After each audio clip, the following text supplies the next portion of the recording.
Epigraph. All you see are demographics. All you hear is systems. Without undressing me down to the sum of my parts, you cannot achieve that. Checking your privilege erection.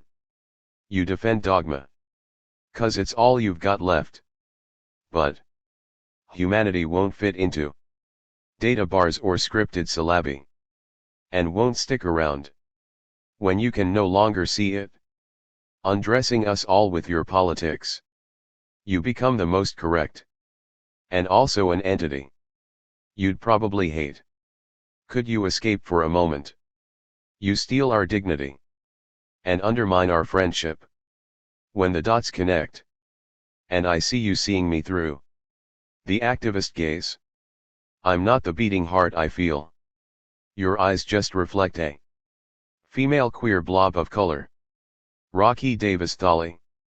We are nothing if we walk alone, we are everything when we walk together in step with other dignified feet. Subcommandant Marcos.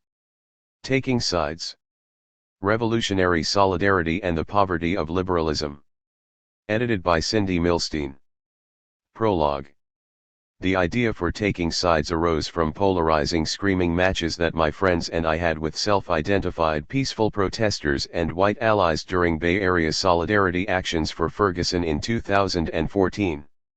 My patience narrowed as the long nights of exhilarating, illegal marches continued.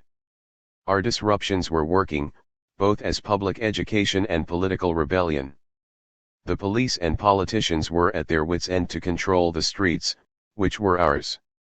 Yet suddenly, I and other radicals were increasingly drawn into, or one could argue, distracted by verbal battles with those inside our own ranks who, wittingly or not, seemed intent on quelling revolution, especially by policing us.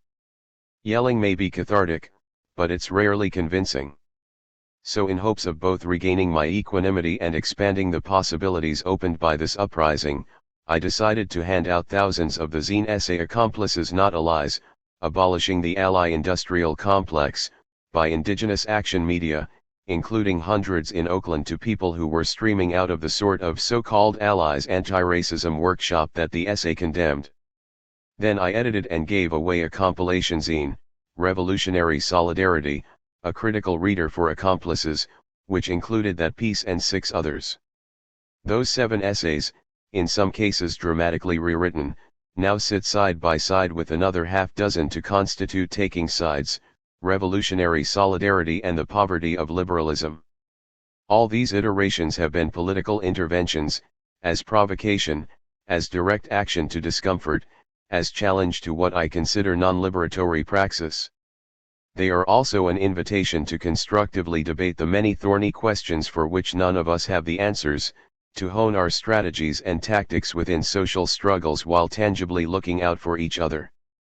They serve, too, as an ethical compass, supplying directionality to walk fiercely, militantly, and collectively toward our many dreams of egalitarian social transformation. The pieces in Taking Sides do not agree with each other. That isn't accidental. There are no easy or singular responses or resolutions to white supremacy, to name one brutal adversary, nor uncomplicated ones. These essays each wrestle in their own way with the dilemma of how to thwart murderous forms of social control while retaining our humanity. In doing so, they form a dialogue that models how we might intelligently converse and act in comradely concert with each other outside the pages of this book. What the contributions in this anthology do agree on is the need to concentrate our organizing efforts squarely on questions of power. They assert that we must unearth, contest, and aim to dismantle all manifestations and structures of hierarchical power, wherever we find them, including when they appear in our movements. They pick a side, freedom versus domination, in the most expansive sense. And they see this commitment as a lived practice, inherently filled with generative tensions. The word accomplice, used throughout this work, tries to capture this shared perspective, which could better be described as a sensibility and way to engage this minefield of a world, a way that I trust you'll embrace after reflecting on these essays. Indeed, I edited this anthology to encourage deep reflection, which I understand to be crucial ground for serious resistance. I come back often to social philosopher Theodore W. Adorno's notion that as long as thinking is not interrupted, it has a firm grasp upon possibility. Open thinking points beyond itself, and is more closely related to a praxis truly involved in change than is a position of mere obedience. I'm fond of adding that an open heart points beyond itself, an inseparable traveling companion to critical theory.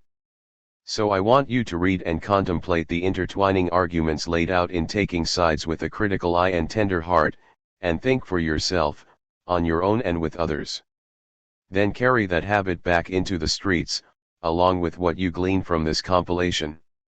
These works were written by, for, and within contemporary moments of insurrection and social struggle on Turtle Island by people who I'd characterize, to borrow a term shared with me by feminist activist writer Silvia Federici, as street intellectuals, all immersed in anti-capitalist and anti-colonial politics.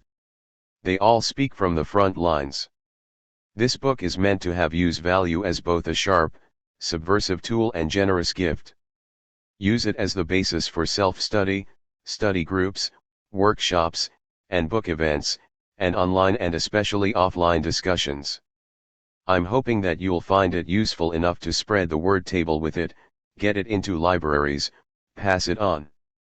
And while you should definitely support AK Press, an anarchist publishing house scraping by against all the odds, with your dollars, it's cool to borrow freely from this anthology as long as it's not for financial or personal gain.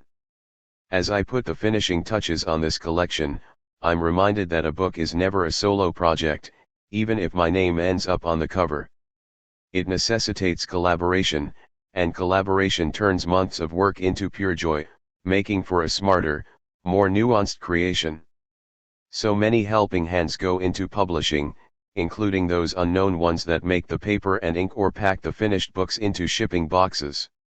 I want to acknowledge all such invisible labor, the social relations that capitalism disappears as part of its inherent logic of trying to divide us. And of course, if there's anyone I forget to acknowledge by name in what follows, know that my faux pas doesn't diminish my appreciation.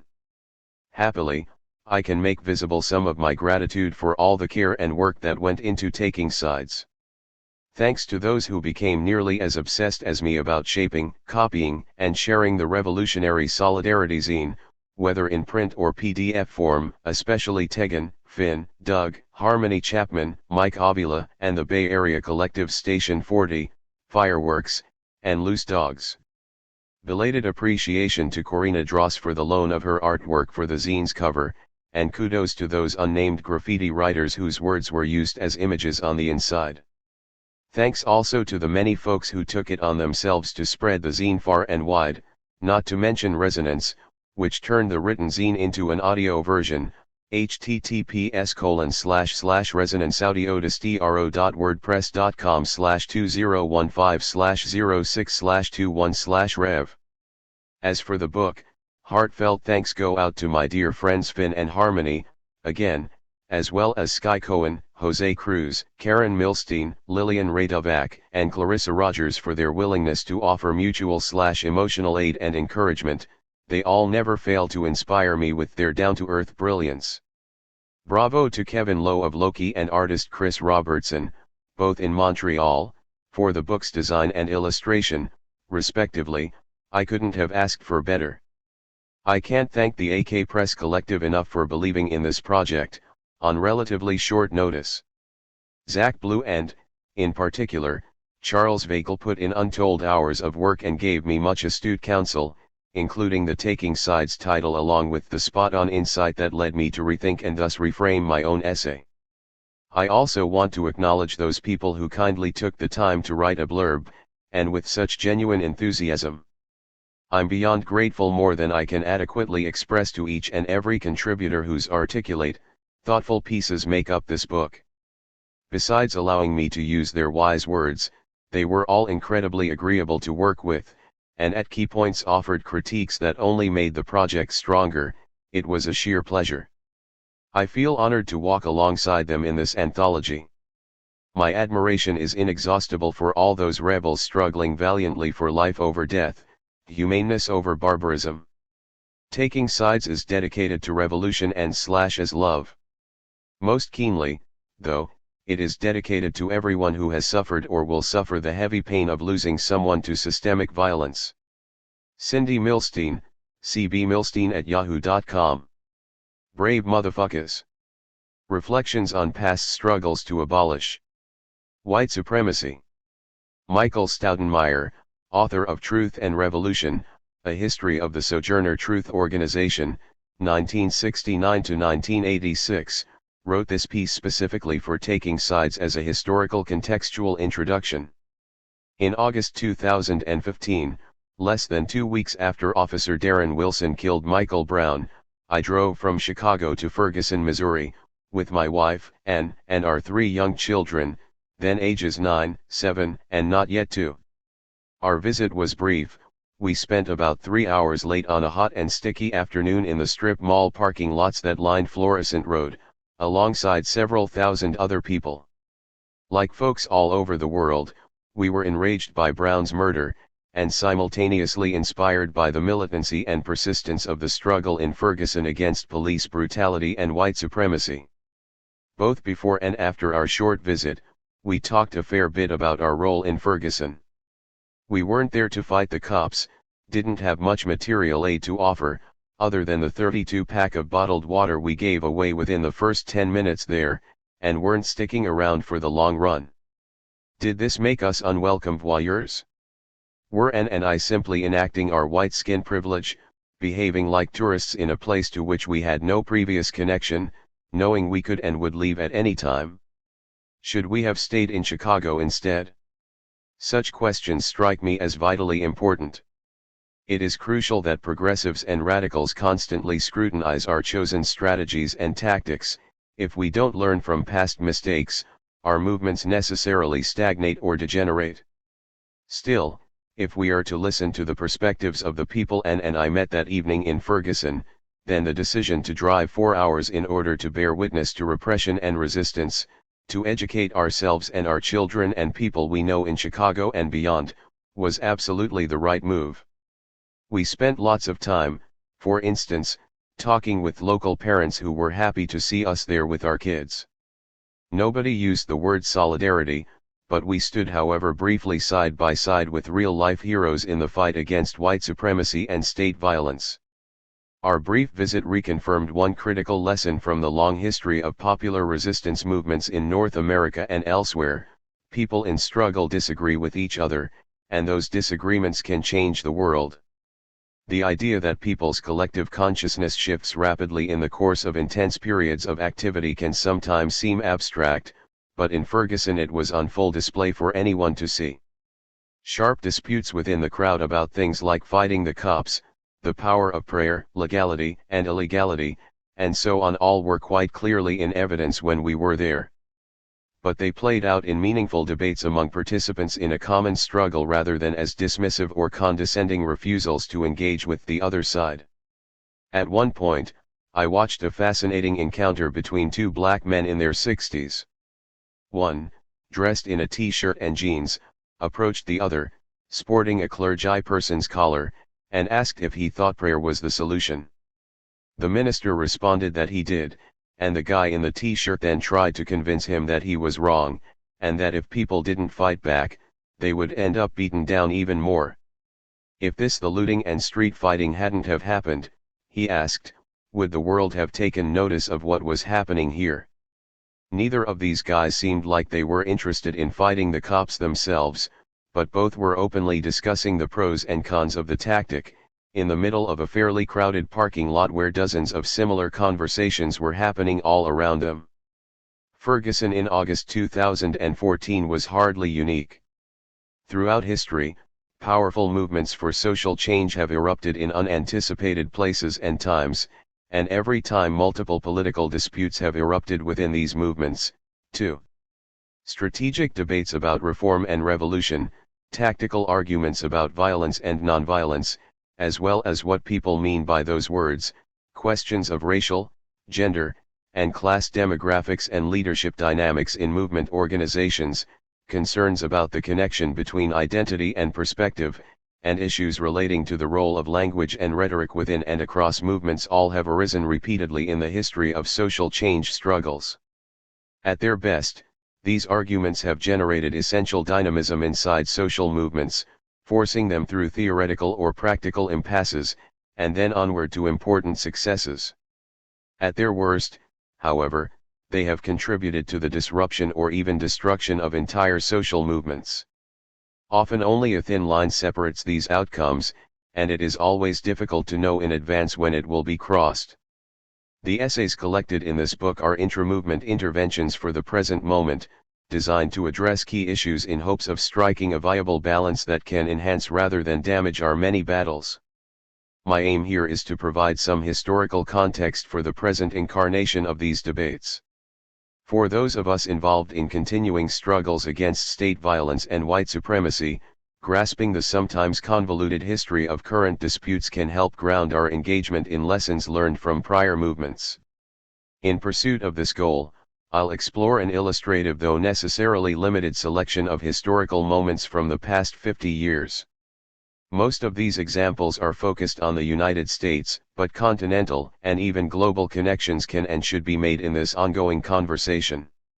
The 1960s remain, many decades later, a ubiquitous touchstone for radicals in search of our history.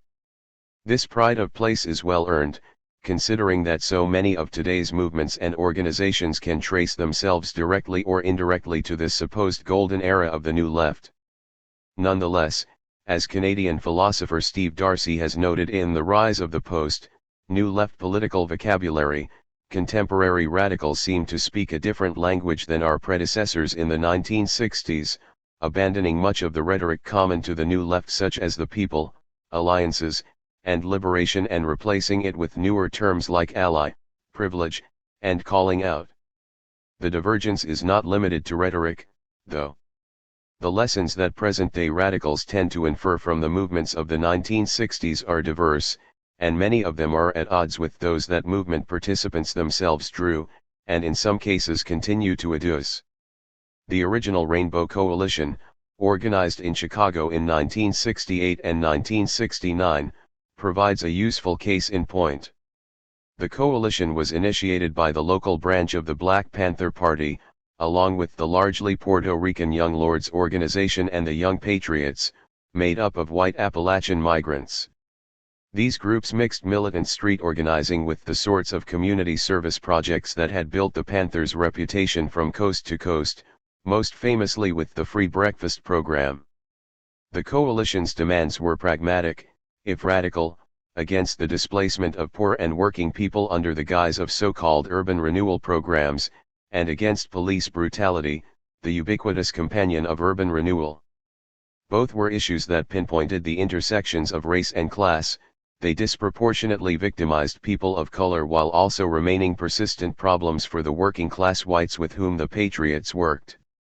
The Panthers were uniformly accepted as the leading force within the Rainbow Coalition, but the coalition remained an alliance of autonomous groups that coordinated collective efforts while maintaining a commitment to separate spheres of operation, both geographic and racial. In a city as segregated as Chicago, these two types of division of labor frequently overlapped. Regardless, a shared opposition to the police managed to create unexpected examples of joint work and organic solidarity. In Hillbilly Nationalists, Urban Race Rebels, and Black Power, Amy Sonny and James Tracy tell the story of a difficult early meeting in which white Appalachians resisted the initial entreaties from the Panthers' Bob Lee to join the coalition. The crowd of uptown residents alternated between silence and vocal resistance to the proposal. Exhausted and knowing that the scene would be repeated on his own turf at a Panthers meeting later that night, Lee needed to get outside and walk. Outside the church, Bob Lee's instinct told him he was being followed. He realized he made a big mistake by leaving alone. Almost immediately two police officers approached him from behind. "You know what to do," they demanded. Lee put his hands up against the wall. Soon he was inside the squad car with a sneaking feeling he wasn't going to be cited and released down at the station. Looking up, he saw Patriots chairman William Fesperman ushering men, women, and children out of the church. Were they hurrying home? Did they see Lee in the squad car? They did. With no hesitation, the entire community surrounded the car and began to yell at the police, demanding Lee's release. Lee was awestruck as every single person from inside the church rallied to his defense. Despite their general fear about inviting black radicals into their community and long-held misunderstandings about the intent of black liberation, there was one thing poor whites in Uptown understood: the police were a common enemy. The cops let Lee go. Unplanned and spontaneous, but fully aware of the risks, the Patriots' rank and file helped unarrest a virtual stranger. As Lee put it, "I'll never forget looking at all those brave white motherfuckers standing in the light of the police car staring in the face of death." The coalition subsequently emerged as an important political force in Chicago, concentrating specifically on organizing youths and especially members of street gangs. Using the national structure of the Panthers, the coalition attempted to export its model to other locales, including New York and Houston, with varying levels of success. The legacy of the Rainbow Coalition has been claimed multiple times by widely divergent forces, beginning with its invocation by Harold Washington in his candidacy for mayor of Chicago in 1983, followed nationally by Jesse Jackson's presidential campaigns of 1984 and 1988, which appropriated the name wholesale.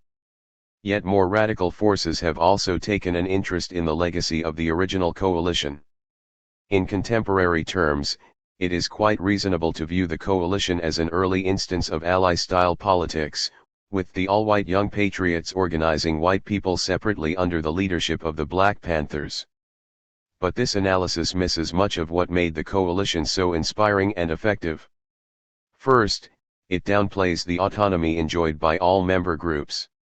This was most clearly highlighted in the Patriots' use of the Confederate flag to symbolize their status as oppressed white Southerners living in the urban North. Despite the undeniable historical connotations of slavery and white supremacy, both the Panthers and Lords supported the decision of the Patriots to use the flag. José Cha-Cha Jiménez later argued, to again quote from Sonny and Tracy's book, that it was really their choice to make, and in order to really understand it you have to understand the influence of nationalism. The Patriots' declaration that white Appalachian migrants constituted an oppressed nation may seem incomprehensible today, but it was consistent with the politics of revolutionary nationalism that dominated anti-racist movements during the late 1960s. More important, an understanding of the Rainbow Coalition couched in terms of today's ally politics necessarily obscures Lee's experience as a black militant whose responsibilities, as a field marshal for the Panthers, centered precisely on organizing working-class white youths into a class-based alliance that was avowedly multiracial. The leadership role of the Panthers in the coalition resulted in an unusual twist on the standard cross-racial solidarity model in which white people use their privileges to support oppressed communities of color. Instead, as Jacobi Williams puts it in From the Bullet to the Ballot, one of the most significant and underappreciated aspects of the Rainbow Coalition is the fact that the Black Panther Party extended a hand to suffering white folks. As Bob Lee notes, that's rare in America, when white folks reach out for the help of black folks. This reversal is an essential part of the legacy of the original Rainbow Coalition, every bit as much as the experience of Confederate flag-wearing white folks surrounding a cop car to defend a revolutionary black nationalist. Together, they suggest that we might better understand all the participants in the Rainbow Coalition, not just the Patriots, as accomplices not allies.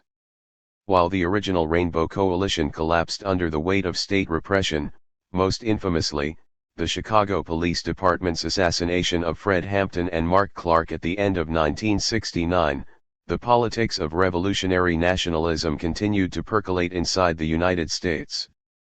By the 1970s, a generation of radicals, those who had survived the massive state repression of the black movement in particular, had either matured or devolved, depending on your perspective. As the mass tide of 1960s popular radicalism receded into the rearview mirror, revolutionary stalwarts tended to become more doctrinaire and narrowly focused in their efforts. While many emphasized workplace organizing in factories or hospitals, and some attempted to build self-described multiracial vanguard parties like the Revolutionary Communist Party, others centered their attention on anti-imperialist and anti-colonial politics, both domestically and internationally. Black, Puerto Rican, and other Third World revolutionary nationalists inside the United States founded multiple organizations, both above ground and clandestine, in pursuit of their political goals. The term Third World, normally used to group the countries now more commonly referred to as the Global South, was also used in the 1970s by many anti-racist activists in the United States as a catch-all phrase that included multiple oppressed racial groups, not unlike today's ubiquitous label people of color. These groups frequently developed alliances with each other on specific areas of work in order to amplify their efforts. In 1978, for example, the African People's Socialist Party, APSP, one of several small black radical groups that emerged in the aftermath of Black Power, initiated a campaign in support of Desi Woods, a young black woman from Georgia who had been convicted 2 years earlier of killing a white man who tried to rape her. The APSP viewed Woods as a living symbol of black resistance and organized under the slogan Free Desi Woods. Smash colonial violence. This spotlight on internal colonialism brought the APSP into conflict with many feminists, mostly white, who saw Woods first and foremost as a victim of patriarchal violence. At the same time, it helped the APSP develop contacts with a range of radical anti-imperialist and anti-colonial movements in other communities of color in the United States. Thus, when the APSP called for mass rallies on July 4, 1978, to defend Woods, it was joined by a number of Puerto Rican and Chicano/O radicals, members of the Movimiento de Liberación Nacional, MLN. The MLN was an unusual, possibly unique, revolutionary nationalist group in that it was binational, that is, its membership included both Puerto Ricans and Chicano/OS struggling for the liberation of their respective nations from the clutches of U.S. colonialism. The demand for Puerto Rican independence was crucial, since by the 1970s the US-controlled island was one of the most high-profile colonies in the world. The MLN tried to use this attention to help popularize the general idea of internal colonialism, under which Black, Chicano/O, and Native American communities could be seen as victims not merely of racism but also of structural disempowerment that prevented collective self-determination. Many groupings in these communities were beginning to advocate for a revolutionary restructuring of North America. This vision was indebted to the formal decolonization of Africa that seemed to be culminating in the 1970s in the independence of Angola and Mozambique as well as the developing struggles in Namibia and South Africa. In this context, the choice of July 4 for the Woods Rally in Georgia was emphatically not an attempt to draw on American traditions of liberty, the Founding Fathers, and other such traditional U.S. narratives. José López, then one of the leaders of the MLN, was there, and later recalled in a conversation with me that no one in Georgia that day was inspired by the legacy of the U.S. Revolutionary War as anti-colonial. Holding a demonstration on July 4 called attention to the masking of a lie that was perpetuated in every American narrative, that we are a democracy and we spread freedom. When he spoke at the rally, Lopez deliberately connected the imprisonment of Woods to that of others who were more conventionally understood as political prisoners. His speech was later reprinted in the MLN's theoretical journal, De Pai y en Guerra. We also come to Plains to demand not only freedom for Desi Woods, but, also, freedom for the RNA Republic of New Africa 11, freedom for the Wilmington 10, freedom for Dakajawa, freedom for Leonard Peltier, freedom for Geronimo Pratt, freedom for Sundiata Acoli, Herman Bell, Daraba Richard Moore, freedom for Susan Sachs, the LA5, and finally our own four nationalist prisoners Oscar Collazo, Rafael Cancel Miranda, Irvin Flores, and Lolita Lebron. Many of the prisoners mentioned by Lopez were themselves veterans of anti-colonial struggles, whether in Black, Latina/O, Indigenous, or white anti-imperialist contexts. While Woods herself had not been active in radical causes prior to her arrest, she had by 1978 become closely associated with the APSP, and a number of her supporters maintained that she received harsher treatment than other prisoners because of this connection to organized black radicalism. The relationship between the APSP and MLN was notable in several ways. Both groups based their politics in problematic forms of authoritarianism, combining Marxism and revolutionary nationalism to create a coherent but limited strategic approach. Both encouraged the development of one-sided relationships with effectively uncritical support groups staffed by white anti-imperialists. The APSP, for example, asserted in the context of the Wood struggle that, as stated in a Burning Spear article, the correct response from the North American community was to follow our leadership and provide our movement with political and material support. Still, when interacting with each other and other Third World groups, the APSP and MLN viewed each other as co-equals in struggle. In fact, the MLN felt entitled to criticize the APSP, at least implicitly. At its own rally, Lopez's reference to Sachs, a white lesbian, feminist political prisoner, may have been intended to demonstrate an openness to feminist as opposed to anti-colonial interpretations of the Woods case. On one level, almost certainly unintentional, the APSP helped inspire the eventual rhetorical transition from Third World to people of color as the general category into which oppressed nations/races, excluding, of course, the long-since disbanded Young Patriots, could be placed. It also laid the groundwork for contemporary notions of anti-racist solidarity as a process of white activists taking direction from and giving support to radicals of color. This is one of the most important roots of today's ally politics. Nonetheless, whatever the problems and flaws of the APSP and MLN, both groups retained a resolutely revolutionary stance, strategizing for the overthrow of capitalism, white supremacy, and the U.S. government. This ambition is too often lacking in today's left, replaced by the promotion of diversity and social justice within the broader confines of the overall capitalist system. Today, many anti-racists rightly criticize the class reductionism of some white radicals, arguing that questions of race, gender, and other identities must be centered in our approach to politics. Too often, however, astute criticisms of parochialism or simplistic black and white, unite and fight responses to white supremacy also come packaged with a rejection of all revolutionary aspiration. The experiences of the APSP and MLN remind us that it is possible, and indeed crucial, to pair our criticisms of oppression with a meaningful revolutionary vision and strategy. As suggested above, many of the nationalist groups involved in campaigns like the one to free Woods appealed for support from white solidarity activists. As antagonisms emerged within national liberation movements on questions of political line and revolutionary strategy, white support groups tended to factionalize in response.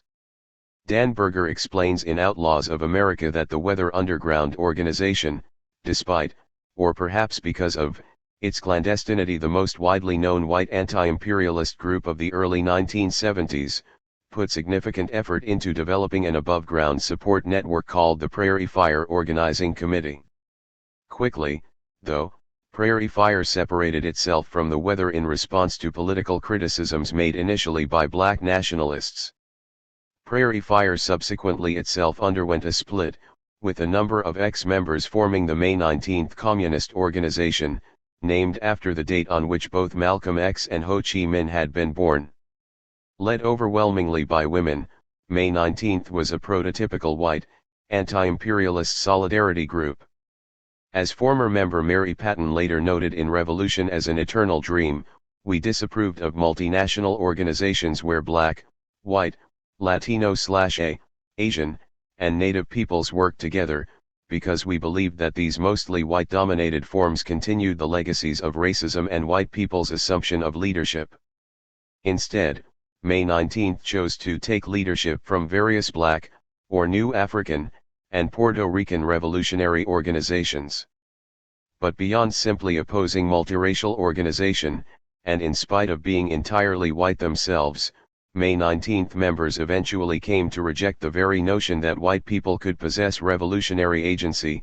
The best possible scenario was that they might, as Patton remarked, sacrifice everything to become revolutionary allies. And indeed, several members of May 19 served lengthy prison sentences for various political crimes. Other groups engaged in anti-imperialist solidarity efforts criticized May 19 for both its dogmatic and sectarian approach to dealing with white radicals, and more significant, the hypocrisy that characterized its interaction with Black, Puerto Rican, and indigenous revolutionaries. While claiming that white radicals must not challenge the leadership of Third World revolutionaries in anti-imperialist struggles, May 19 could not avoid making political decisions about which organizations, within the heavily fractured national liberation movements, it worked with. Marilyn Buck and Laura Whitehorn, two former May 19 members, acknowledged this problem in an interview from prison during the 1990s. At times we interpreted what the leadership of any given struggle was arguing for to suit our own politics. At others, we became involved in debates inside other movements that were inappropriate for us to be active in. Having chosen specific organizations to work with, May 19 frequently committed the inverse error, failing to voice political disagreements with the nationalist groups from which it took leadership. In a 1979 Urgent Tasks editorial, for instance, the Sojourner Truth Organization, an overwhelmingly white group that participated in the same anti-imperialist movements as May 19, criticized the confusion of unconditional support for national liberation with an uncritical identification with positions taken by the national liberation leadership or elements of it. Unconditional support involves a conscious subordination of political differences for definite political reasons. The political leadership of national liberation movements must be followed on questions concerning the form and content of the movements they head, not because this leadership is always right, but because it is the social force whose correct and incorrect positions matter. This has nothing to do with any attribution of infallibility and omniscience. We do liberation movements no favor by disguising disagreements, or, still worse, by evading questions which must be of concern to all revolutionaries. In this case, May 19 at the very least avoided hypocrisy. By keeping silent in such debates, it simply enacted the logical conclusion of its version of white solidarity politics. The legacy of this sort of silent solidarity has been progressively emptied of the revolutionary anti-capitalism of a group like May 19, leaving little more than the politics of white guilt. The problems that May 19 saw in multiracial organizations were all too real. Most often these organizations were majority white, and either marginalized or tokenized members of color. But the alternative that May 19 put forward did not solve the problem, it merely reframed it. The act of taking leadership could just as easily marginalize and tokenize militants of color. May 19 certainly had the courage of its convictions, pursuing a revolutionary strategy in the face of increasing government repression. Yet in giving voice to a politics of white guilt, it damaged not only the prospects for future white anti-imperialist radicals but also the larger revolutionary nationalist movements it hoped to support. These debates re-emerged in a new way in the late 1980s, this time in the context of a resurgent anarchist movement. The discussion was pushed forward aggressively by Love and Rage, LNR, which started as a newspaper, and then developed into a loose continental network, and eventually the more tightly organized Love and Rage Revolutionary Anarchist Federation. LNR was notable for an influx of people and ideas previously not part of the mainstream of North American anarchism, including several veterans of the debates around anti-imperialism described above as well as former members of a dissident Trotskyist group, the Revolutionary Socialist League, who had rejected Marxism and embraced anarchism over the course of the 1980s. The result, at least for a period of time, was a combustible mixture that helped generate innovative tactical and strategic approaches to social struggles around issues of reproductive freedom, anti-fascist and anti-police organizing, and support for the Zapatista uprising in southern Mexico, among many other areas of work. Viewed from the 21st century, the most noteworthy aspect of LNR is the way in which it helped fundamentally transform the character of the anarchist movement in North America, especially in terms of discussions of the role of race in revolutionary politics. In the midst of the debate that ultimately destroyed the organization, Christopher Day reflected on this in his 1998 essay What We Do. In many respects, Love and Rage has succeeded in redefining anarchism in the US at the very least, by carving out more space for ideas that were previously very marginal within the anarchist movement. This is clearest on the question of race. Love and Rage aggressively challenged the prevailing class reductionism and liberalism in the anarchist movement on the question of race in U.S. society and completely shifted the center of debate on questions of race to the point that people entering the anarchist movement in 1998 take for granted a whole series of things about the existence of and the nature of white supremacy in the U.S. that were quite literally the views of only a handful of people in the anarchist movement in 1988. Foremost among the concepts that LNR helped popularize within anarchism was the theory of white skin privilege, which groups like the Sojourner Truth Organization and May 19 had long accepted, but that had been anathema within anarchism well into the Reagan era. Today, activists routinely utilize the general concept of privilege in many other contexts: male privilege, able-bodied privilege, middle-class privilege, and cisgender privilege all have become part of the social justice lexicon of the 21st century. To the extent that this has been connected to the rise of ally politics, the result is, at best, a mixed bag. But in the context of the late 1980s, the relatively simple notion that white people benefited in some way from the continued existence of white supremacy and thus needed to be actively recruited to anti-racist politics and organizing represented a necessary and powerful corrective to the general myopia of North American anarchists around issues of race, and to a lesser degree, gender. One corollary to LNR's popularization of white skin privilege was its willingness to engage critically with revolutionary nationalism in ways that many white anarchists of previous generations had refused to do. As former member Paul Glavin observed in an Arsenal magazine article from spring 2000, the issue was sometimes contentious, but a majority of LNR members saw that it is possible to both support people in their resistance, by opposing U.S. military and economic domination, and to maintain a principled engagement with opposition movements that does not abdicate our responsibility to be critical of authoritarian practices and tendencies. Debates inside LNR on questions of nationalism, anti-imperialism, and white skin privilege crystallized at one point in a dispute about whether the group, which had always been overwhelmingly white, should attempt to transform itself into a multiracial/multinational revolutionary anarchist organization. In an unsigned editorial from 1997, reprinted in the collection A New World in Our Hearts, advocates of this position astutely criticized the sort of solidarity model that May 19 helped pioneer. While we recognize the deep roots white supremacy has in the consciousness of most white people, we do not believe that only a handful of exemplary white people can be won to fighting white supremacy. We believe an end to this whole rotten system is in the ultimate interests of the vast majority of humanity, including the majority of white people. Accordingly, we reject the notion of the white solidarity organization that acts under the leadership of this or that people of color organization. The abdication by white people of the responsibility of thinking for themselves does not magically erase the colonial dynamic that exists between white people and people of color. The evasion of struggle over questions of principle for fear of being unpopular or criticized by people of color can only be called the politics of guilt. Moreover, the decision to take leadership from a particular organization is itself an intervention in the internal affairs of the community in which the organization is based. There is no escape from the logic of this society other than a revolutionary commitment to change it.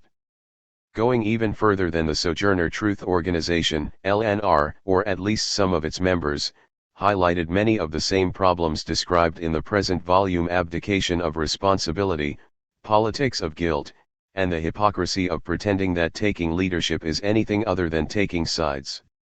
Not everyone in LNR agreed with this analysis, and the group collapsed in 1998, unable to resolve multiple disagreements about the overall viability of anarchism. In the intervening decades, anarchism as a political approach has grown substantially in stature and influence among organizers concentrating on racial justice. In this sense, it is clear that had LNR never existed, today's debates about allies and privilege would be framed in a much different way. The Zapatista uprising in Chiapas, Mexico, that began on January 1, 1994, was possibly the most formative political experience for many members of LNR as well as an entire generation of radicals politicized between the fall of the Berlin Wall in 1989 and the attacks of September 11, 2001. The Ejército Zapatista de Liberación Nacional, EZLN, presented itself to the world outside Chiapas in a way deliberately designed to draw in a wide range of supporters. This involved a fundamental reconceptualization of the idea of Third World solidarity into something perhaps more akin to the model of the original Rainbow Coalition. The EZLN's charismatic spokesperson, Subcommandant Marcos, gave voice to this innovative solidarity model in an open letter a few months after the initial uprising. In a postscript to the 1994 communiqué about the end of the consultations, inspired by government-sponsored attempts to malign him by speculating about his sexuality, he flipped the script, metaphorically embracing oppressed and marginalized people around the world.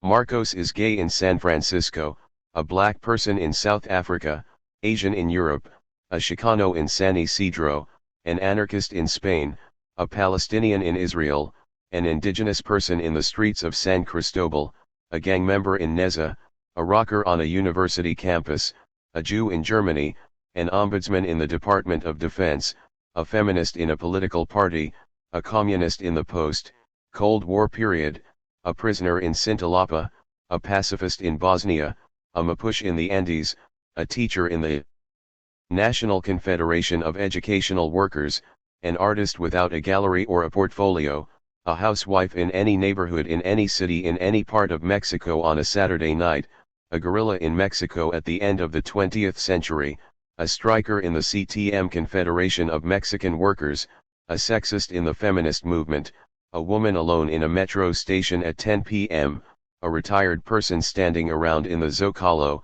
a campesino without land, an underground editor, an unemployed worker, a doctor with no office, a nonconformist student, a dissident against neoliberalism, a writer without books or readers, and a Zapatista in the Mexican Southeast. In other words, Marcos is a human being in this world. Marcos is every untolerated, oppressed, exploited minority that is resisting and saying, enough. He is every minority who is now beginning to speak and every majority that must shut up and listen. He is every untolerated group searching for a way to speak, their way to speak. Everything that makes power and the good consciences of those in power uncomfortable. This is Marcos. The breadth of common identity and struggle suggested by Marcos's statement was novel in a variety of ways. By highlighting so many different examples, it implicitly rejected any notion of hierarchies of oppression and privilege, and promoted ties of solidarity across the planet. The unorthodox approach to solidarity taken by the EZLN bears some resemblance to the contemporary discourse of intersectionality traditionally associated with black feminist arguments that race, class, and gender are inextricably connected in a broader system of oppression, and resistance must be similarly intertwined. As Thomas Olson suggests in Globalizing the Zapatistas, the novelty of the Zapatistas is found in the ways in which their relationship with external solidarity groups diverges significantly from the solidarity work of previous decades. He goes on to contend that, had the Zapatistas limited themselves to the quest for indigenous autonomy, the transnational resonance would have been much less significant. The fundamental vision of the Zapatistas is, in other words, not to create a new identity or affirm an old identity in a negative manner by establishing a them and us dichotomy. The indigenous people and the Zapatistas are instead transformed into a universal symbol of exclusion and oppression. This is done in a way that invokes a global consciousness and opens the way to a solidarity allowing a variety of social struggles to articulate their particularity in a manner that simultaneously asserts and transcends identity. The concept of asserting and transcending identity challenges much of the framework of today's ally politics. That Marcos was himself an outsider to the very struggle he helped lead, a privileged, urban, middle-class mestizo serving as the public face for a rural movement demanding indigenous autonomy, complicated things further.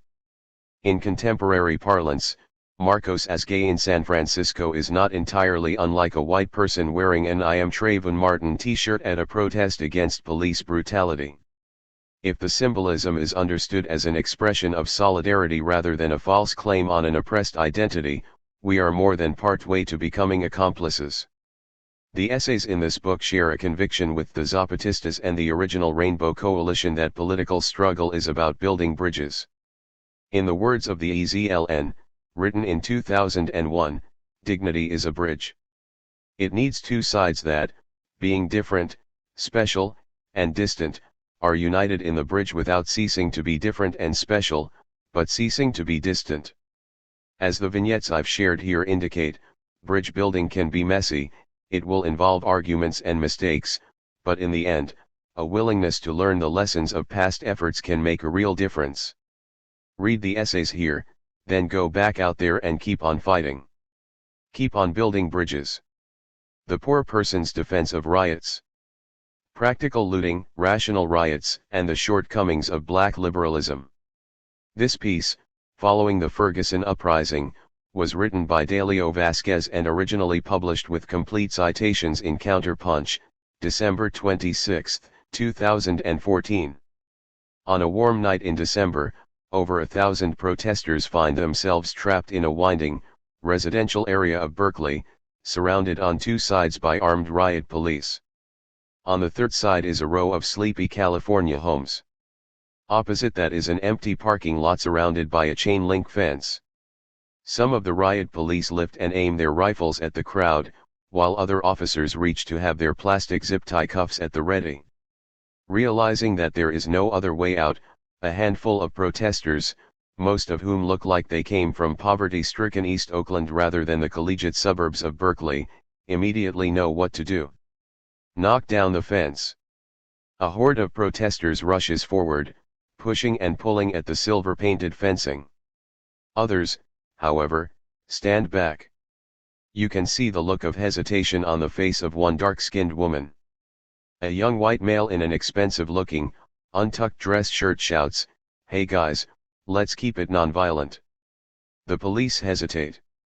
After a collective effort, the protesters successfully manage to knock over the fence, they jump over a second smaller one, and most of them escape. A few stragglers aren't so lucky. One tall, African-American looking man has his leg broken by a barrage of rubber bullets fired at close range and is soon arrested, despite the efforts of the crowd to protect him.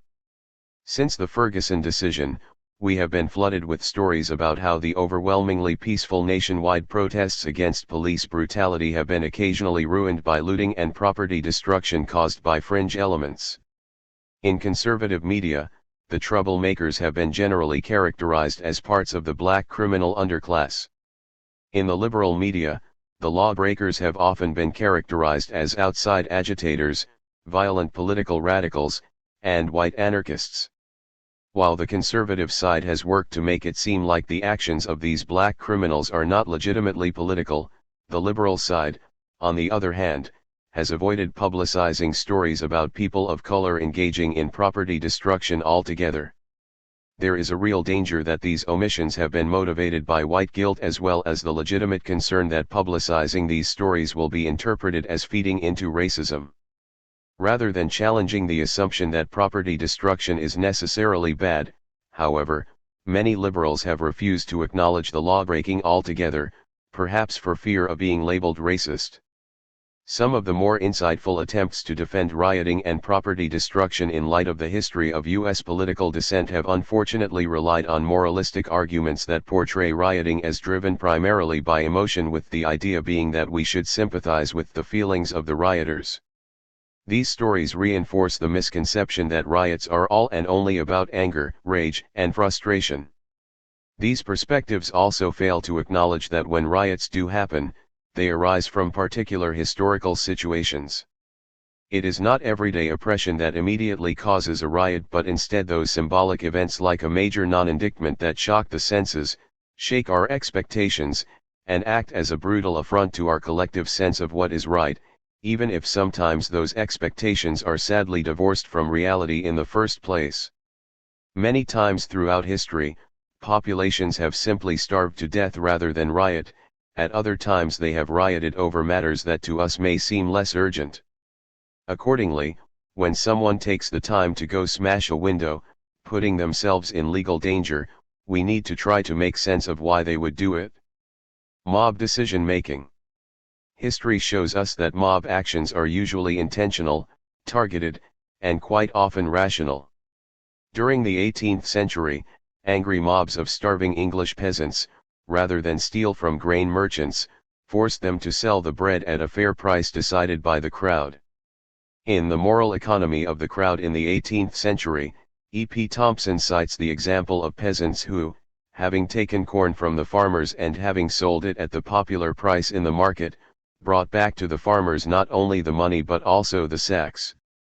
In Ferguson, as noted in the Jacobin magazine piece in defense of the Ferguson riots, people have stopped in the middle of rioting to have impromptu theoretical discussions as well as strategically discuss, from the base of operations at a local gas station, where to target next.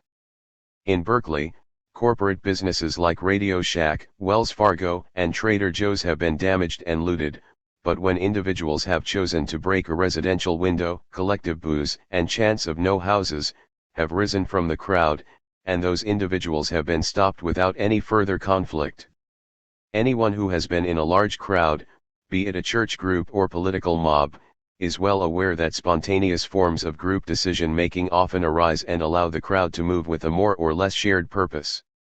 A form of group consciousness takes shape, with people communicating across the crowd to each other, protecting each other, and working together to avoid dangerous situations, such as being trapped by police maneuvers.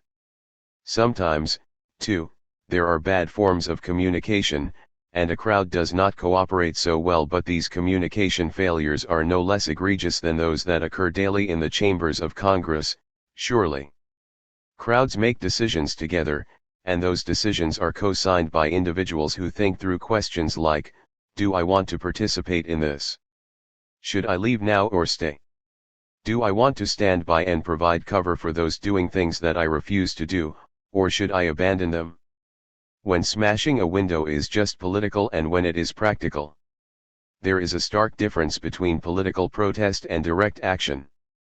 Political protest is a form of expression, done specifically so as to be seen by an audience such as the general public or politicians in power, with the hope of convincing that audience to share the protesters' viewpoint and maybe act on their behalf. Direct action is also political, but avoids the middle person. It is instead an action done to directly pursue a concrete goal, such as acquiring food with which to feed oneself. Holding a sign that criticizes Jim Crow laws is political protest. Refusing to get off the bus or move to the back when ordered to is direct action. In Race Rebels, Robin Kelly explains how hundreds of individuals in the South were doing this before Rosa Parks and the NAACP successfully turned the act into an organized, political tactic. By the same token, Tea Partiers and conservatives who wave "Don't Tread on Me" flags are engaging in political protest. Those who buy their own land and arm themselves to protect it are engaging in direct action. The question, then, is when you smash a window, are you doing so because you are looking to grab some food or some diapers, or a television to sell so that you can make next month's rent? Or are you smashing a window to express anger and frustration, and so that maybe the elites or general public pay attention to your political views? If you are smashing a window for the second reason, you have more in common with those engaging in peaceful political protest. Both the person chanting Black Lives Matter and the person putting up graffiti are engaging in political protest to speak out against something. By contrast, looting is rarely motivated purely by emotion or the desire for political expression, but instead must be more instrumental and practical than other forms of political action. Looting takes intentionality, foresight, and quick decision-making, and directly results, unless you get arrested, in your acquiring the things that you are seeking. Because poor people often cannot afford to waste their time engaging in symbolic forms of protest, and because they rarely expect to be heard by those in power anyway, they are much more likely to engage in practical, direct action than in symbolic political protest. Things like stealing food from work, not paying taxes, and calling in sick to work when you're not actually sick are actions that produce clear results. By contrast, holding a sign and marching in circles for hours is admittedly a lot more abstract and requires free time that only some of us can afford. A mass die-in like those engaged in by many across the country is indubitably a valuable political action, but we would be deluding ourselves if we did not admit that the link between such symbolic acts and concrete political change can be painfully unclear and abstract, and the tactic slow-moving in its effectiveness. Black liberalism and disruptive tactics. At a very large rally I recently attended in Oakland, several members of a coalitional group of black organizers spent a considerable amount of time laying out ground rules for reining in the voices of white allies. The organizers argued that while well-intentioned, white allies often reinforce racism by taking over political demonstrations that are about issues that black people face. Most white participants that I observed were willing to accept these critiques, deferring to what they felt was the greater authority that the black leadership should rightfully have over a movement that involves most prominently the deaths and abuses of black persons. The rally then turned into what was essentially a passive crowd listening to and watching a black leadership give speeches from the steps of the Alameda County Courthouse. Some in the audience took group photos and selfies of themselves with the black leadership in the background, feeling that they had performed well as silent, white allies, and went home with smiles on their faces. As I later found out, many of those black leaders later met at an exclusive cocktail party scheduled for that evening. At the same time that the party was happening, about 1,000 people of mixed racial and class backgrounds continued in the streets, after the official rally had ended, marching and demonstrating for the next few hours and blocking a major traffic tunnel. Some of them ended up getting tossed and beaten by police, and many others were arrested. While the black critique of overzealous white allies may seem like a positive intervention to limit racism, it can instead frequently become a way for self-designated black leaders who also happen to be more moderate to successfully demobilize and marginalize the more disruptive branches of a movement, shaming white radicals through white guilt while also making it seem like the more radical organizers of color and poor people who have come to protest simply do not exist. Often, these black moderates and liberals focus their attention on intra-movement racism and microaggressions because the more brutal dimensions of racism specific to poverty, like intense police violence, may in fact be outside their lived experiences. Sometimes, middle and upper-class people of color who have not actually experienced severe police brutality can only understand racism through their experiences of subtler structural forms of racism, like discriminatory hiring practices or racially insensitive language. To them, the unarguably racist tones of a white radical who disagrees with moderate strategies and tactlessly insults a black liberal leader are easier to address, more tempting to attack, and simply more familiar than the racist violence that poor people of color experience. Of course, affluent people of color experience police violence as well. As Dr. Ursula Orr and Dr. Henry Louis Gates know well, rarely will police stop to take note of how many degrees you may have, how respectable you may be, or even if you happen to be an off-duty police officer yourself. But these experiences simply cannot be equated with the constant threats of violent death and malnutrition that poor people of color face on a daily basis. The failure to acknowledge these class differences then means that black liberals and moderates gloss over the crucial fact that many of the poor people who have been most brutally abused by police in the past turn out to be the same people who later decide to engage in looting. Accordingly, when the president talks about his struggles catching cabs in Chicago or being confused for a waiter, only to then turn around and insist to us that we must accept the decisions made by the grand jury and trust the rule of law, despite overwhelming evidence that the institutions of law, the police, the justice system, and so on are the very problem that people are protesting against, it becomes hard to ignore that notwithstanding the racism that the president has faced, he likely cannot relate to the forms of racism that someone like Michael Brown experienced. A history of lawbreaking. We often suffer from a collective amnesia about the crucial role of lawbreaking in the history of social change. Martin Luther King Jr., the paragon of pacifist protest, was arrested an impressive 30 times between 1955 and 1965. And still, the effectiveness of his militant pacifism can only be properly understood against the background of many other, Much more tumultuous political conflicts riots included that occurred throughout the civil rights movement. Political change does not, and never has, come about through peaceful protest alone. All tactics of course play a role, and riots, the threat of violence, and violence itself are frequently the context and background that situate as well as frame the force and effectiveness of more mainstream, moderate, and agreed-on tactics.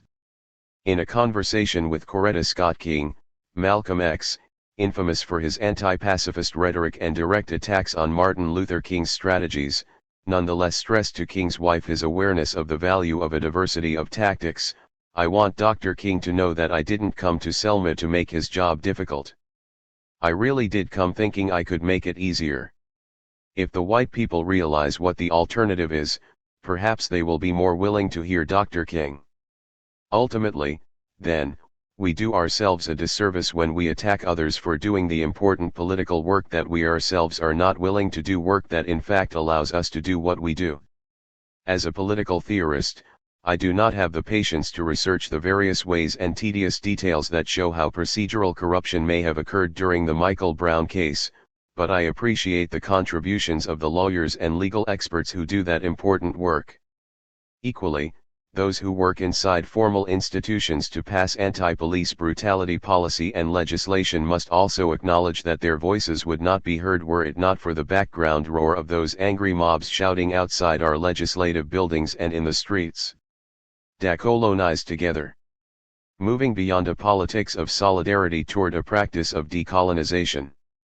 Different versions of this piece by Harsha Valia have appeared in Briarpatch magazine and the anthology Organize. Building from the Local for Global Justice.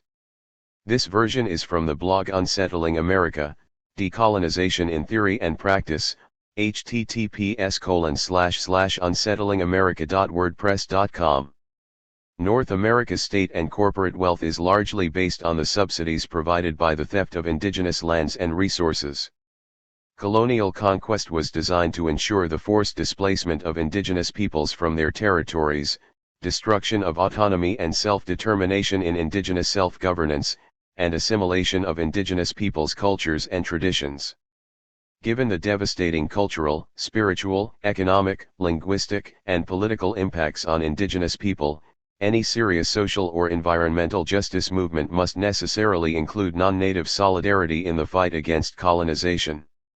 Decolonization is as much a process as a goal.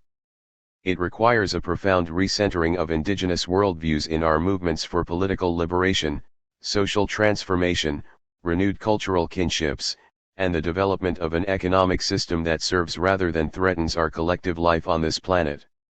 As stated by Toronto-based activist Syed Hussain, decolonization is a dramatic reimagining of relationships with land, people, and the state.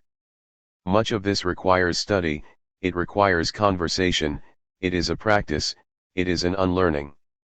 It is a positive sign that a growing number of social movements are recognizing that indigenous self-determination must become the foundation for all our broader social justice mobilizing. Indigenous peoples are the most impacted by the pillage of lands, experience disproportionate poverty and homelessness, are overrepresented in statistics of missing and murdered women, and are the primary targets of repressive policing and prosecutions in the criminal injustice system. Rather than being treated as a single issue within a laundry list of demands, indigenous self-determination is increasingly understood as intertwined with struggles against racism, poverty, police violence, war and occupation, violence against women, and environmental justice. Intersectional approaches can, however, subordinate and compartmentalize indigenous struggle within the machinery of existing leftist narratives. Anarchists point to the anti-authoritarian tendencies within indigenous communities, environmentalists highlight the connection to land that indigenous communities have, anti-racists subsume indigenous people into the broader discourse about systemic oppression, and women's organizations point to relentless violence borne by indigenous women in discussions about patriarchy. We have to be cautious to avoid replicating the state's assimilationist model of liberal pluralism, whereby indigenous identities are forced to fit within our existing groups and narratives. The inherent right to traditional lands and self-determination is expressed collectively, and should not be subsumed within the discourse of individual or human rights. Furthermore, it is imperative to understand being indigenous as not just an identity but rather a way of life, which is intricately connected to indigenous peoples' relationship to the land and all its inhabitants. Indigenous struggle cannot simply be accommodated within other struggles, it demands solidarity on its own terms. The practice of solidarity. One of the basic principles of indigenous solidarity organizing is the notion of taking leadership. According to this principle, non-natives must be accountable and responsive to the experiences, voices, needs, and political perspectives of indigenous people themselves. From an anti-oppression perspective, non-natives cannot direct meaningful support for indigenous struggles. Taking leadership means being humble and honoring frontline voices of resistance as well as offering tangible solidarity as needed and requested. Specifically, this translates to taking initiative for self-education about the specific histories of the lands we reside on, organizing support with the clear guidance and consent of an indigenous community or group, building long-term relationships of accountability, and never assuming or taking for granted the personal and political trust that non-natives may earn from indigenous peoples over time. In offering support to a specific community in their struggle, non-natives should organize with a mandate from the community and understanding of the parameters of the support that is being sought. Once these guidelines are established, non-natives should be proactive in offering logistic, fundraising, and campaign support. Clear lines of communication must be maintained and a commitment made for long-term support. This means that activists should not just be present for blockades or in moments of crisis but instead sustain a multiplicity of meaningful and diverse relationships on an ongoing basis. Feminist writer Bell Hooks suggests, solidarity is not the same as support. To experience solidarity, we must have a community of interests, shared beliefs, and goals around which to unite, to build sisterhood. Support can be occasional. It can be given and just as easily withdrawn. Solidarity requires sustained, ongoing commitment. Organizing in accordance with these principles is not always straightforward. Respecting indigenous leadership is not the same as waiting around to be told what to do while you do nothing. I am waiting to be told exactly what to do should not be an excuse for inaction, and seeking guidance must be weighed against the possibility of further burdening indigenous people with questions. The appropriate line between being too interventionist and being paralyzed will be aided by a willingness to decenter oneself, and learning and acting from a place of responsibility rather than guilt. Cultivating an ethic of responsibility begins with non-natives understanding ourselves as beneficiaries of the illegal settlement of indigenous peoples' land, and unjust appropriation of indigenous peoples' resources and jurisdiction. When faced with this truth, it is common for activists to get stuck in their feelings of guilt, which I would argue is a state of self-absorption that actually upholds privilege. While guilt is often representative of a much-needed shift in consciousness, in itself it does nothing to motivate the responsibility necessary to actively dismantle entrenched systems of oppression. In a movement-building roundtable, longtime Montreal activist Jagai Singh expressed that the only way to escape complicity with settlement is active opposition to it. That only happens in the context of on-the-ground, day-to-day organizing, and creating and cultivating the spaces where we can begin dialogues and discussions as natives and non-natives. Alliances with indigenous communities should be based on shared values, principles, and analysis. For example, during the anti-Olympics campaign in 2010, activists chose not to align with the four host First Nations, a pro-corporate body created in conjunction with the Vancouver Olympics Organizing Committee. Instead, we took leadership from and strengthened alliances with land defenders in the Secwepemc and Stat-IMC nations as well as indigenous people being directly impacted by homelessness and poverty in the downtown east side. In general, however, differences surrounding strategy within a community should be for community members to discuss and resolve. We should be cautious of a persistent dynamic where solidarity activists start to fixate on the internal politics of an oppressed community. Allies should avoid trying to intrude and interfere in struggles within and between a community, which perpetuates the civilizing ideology of the white man's burden and violates the basic principles of self-determination. Building intentional alliances should also avoid devolution into tokenization. Non-natives often determine which indigenous voices to privilege by defaulting to the more well-known, easy to get a hold of, or less hostile indigenous activists. This selectivity distorts the diversity present in indigenous communities, and can exacerbate tensions and colonially imposed divisions between indigenous peoples. In opposing the colonialism of the state and settler society, non-natives must recognize our own role in perpetuating colonialism within our solidarity efforts. We actively counter this by theorizing and discussing the nuanced issues of solidarity, leadership, strategy, and analysis, not in abstraction but instead within our real, informed, and sustained relationships with indigenous peoples. Decolonizing relationships. While centering and honoring indigenous voices and leadership, the obligation for decolonization does rest on all of us. As written by Nora Butler Burke in Building a Canadian Decolonization Movement, Fighting the Occupation at Home, a decolonization movement cannot be comprised solely of solidarity and support for indigenous peoples' sovereignty and self-determination. If we are in support of self-determination, we too need to be self-determining. It is time to cut the state out of this relationship, and to replace it with a new relationship, one which is mutually negotiated, and premised on a core respect for autonomy and freedom. Being responsible for decolonization often requires us to locate ourselves within the context of colonization in complicated ways, frequently as simultaneously oppressed and complicit. This is true, for example, for racialized migrants in Canada. Within the anti-colonial migrant justice movement of "No one is illegal," we go beyond demanding citizenship rights for racialized migrants, as that would lend false legitimacy to a settler state. We challenge the official state discourse of multiculturalism that undermines the autonomy of indigenous communities by granting and mediating rights through the imposed structures of the state, and seeks to assimilate diversities into a singular Canadian identity. Anti-colonial feminist Andrea Smith reminds us that all non-native peoples are promised the ability to join in the colonial project of settling indigenous lands.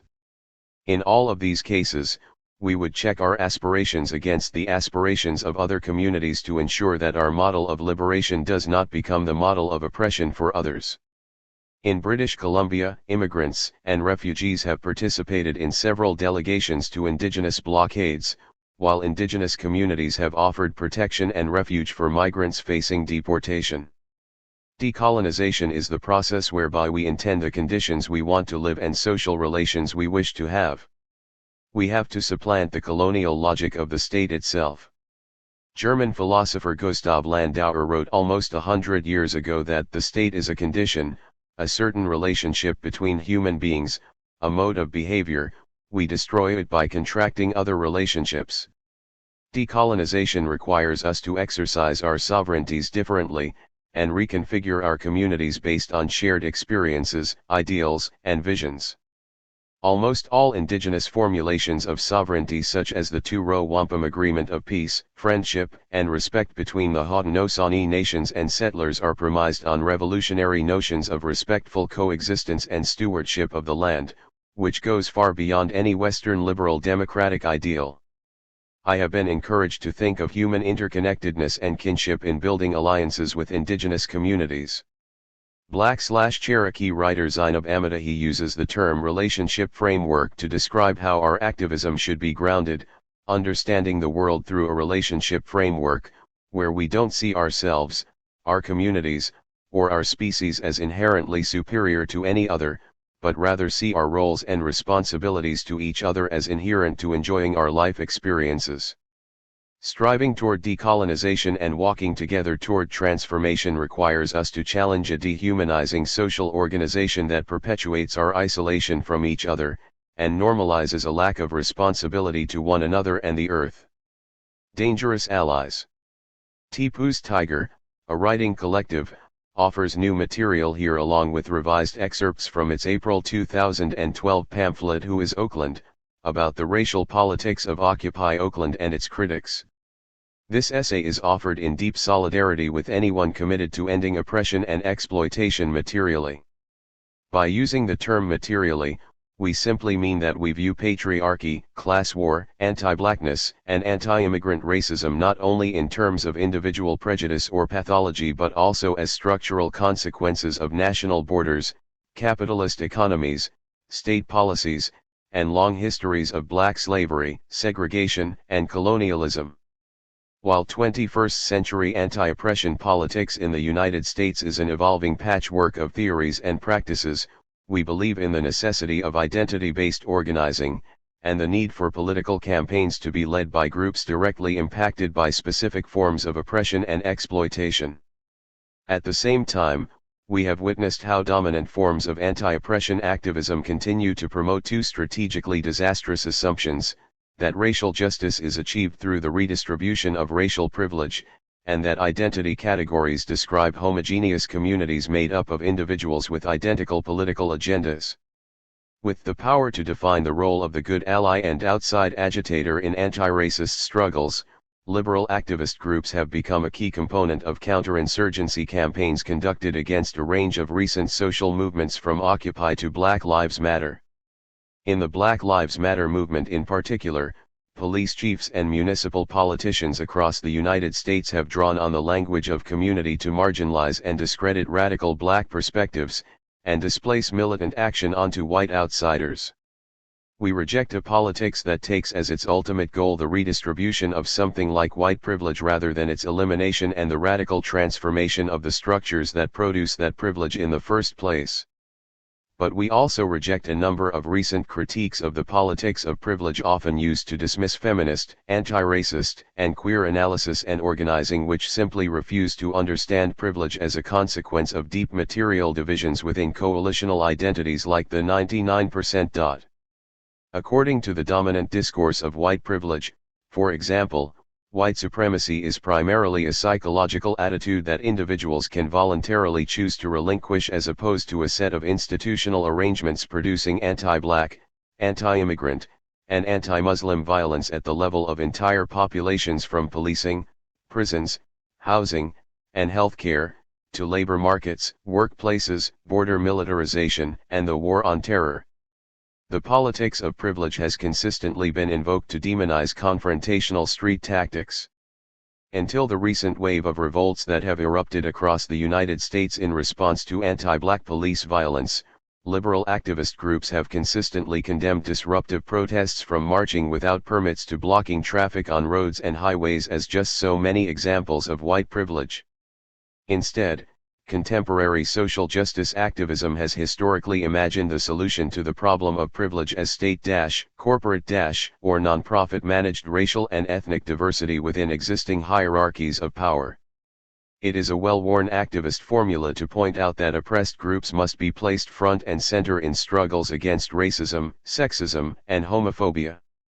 U.S. social movements are now operating in a political environment where demands for racial justice have been translated into inclusion within oppressive systems where the U.S. Border Patrol is 54% Latino/A, where the percentage of non-white police officers working in U.S. law enforcement has almost doubled from 1987 to 2013, and where the U.S. Army is simultaneously one of the most racially integrated and oppressive institutions in the world. Police chiefs, politicians, business interests, and even many progressive activists have strategically invoked the language of community to bring protests under control. The complex interplay of race, gender, sexuality, and class do not automatically create a shared political vision, even though it may create a shared sense of oppression and linked fate among a people. Identity does not automatically mean solidarity. But the uneven impact of identity-based oppression across society creates the conditions for the emergence of autonomous groups organizing on the basis of a common political understanding of those experiences. Identity is not solidarity. The politics of privilege and the conservative appropriation of the language of community have ended up reinforcing racial stereotypes about the political homogeneity and helplessness of communities of color. The category people of color is itself a recently invented identity category that obscures the central role that anti-blackness plays in maintaining the U.S. racial order while concealing non-white interracial conflict.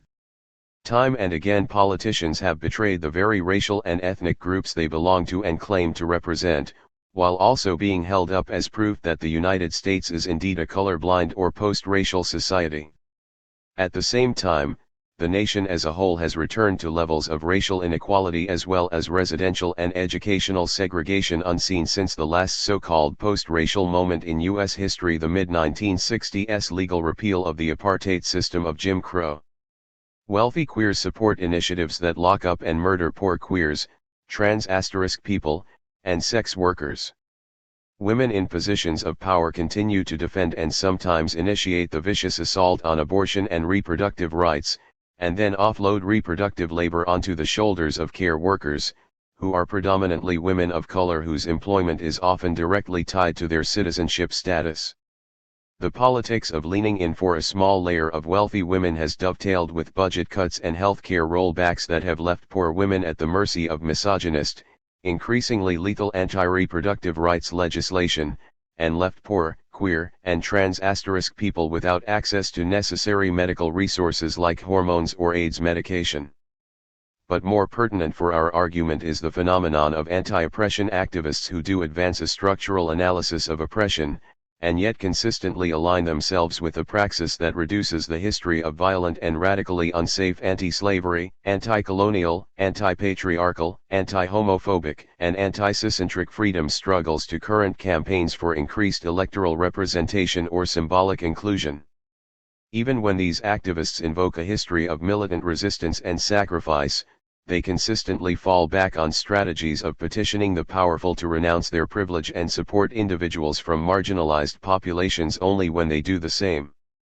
Rejecting this liberal political framework has become synonymous with a refusal to seriously address racism, sexism, and homophobia in general. Even and especially when non-white people, women, and queers imagine and execute alternatives to this liberal politics of cultural inclusion, they are persistently attacked as white, male, and privileged by the cohort that maintains and perpetuates the dominant praxis. Race leaders and legitimate protest. A vast non-profit industrial complex and elite racial leadership class has arisen since the 1960s to define the parameters of acceptable political action and debate. As riots and rebellions return to the United States, the dominant praxis of contemporary anti-oppression politics has largely refused to question the alienated governance structures that create the need for race leaders in the first place rather than already existing popular assemblies and other forms of decentralized decision-making, within and when needed, between groups directly impacted by anti-black state violence, rape and sexual assault, deportations, surveillance, and extreme racial inequality. Point 1. When activists claim that poor black and brown communities must not defend themselves against racist attacks or state violence, especially not through the use of illegal tactics, they typically advocate instead the performance of an image of legitimate victimhood for white middle-class consumption. Communities of color have become in contemporary liberal anti-oppression discourse akin to endangered species in need of management by sympathetic whites or community leaders assigned to contain political conflict at all costs. Echoing right-wing racist rhetoric, liberal organizations routinely smear illegitimate, non-pacifist resistance as senseless and the work of irrational thugs.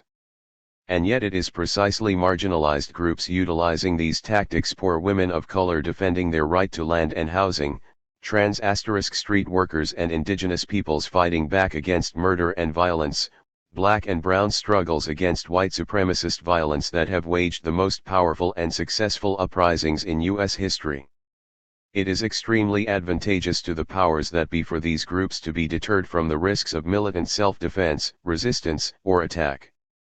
We refuse a politics that infantilizes non-white and or non-Mali groups, and believes that they are incapable of fighting for their own liberation, as the old saying goes, by any means necessary. Defining the good ally. Who is a social justice ally?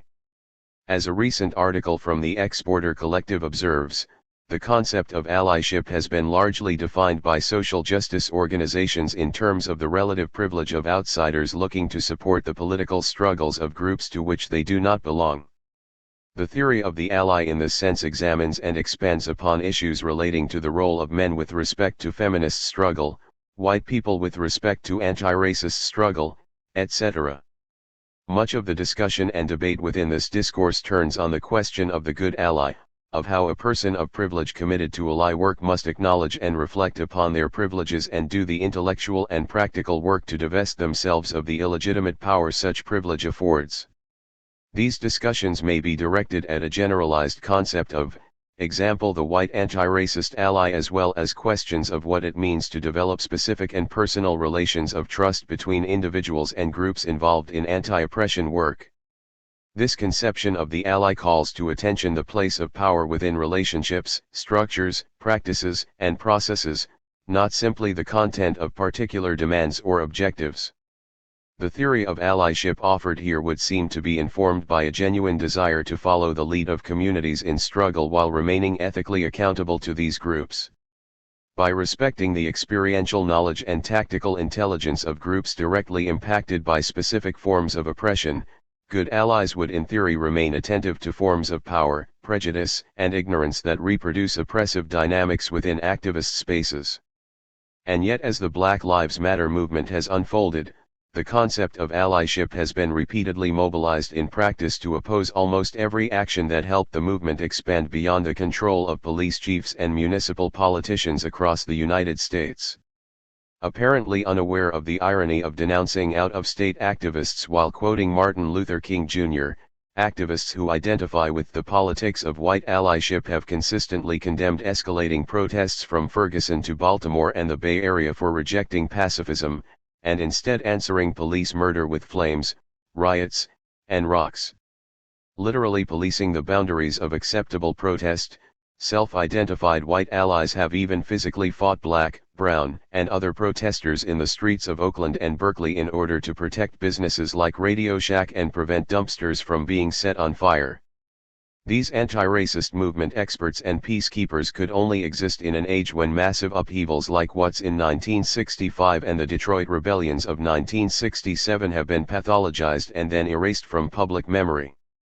Because of the return of this defiance to U.S. streets, many who would otherwise ignore the ongoing police murders of black people won't easily forget Oscar Grant, Trayvon Martin, Rekia Boyd, Renisha McBride, Michael Brown, Eric Garner, and Freddie Gray, among countless others. But what looks like discrepancy between theory and practice is in fact a consistent application of the basic principles of allyship developed within conservative institutional contexts in the aftermath of 1960s-era movements of black liberation.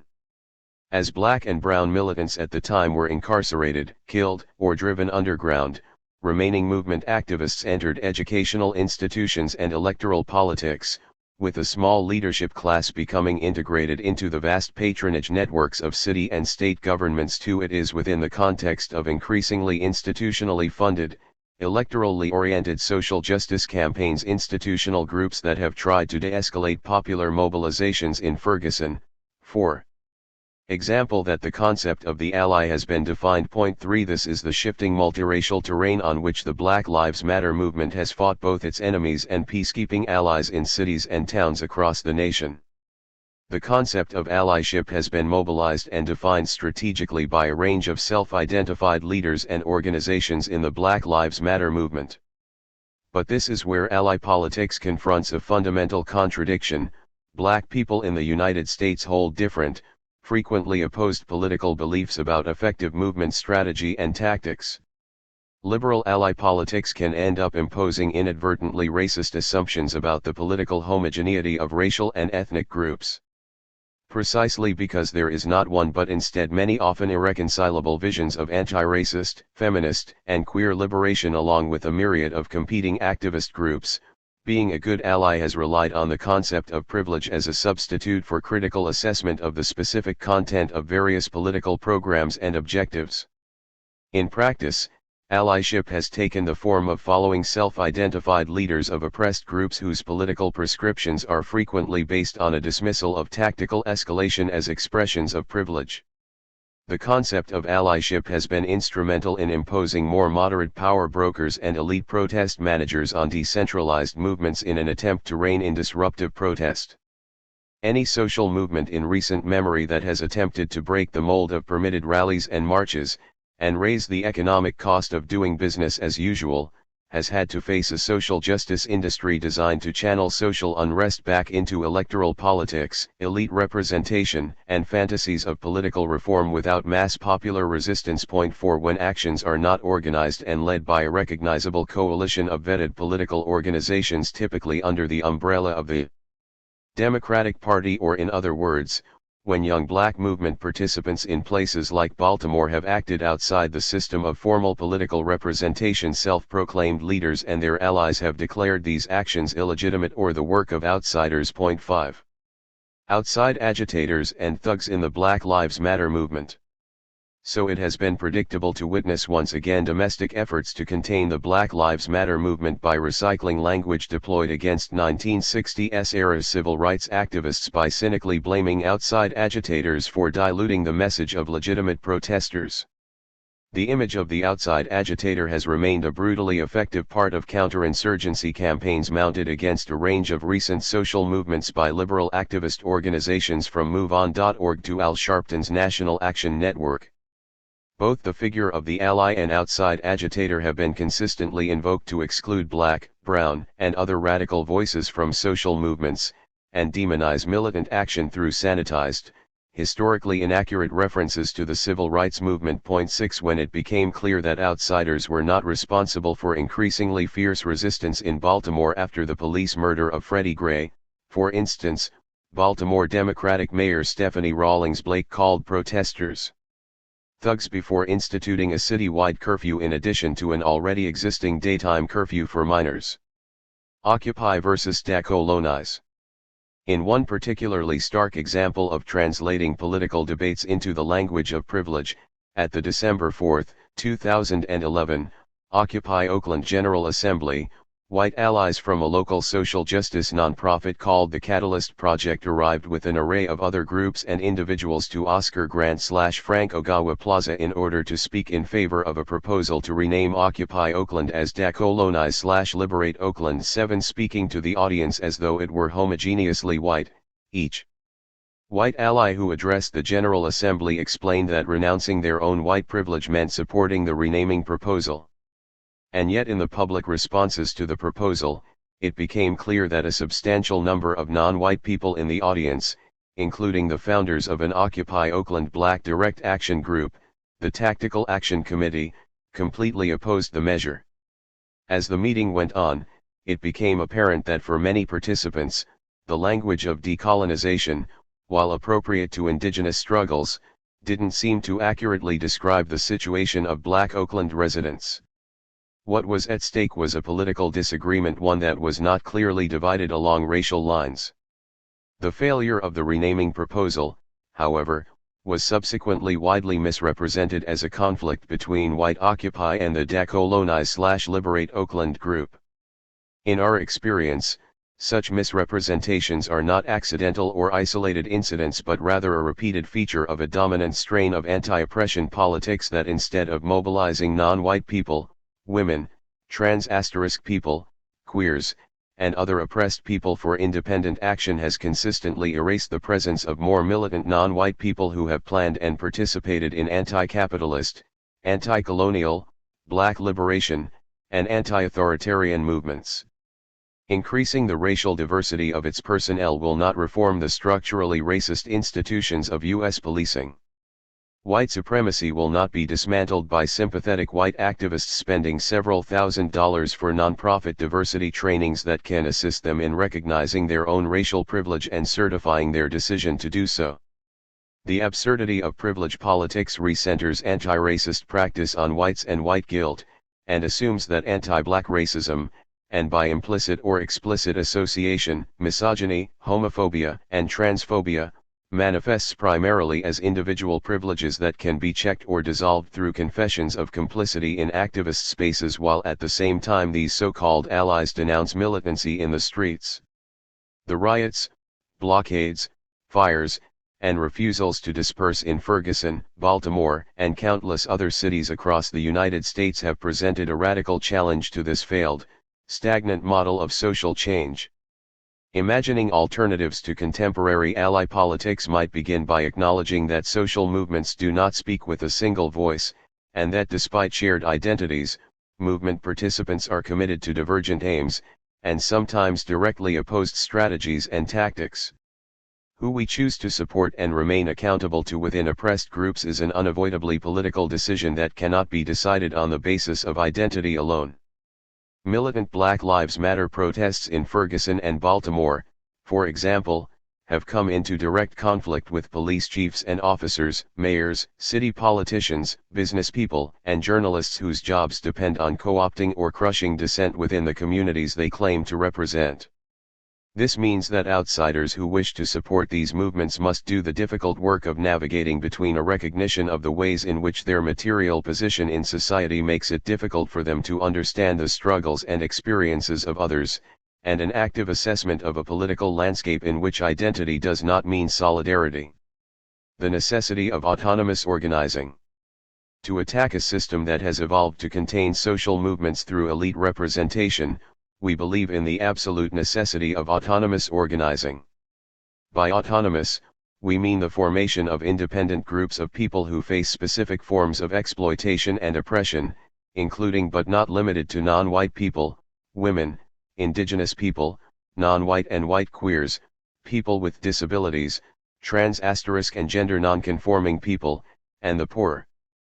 Creating a variety of spaces as free from anti-blackness, racism, sexism, and sexual violence as possible are the minimal conditions needed for political projects to survive over time. We also believe in the political value of organizing across social divisions with the understanding that any identity category is already a coalition of different groups with often radically different political interests depending on the issues being addressed. We hope for the emergence of widespread autonomous organizing. We believe that a future beyond the histories of enslavement, colonization, and genocide of non-European populations that produced the conditions for the emergence of global capitalism and beyond the many thousand years of violent patriarchal structuring of society along hierarchized and increasingly binary gender lines will require revolutions within revolutions. Capitalism's ecocidal destiny, and its relentless global production of poverty, misery, abuse, and disposable and enslavable populations, will force increasingly catastrophic social change within most of our lifetimes whether U.S. social movements can meet the challenge or not. No individual or single organization can speak for non-white people, women, the world's colonized populations, workers, or any demographic category as a whole, although non-white, female and queer, and labor activists from the global north routinely and arrogantly claim this right. Black liberation, civil rights, feminist, labor, and decolonization struggles clearly reveal that if resistance is even slightly effective, the people who struggle are in danger. The choice is not between danger and safety but rather between the uncertain dangers of revolt and the certainty of a world with no future. Notes. 1. On the historically counter-revolutionary role of the black leadership class during Reconstruction, the Civil Rights Movement, and as a tool of indirect colonial rule in Africa, and on the more radical alternative of mass participatory politics promoted by civil rights activists like Fannie Lou Hamer. CRL Stevens 2, Dear #Black Lives Matter, We Don't Need Black Leadership, Orchestrated Pulse blog, http://www.orchestratedpulse.com/2015/08/black-lives-matter-leadership, accessed August 15, 2105. 2. For a history of the institutional incorporation and increasing conservatism of 1960s era black freedom struggles, see Cedric Johnson, Revolutionaries to Race Leaders, Black Power and the Making of African American Politics, Minneapolis, University of Minnesota Press, 2007. 3. For an account of pre-verdict preparations to de-escalate conflict and work with authorities to flag troublesome individuals in the Ferguson protests, see Karima Towns, with grand jury decision imminent, clergy in Ferguson step up as peacekeepers, Think Progress RSS, November 12, 2014. 4. For an analysis of why mass defiant behavior like riots, illegal strikes, and street battles with the police are not seen as political action at all by academics, activists, and media commentators, see Francis Fox Piven and Richard A. Cloward, Poor People's Movements and the Structuring of Protest, Poor People's Movements, Why They Succeed, How They Fail, New York, Pantheon, 1977, 1-37. 5. For an account of failed attempts by local clergy to manage protests in Ferguson, see, for example, Jeff Hood, The Violence of Demanding Peaceful Protest, The Missteps of Clergy in Ferguson, HuffingtonPost.com, August 24, 2014. 6. It is in this political climate that professional activist groups have abandoned the resistance in nonviolent resistance in favor of the theatrical performance of pacifism. On the strategic role of armed self-defense in the civil rights movement, see Akinyele Omowole Umoja, We Will Shoot Back, Armed Resistance in the Mississippi Freedom Movement, New York, New York University Press, 2013, Charles E. Cobb Jr., This Nonviolent Stuff'll Get You Killed, How Guns Made the Civil Rights Movement Possible, New York, Basic Books, 2014. For an overview of recent references to civil rights history in the context of the Black Lives Matter movement, see Lorenzo Saint Dubois, Misunderstanding the Civil Rights Movement and Diversity of Tactics, Diversity of Tactics blog, https://tactical-diversity.wordpress.com/2015/mission-the-highfen-civil-rights-of-tactics, accessed August 15, 2015. 7. For another account of this assembly, see Jamie Yassine, Word vs. Action, Hyphenated Republic blog, https://hyphenatedrepublic.wordpress.com/2011/12/05/word-versus-action, accessed June 20, 2015. A Critique of Ally Politics. This piece emerged from reflections on recent struggles in Durham, North Carolina, and was originally published as a zine in 2013 under the title Ain't No PC Gonna Fix It, Baby. Its author, M., can be reached at sweet_things@riseup.net. Dear beloved ones in struggle. This essay is a love letter to you because I believe in our tremendous power together. I have felt the powers over us, the authorities who would be, tremble, when we can find each other in real and lasting ways. I want to talk survival/liberation with you because those two ideas are inextricably intertwined, as is my future to yours. We have a lot of work to do checking our egos, while bringing up our fighting spirit and balancing it with wisdom. Immersed in endless disappointing and hurtful experiences with friends, comrades, and activists, my need is unrelenting for us to practically rethink how we engage with the question of otherness and the organization of our lives. How do we integrate a genuine approach to anti-oppression? It's painfully clear that spitefully throwing out all frameworks of understanding oppression as a response to critiquing ally politics only works to destroy us. This writing takes apart the concept of ally in political work with a focus on race, though clearly there are parallels through and across other experiences of identity. I want to recognize that the stories told here are missing much of their complexity and nuance because of limited time and space, but I'm using them to highlight a few dynamics that I've seen consistently replicated in a wide variety of situations. Please talk about it with each other, share your thoughts and stories together, and give me constructive criticism if you want. I hope you feel it. Allyship as identity. The liberal concept of allyship is embedded in a rights-based discourse of identity politics. It works with the ideas that there are fixed groups of people, black people, women, gay people, and so on, that have been wronged by the structural oppressions of our society, that we must work across these differences to achieve equality for all, and that this responsibility falls especially on those who most benefit from structural oppressions. It centers on the idea that everyone has different life experiences that are shaped by our perceived identities, and so if you have an identity that is privileged in our society, you cannot understand the experiences of someone with an identity that is oppressed. According to ally politics, in order to undermine whatever social privileges you benefit from, you must give up your role as a primary actor and become an ally to the oppressed. A good ally learns that if you can never understand the implications of walking through this world as an oppressed fill in the blank with a person on the receiving end of a specific oppression, the only way to act with integrity is to follow the leadership of those who are oppressed in that way, support their projects and goals, and always seek out their suggestions and listen to their ideas when you are not sure what to do next. It starts to get real complicated, real fast, however, as you discover that there is no singular mass of people of color or any other identity-based group to take guidance from, and that people within a single identity will not only disagree about important things but also will often have directly conflicting desires.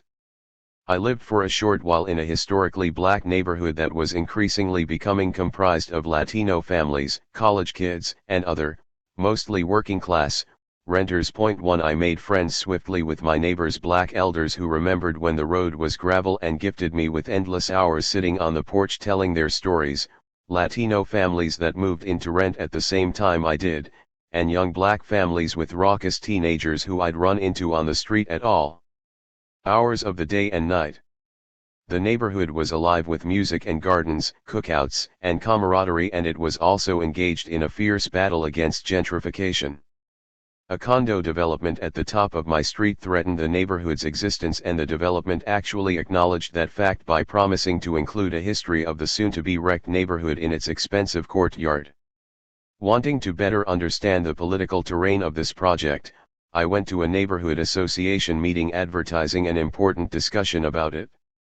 With maybe a dozen people in attendance, I was the only renter, 3/4 of the people were white, and there were 3 cops.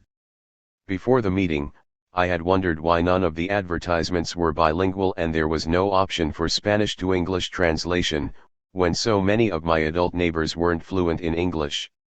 At the meeting, it was clear that assembling a body that was representative of the people who actually lived in my neighborhood was not the priority.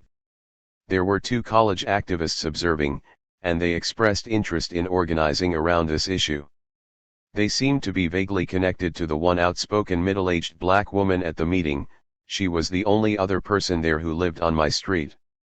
She spoke positively about the condo development and was the only person in the neighborhood I ever met who thought safety could come from more police on our block.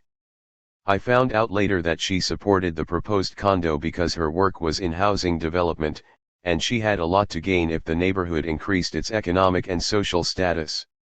Interestingly, all the other, white, homeowners at that meeting were dramatically opposed to the condo development because they lived in mostly fixed-income households that couldn't afford the inevitable increase in their property taxes. Although most of my neighbors, all the people who I spoke with, directly despised the development plan, and many were already feeling its early effects: increased police violence, landlords encouraged to evict black families in order to rent to white college students, and African business owners kicked out of their buildings. The distant college activists who also organized around gentrification did their work in the community at neighborhood meetings like the one I described and at a popular black church on the next block. The college kids and activists from other parts of town kept describing to me that there was no consensus from the black community about their position on the development, especially because the minister from that church was initially in favor of it, and so they couldn't organize against the proposed condo, they could only do education about it.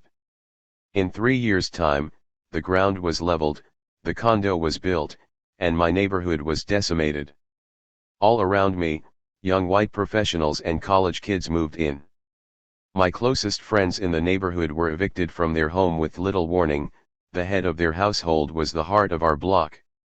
With an open door and delicious food to share, she was a bit of refuge for many of the youths in the neighborhood and knew how to make sure they weren't misbehaving.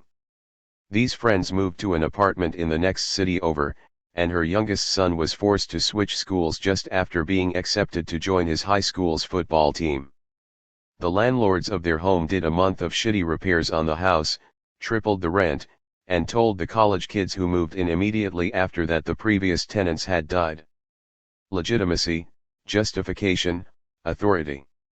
In an attempt to find brown folks to take direction from, white folks often end up tokenizing a specific group whose politics most match their own. What does the NAACP, Critical Resistance, or the Dream Team think about X? Or they search out the most visible leaders of a community because it is quicker and easier to meet the director of an organization, minister of a church, or politician representing a district than to build real relationships with the people who make up that body. This approach to dismantling racism structurally reinforces the hierarchical power that we're fighting against by asking a small group to represent the views of many people with a variety of different lived experiences. When building an understanding of how to appropriately take leadership from those more affected by oppression, people frequently seek out such a community leader not simply because it's the easiest approach but also because whether they admit it or not they are not just looking to fulfill the need for guidance, they are seeking out legitimacy, too. In gaining an anti-oppression education, you learn how you benefit from the oppression of others because our society values certain identities. You must come to terms with the fact that you are granted privilege in our society simply because of what you look like or where your family comes from, and there is nothing you can do to fully refuse or redistribute your privilege. The knowledge of this often comes with a deep sense of white guilt. It can be paralyzing to know that you are given something that others will never have, though you have done nothing for it, and have no power to change this privilege. This sense of guilt, coupled with the idea that the only ethical way to act is by taking direction from others, can make one feel powerless and debased. The model of ally politics puts the burden of racism exclusively onto white folks as an intentional flipping of the social hierarchies, while being clear that you can never escape this iniquity, but offering at least a partial absolution if you can follow the simple yet narrowly directed penance: listen to people of color. Once you've learned enough from people of color to be a less racist white person, call out other white people on their racism. You will still be a racist white person, but you'll be a less racist white person, a more accountable white person. And at least you can gain the ethical high ground over other white people so you can tell them what to do. Time and time again, we've seen that the salvation model doesn't move us in a liberatory direction only toward increased self-righteousness and plays for power. To be an ally is to shirk responsibility for your own actions, legitimizing your position by taking the voice of someone else, always acting in someone else's name. It's a way of taking power while simultaneously diminishing your own accountability, because not only are you hiding behind others but you're also obscuring the fact that you're in control of making the choices about who you're listening to, all the while pretending, or convincing yourself, that you're following the leadership of a non-existent community of people of color or that of the most appropriate black voices. And who are you to decide who the most appropriate anything is? Practically, then, it means finding a black voice who agrees with your position to justify your own desires against the desires of other white people or mixed race groups. Perhaps you've watched or participated in organizing that seeks to develop the leadership of individuals who live in a specific neighborhood or work in a particular kind of labor force. This language seems to offer the benevolence of the skills of the organizing group to those who haven't been exposed to such ideas.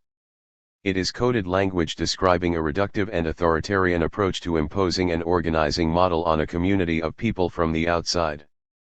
It also conveniently creates spokespeople who can then be used to represent the whole of that, often heterogeneous, body of people. Over the last several decades, an entire elite class of politicians and spokespeople has been used to politically demobilize the communities they claim to represent. I frequently hear from anti-authoritarian white allies that they are working with authoritarian or nonpartisan community groups, sometimes on projects they don't believe in, because the most important thing is that they follow the leadership of people of color. The unspoken assertion is that there are no anti-authoritarian people of color or none who are worth working with. Choosing to follow authoritarian people of color in this way invisibilizes all the anarchist or unaligned people of color who would be your comrades in the fight against hierarchical power. Obviously, there is at least as broad a range of political ideologies in communities of color as there are in white communities. On Sunday, July 14, 2013, in response to the acquittal of Trayvon Martin's killer and the consequenceless murder of black and brown youths in our culture, our small city experienced an uncoordinated collision of a rowdy, angry demonstration and somber, sedentary speak out. The speak out was intended to be a space where people could give voice to their sorrow and pain, be held by friends and strangers, and find solace in one another. The marching crowd was lively, vocalizing rage with a bodily frenzy to release. In the short stretch from the plaza to the courthouse, folks of a variety of ages, races, and genders found rhythm in the streets together, resolute in each other's capacity to rebel on this day of ferocious mourning. The incongruent energies of the two different events met each other abruptly. As the march arrived, small groups tumbled into the speak out, meeting and chatting with each other. This suddenly overflowing crowd began situating itself, joining the group on the sidewalk and settling into the street in front of it. The march was clearly an uninvited disruption, and the friend who was holding the space of the speak out, a prison abolitionist and organizer from a radical African American cultural organization, was encouraging people to quiet down and move onto the sidewalk so the speak out could continue. Among hesitant attempts to bring the clatter down, the noise of the new crowd slowly started to lower, but rather than giving a little space for a true silence to settle, self-described white allies came to the edge of the sidewalk, physically and verbally corralling people out of the streets and shouting things like, "Shut up! Have some respect! You're all idiots!"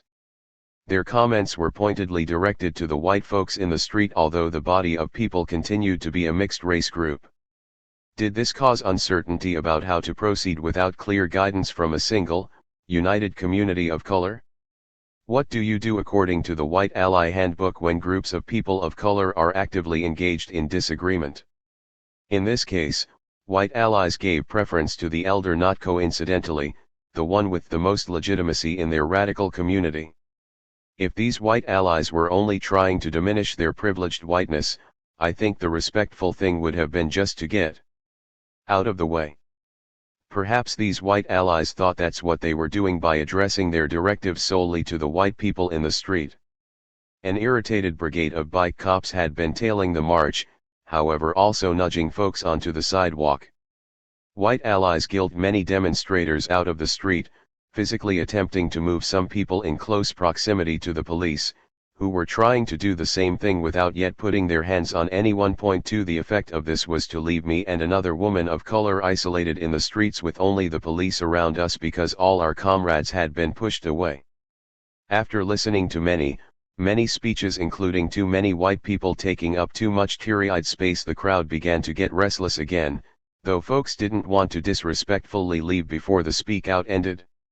A few of the folks who had marched from the plaza to the speak out, including several mothers of youths in the nearby jail, rallied the crowd to march to the jail, and the speak out continued with smaller numbers because most people had either left to go home or had joined the marching crowd, taking the demonstration out into the night. Did the black folks at the speak out need a few young white people to speak for them? Certainly none of us needed white radicals to do the police's job for them. Charity is to solidarity, what ally is to affinity. Anarchists and anti-authoritarians clearly differentiate between charity and solidarity, especially thanks to working with indigenous solidarity movements and other international solidarity movements based on the principles of affinity and mutual aid.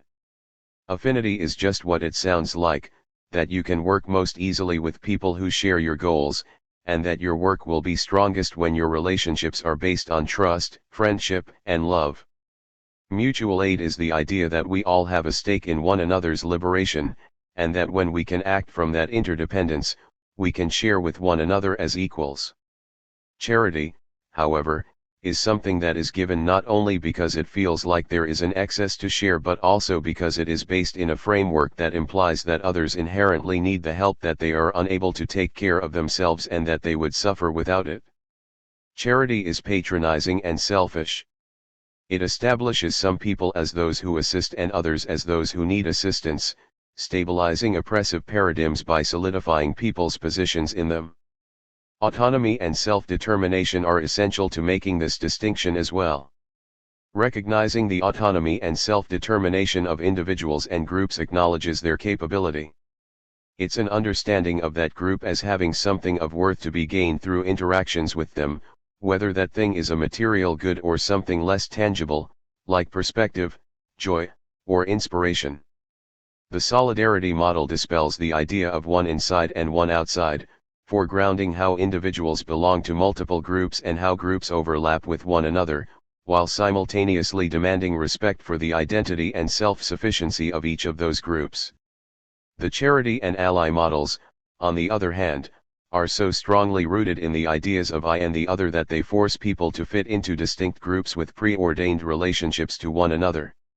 According to ally politics, the only way to undermine one's own privilege is to give up one's role as an individual political agent, and follow the lead of those more or differently oppressed. White allies, for instance, are taught explicitly to not seek praise for their ally work, especially from people of color, yet there is often a distinctly self-congratulatory air to the work of allyship, as if the act of their humility is exaggerated to receive the praise they can't ask for. Many white allies do their support work in a way that recentralizes themselves as the only individuals willing to come in and do the hard work of fighting racism for people of color. Where ally politics suggests that in shifting your role from actor to ally you can diminish your culpability, a liberatory or anarchist approach presumes that each person retains their own agency, insisting that the only way you can be accountable is by acting from your own desires while learning to understand and respond to the desires of other groups. Unraveling our socialized individualization until we can feel how our survival/liberation is infinitely linked to the survival/liberation of others fosters interdependence, as opposed to independence, and enables us to take responsibility for our choices, with no boss or guidance counselor to blame for our decisions. For a liberating understanding of privilege, each of us must learn our stake in toppling those systems of power to recognize how much we all have to gain in overturning every hierarchy of oppression. For many people, this requires a shift in values. A rights-based discourse around equality would lead us to believe that we could all become atomized middle-class families of any race who are either straight or gay married. Point 3 But anyone who's been on the bottom knows there's never enough room for everyone on the top or even in the middle. Point 4 A collective struggle for liberation can offer all of us what we need, but it means seeking things that can be shared in abundance, not those things that are by definition limited resources. A few years ago, at a May Day march in our town, an unnecessary conflict erupted out of attempts to negotiate within a large crowd about whether or not to march in the street without a permit. At least one group of organized undocumented folks asked others to stay out of the streets because they didn't want to get arrested. In this minimally policed and low-tension situation, rather than beginning conversations about whether it was possible to create space where some people could be in the street and some could be on the sidewalk, several people shifted immediately into control and management mode, increasing the antagonism and artificially creating two opposing sides. In retrospect, there were numerous ways we could have worked through this respectfully with better communication both before and during the march. The conflict brought up important questions about how to navigate multiple risk levels within a single event, how to build trust that can translate into plans for safety in the streets, and organizing exit strategies that accommodate different groups of people. But the communication by some people on behalf of others dramatically escalated the situation. While the march was still in progress, somehow I was tasked with talking to members of a different organization who do work in a nearby neighborhood with many undocumented folks. I approached a group of people who were visibly upset that others remained in the streets, and I had a brief but intense interaction with a man who I'd never met before. I don't remember the exact words that we exchanged, but I remember calmly approaching him and asking him if we could speak about what was going on. He responded by screaming in my face.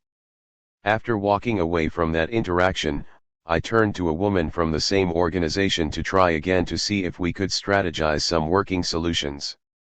She, a graduate student at a nearby private university, launched into a tirade about how I must not understand the disproportionate police harassment that people of color, especially undocumented people, would face if the police chose to attack the march that day. With hard-to-veil irritation, I asked her if she had ever personally experienced police violence or ever spent time in jail. When she answered no, I told her how ridiculous it felt for her to be making such baseless assumptions about me when I had more stories than I cared to share of police violence in both social and political contexts relating to race and gender. Then I asked her what kind of conversation she expected we could have when she was speaking so stridently about experiences that weren't even hers. She apologized and said that she would just rather talk after the march was over. After the march, my housemate told me a story from the day that I can only explain as a temporary loss of perspective. While she was walking in the street with her 5-year-old nephew, a mutual friend of ours who was frustratedly trying to redirect everyone off the street and onto the sidewalk approached her. With a bullhorn to her mouth, this friend shouted at my housemate to get out of the street. At this point, my housemate said to me with some confusion and sadness, "I thought she was coming to talk to me, but she didn't even say hello to me. She didn't speak my name. She pretended like she didn't know me. I know she knows who I am, but she acted like I was just a body, separated from our hearts." Community policing, power, authority. Perhaps the least understandable aspect of ally politics to me is the overwhelming tendency for people, who otherwise seem to aspire to relationships free of domination, to try to exert control over others. Is it because when we feel like we occupy the most legitimate or objectively most justified position, often according to a strangely quantitative evaluation of those who are most wronged by social oppressions, it is easy to inflate our sense of righteousness? Or is it that when we feel like we have the most information or most connections to other important groups, we can make decisions for others better than they can make for themselves? Respecting individual and group autonomy means that we don't need a bunch of fucking managers. It means that no matter how well positioned or knowledgeable you are, people can communicate and resolve conflicts best when speaking from their direct experiences and with genuine humility. Some of the first skills taught in conflict resolution, facilitation, and de-escalation trainings are how not to speak for others. You learn that you break trust when trying to represent others without their consent. During the anti-globalization years at the turn of the 21st century, I frequently found myself in baffling arguments about the use of violence in demonstrations with pacifists or others who self-described as adhering to a strict code of nonviolence. Many of the same folks who argued that we shouldn't do anything that could hurt someone else's property consistently yelled at their companions until they felt threatened, and engaged in intensely damaging emotional manipulations and passive-aggressive maneuvers in meetings and during demonstrations. Countless times, I saw nonviolent demonstrators physically hurt other protesters by attempting to drag them out of the streets for spray painting a wall or breaking a window. Why do people feel justified in trying to pacify others, often with little context for one another? Such vehement attempts to try to contain others' rage and rebellion leads to an unnecessary escalation of conflict between those of us who should be able to struggle together instead of against one another. We're not trying to get comfortable. We're trying to get free. We are told that resistance lies in speaking truth to power rather than attacking power materially. We are told by an array of highly trained white allies that the very things we need to do in order to free ourselves from domination cannot be done by us because we're simply too vulnerable to state repression. At mass rallies, we're replayed endless empty calls for revolution and militancy from a bygone era, while in practice being forced to fetishize our spiritual powerlessness. Escalating identity, who is Oakland? Revolutionary struggle is indeed radically unsafe. It is a lifelong aspiration that can and does mean prison or death for some of us, and an awareness that these risks can intensify based on the different parts of our identities is necessary. Yet the concept and role of ally politics has mutated this awareness into a practice of collective policing by would-be managers who are shielded from criticism by the authority of a depersonalized, stereotyped other. The ally framework individualizes structures of oppression, constantly shifting action away from attacking those structures to an emphasis instead on individual behaviors. The focus on individual privilege has become such a popular political discourse precisely because it often leaves unquestioned the very structures that create that privilege. Though it is necessary to understand how we are shaped by systematic forms of oppression, if we aim to collectively dismantle the structures of domination that enable these privileges to exist, the individual transformations must happen concurrently. The ally framework also obscures the fact that there is no single community of color for white people to ally themselves to, rather, there is a heterogeneous mass of overlapping and conflicting individuals and groups. The crisis of representation this creates frequently results in well-intentioned allies stealing agency away from people of color who disagree with the established, institutionalized groups being exalted, only reinforcing hierarchies of legitimacy and policing the boundaries of political approach by throwing the weight of their privileges behind those who already have more power. We all experience fear and doubt, or are unsure how to proceed at times, but we must hold those fears as our own, as we must hold our desires for freedom as our own. When we act on behalf of an imagined other, it makes genuine communication around tactics, strategy, and solidarity impossible, shattering our relationships and fueling mistrust where there could be affinity. Our relationships are not what we need to be breaking.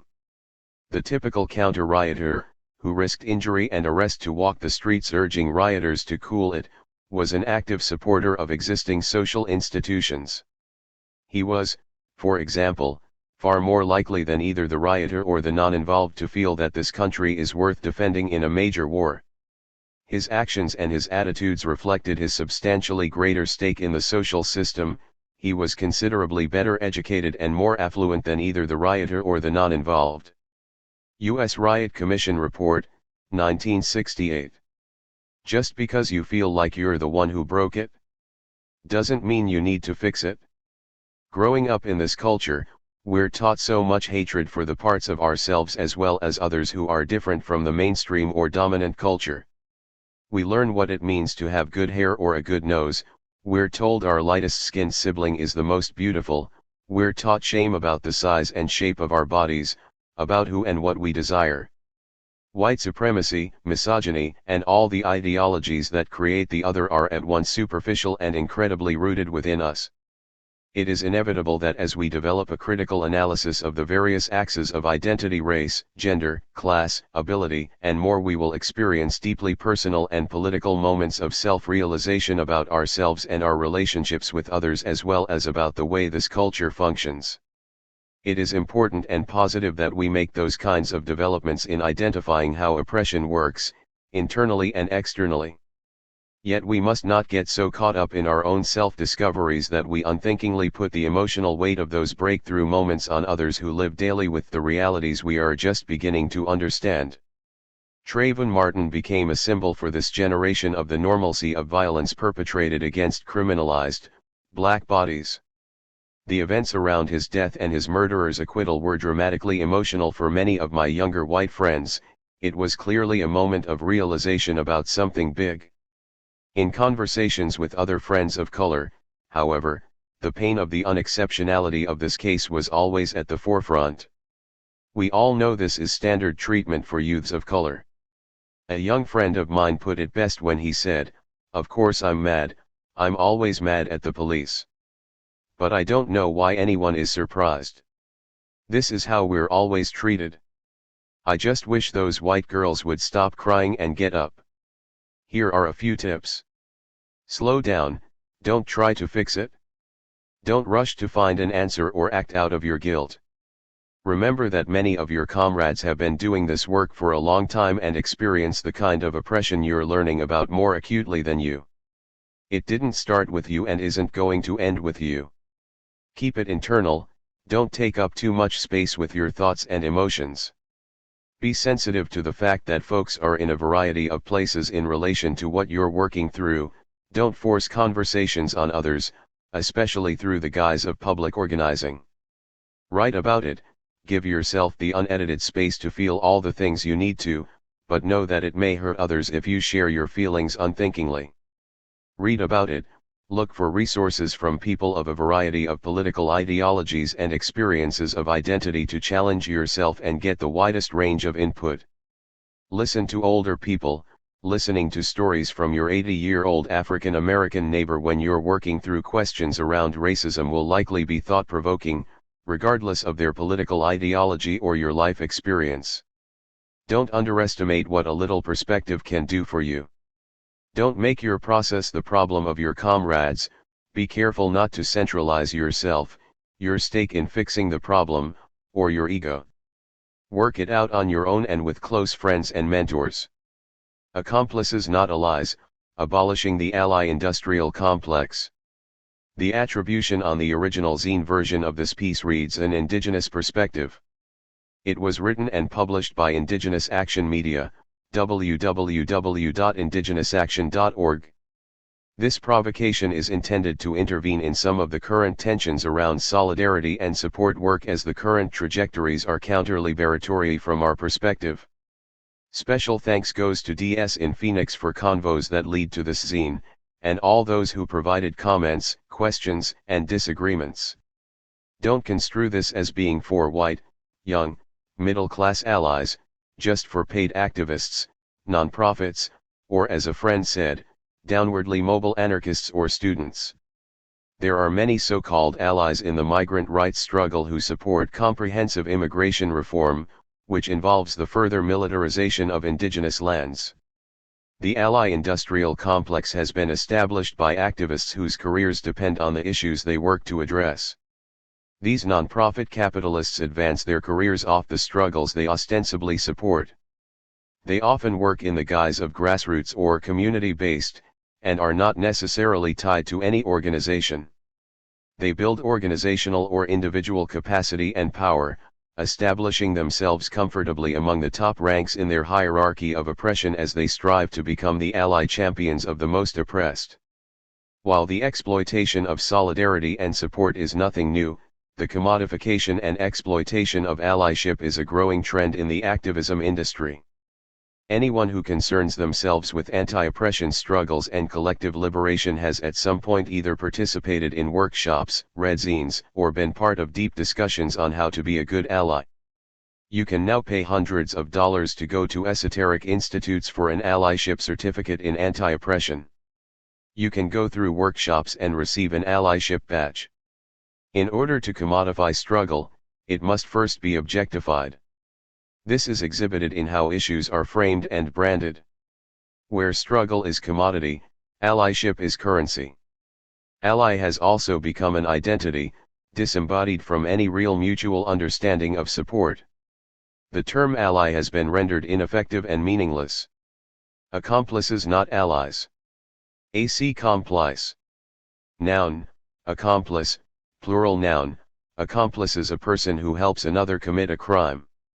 There exists a fiercely unrelenting desire to achieve total liberation, with the land and together. At some point there is a we, and we most likely will have to work together. This means, at the least, formulating mutual understandings that are not entirely antagonistic, otherwise, we may find ourselves, our desires, and our struggles to be incompatible. There are certain understandings that may not be negotiable. There are contradictions that we must come to terms with, and certainly we will do this on our own terms. But we need to know who has our backs, or more appropriately, who is with us at our sides. The risks of an ally who provides support or solidarity, usually on a temporary basis, in a fight are much different than that of an accomplice. When we fight back or forward, together, becoming complicit in a struggle toward liberation, we are accomplices. Abolishing allyship can occur through the criminalization of support and solidarity.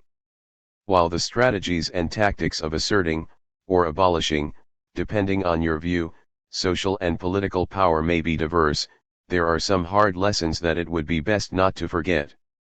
Consider the following to be a guide for identifying points of intervention against the ally-industrial complex. Salvation aka missionary work and self-therapy.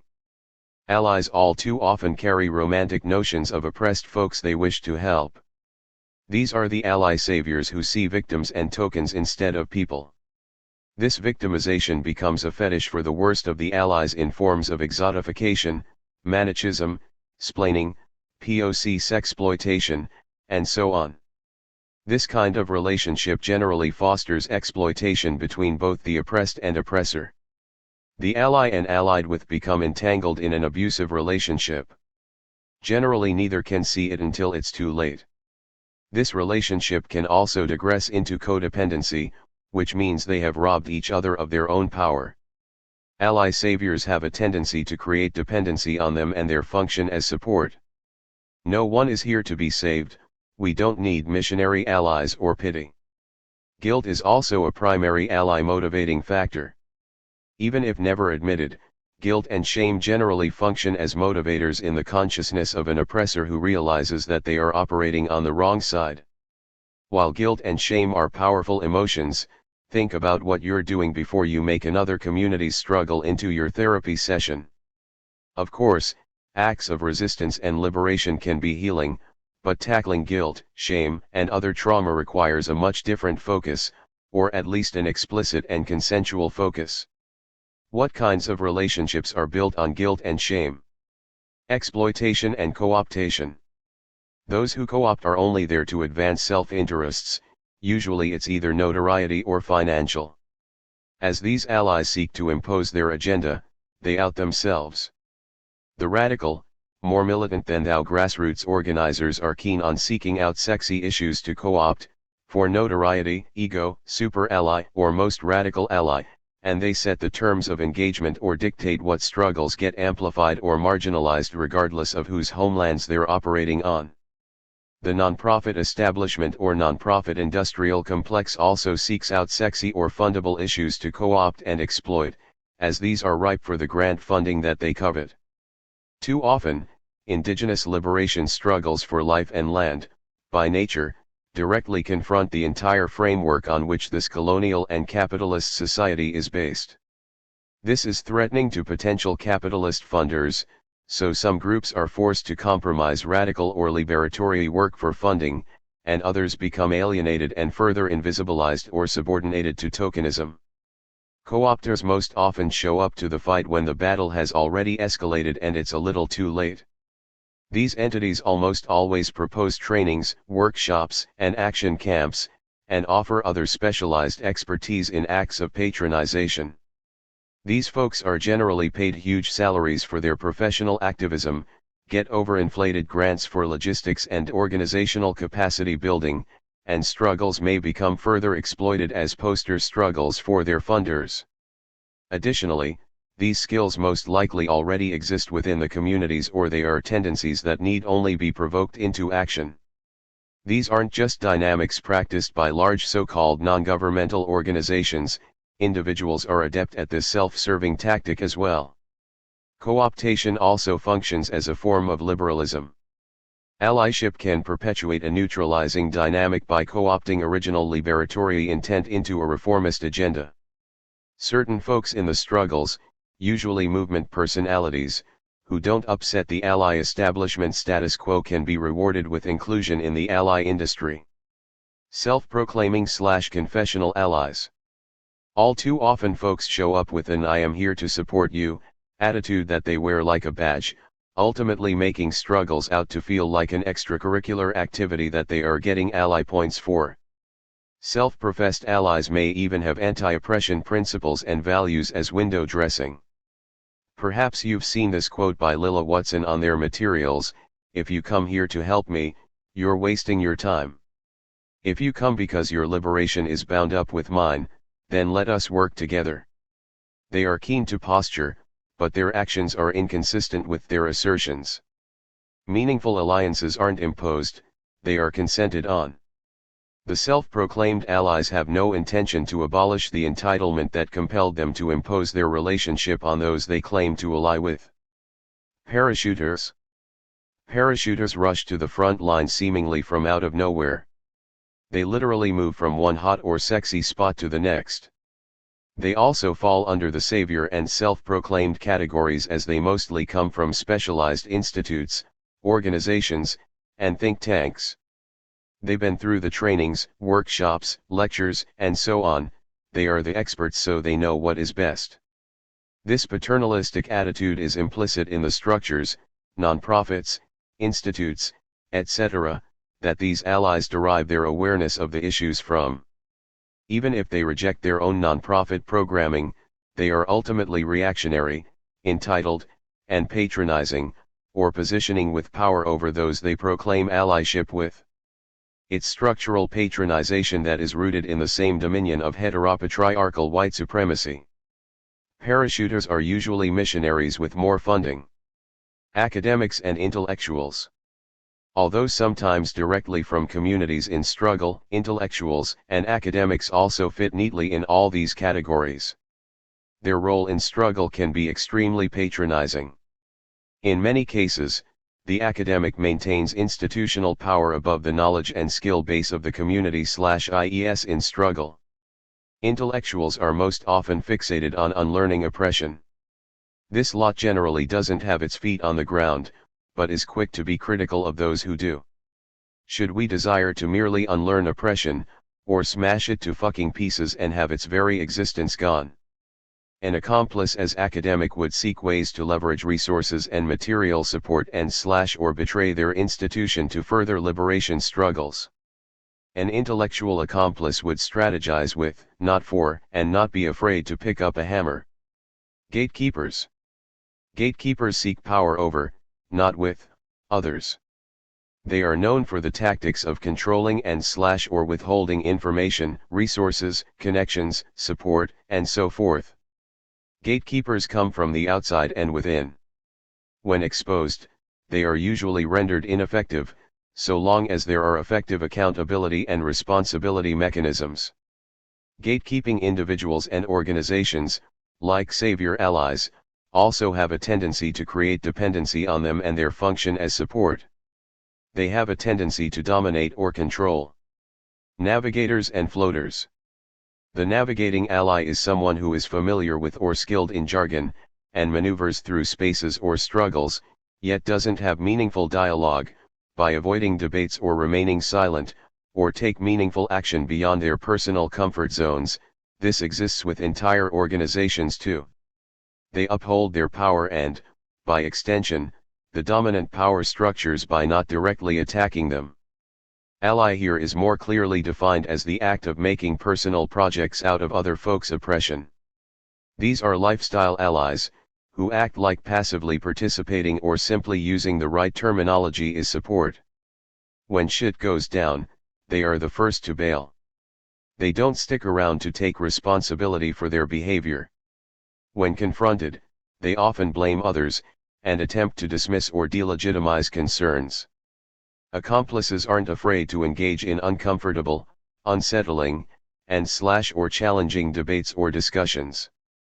Floaters are allies that hop from group to group and issue to issue, never being committed enough, but always wanting their presence felt and their voices heard. They tend to disappear when it comes down to being held accountable or taking responsibility for fucked up behavior. Floaters are folks you can trust to tell the cops to fuck off but never engage in mutual risk, constantly put others at risk, are quick to be authoritarian about other people's overstepping privileges, but never check their own. They basically are action junkie tourists who never want to be part of paying the price, planning, or responsibility, but always want to be held up as worthy of being respected for having been there when a rock needed throwing, block needed forming, and so on. This dynamic is also important to be aware of for threats of infiltration. Provocateurs are notorious floaters going from place to place, never being accountable to their words or actions. Infiltration doesn't necessarily have to come from the state, the same impacts can occur by well-meaning allies. It's important to note that calling out infiltrators bears serious implications and shouldn't be attempted without concrete evidence. Acts of resignation. Resignation of agency is a byproduct of the allyship establishment. At first the dynamic may not seem problematic. After all, why would it be an issue with those who benefit from systems of oppression to reject or distance themselves from those benefits and behaviors, like entitlement, etc., that accompany them? In the worst cases, allies themselves act paralyzed, believing it's their duty as a good ally. There is a difference between acting for others, with others, and for one's own interests. Be explicit. You wouldn't find an accomplice resigning their agency or capabilities as an act of support.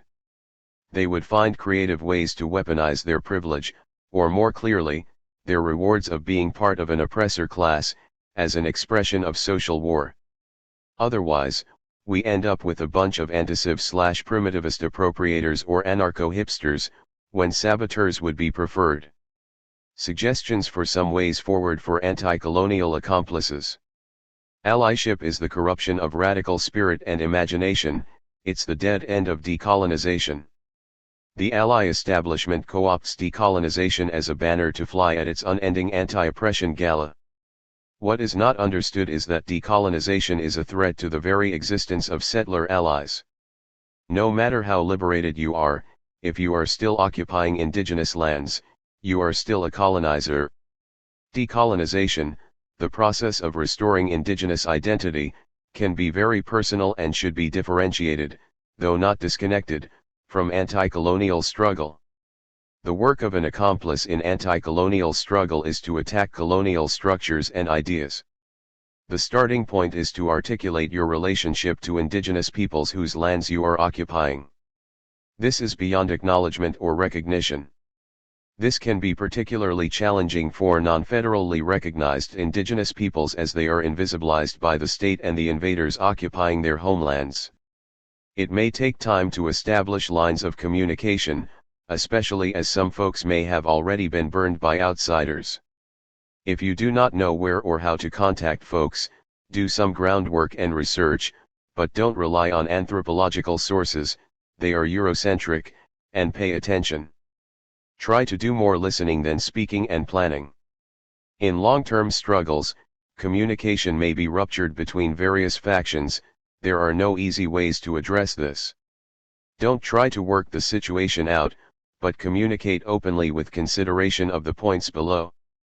Sometimes other indigenous peoples are guests on others' homelands yet are tokenized as the indigenous representatives for the local struggles. This dynamic also perpetuates settler colonialism.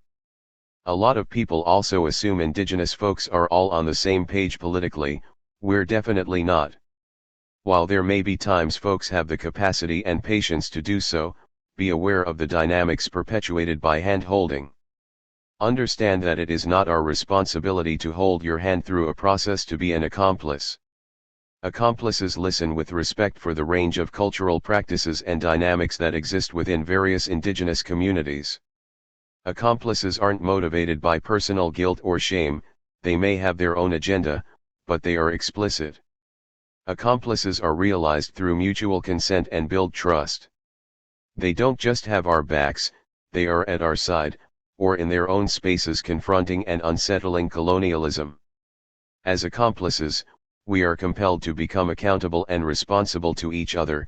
That is the nature of trust. Don't wait around for anyone to proclaim you to be an accomplice, you certainly cannot proclaim it yourself. You just are or you are not. The lines of oppression are already drawn. Direct action is really the best and may be the only way to learn what it is to be an accomplice. We're in a fight, so be ready for confrontation and consequence. If you are wondering whether to get involved with or support an organization, be suspect of anyone and any organization who professes allyship, decolonization work, and/or wears their relationships with indigenous peoples as a badge. Use some of the points above to determine primary motives. Look at the organization's funding. Who is getting paid? How are they transparent? Who's defining the terms? Who sets the agenda? Do campaigns align with what the needs are on the ground? Are there local, grassroots indigenous people directly involved with the decision-making? Co-conspirators? This is an excerpt from a recent interview in Mask magazine with Neil Shirley and Sarah Lee Stafford, co-authors of Dixie Be Damned, 300 Years of Insurrection in the American South, AK Press. Question: your book covers many cases of cross-racial alliances, and the various ways that poor and rebellious white people were made invisible or erased from accounts about uprisings. You go on to talk about how race was constructed as a way to paint rebellion as a threat against all white people, thereby misrepresenting the interest that poor white people had in the success of rebellions and in participating in them. How does this observation inform how you think about race, identity, and revolt today? Answer: let's start with the outside agitator as a white northerner, anarchist, or communist, before we get to the question of erasing rebellious white subjects. From the early days of chattel slavery up until today, the outside agitator theory supports the white supremacist narrative that black and brown people are too ignorant or lazy to rebel on their own. Even in the distinctly black rebellion in 1868 in Ogeechee, Georgia, where the battle cry was "No white man should live between the two Ogeechee rivers," plantation owners were trying to say it was radical labor activists from up north in collusion with the governor who started these rebellions. We have seen the various ways that the white, outside agitator myth was used by the police and their media spokespeople to inflame internal conflicts and delegitimize black, armed rebellion from Ferguson to Baltimore in the last year. It's not only absurd, it's racist and directly reifies the colonial notion that black people were providentially ordained into slavery. When you do this research and really break down what's going on when people employ these narratives, you realize that this isn't just propaganda to disparage armed self-defense, arson, and riots. It also strives to create the notion that all white people in these revolts either are cops, infiltrators, or outsiders who have no genuine reason to be angry. That then makes developing any kind of actual affinity on the ground, even if it's just some practical shit like washing someone's eyes from tear gas, all the more difficult. So on the one hand, you have the white participant in revolt as that of both an outsider and agitator, which reaffirms the idea that white people and people of color are all somehow completely removed from each other's day-to-day lives, and that when revolts happen, white folks only show up to stir up these normally peaceful, unmoved black people. On the other hand, you have the disappearance of white folks from certain uprisings because to imagine them as co-conspirators would destabilize white supremacy. These people have often been called race traitors or white trash, or have actually been rewritten as black or brown by the media/state to erase the evidence that there has been cross-racial, class-based, and regional-based solidarity from the first day that the ships arrived in Jamestown to a few weeks ago in Baltimore. The other problem, however, is that a lot of white people today want credit for being good allies in these rebellions. A lot of times we get involved in shit and we start to make it about class instead of race, or about how we're all against the police and don't really want to talk about the systematic terror, torture, and genocide of black people. At other times we use obscure, romantic language about destroying various totalities, society, identity, the existent, civilization, the list goes on, and we mean that to include white supremacy as a systematic force of organizing society, but frequently that gets lost in our propaganda and we sound like poets who don't want to be asked what we mean.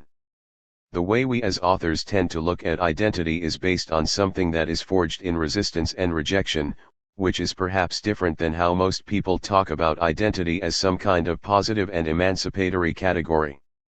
Anarchist Panther Ashanti Alston once said in a speech, "I think of being black not so much as an ethnic category but as an oppositional force or touchstone for looking at situations differently." For instance, we see blackness emerge not only as a state of not being white, as a differentiation, marking of otherness, or marking of bondage.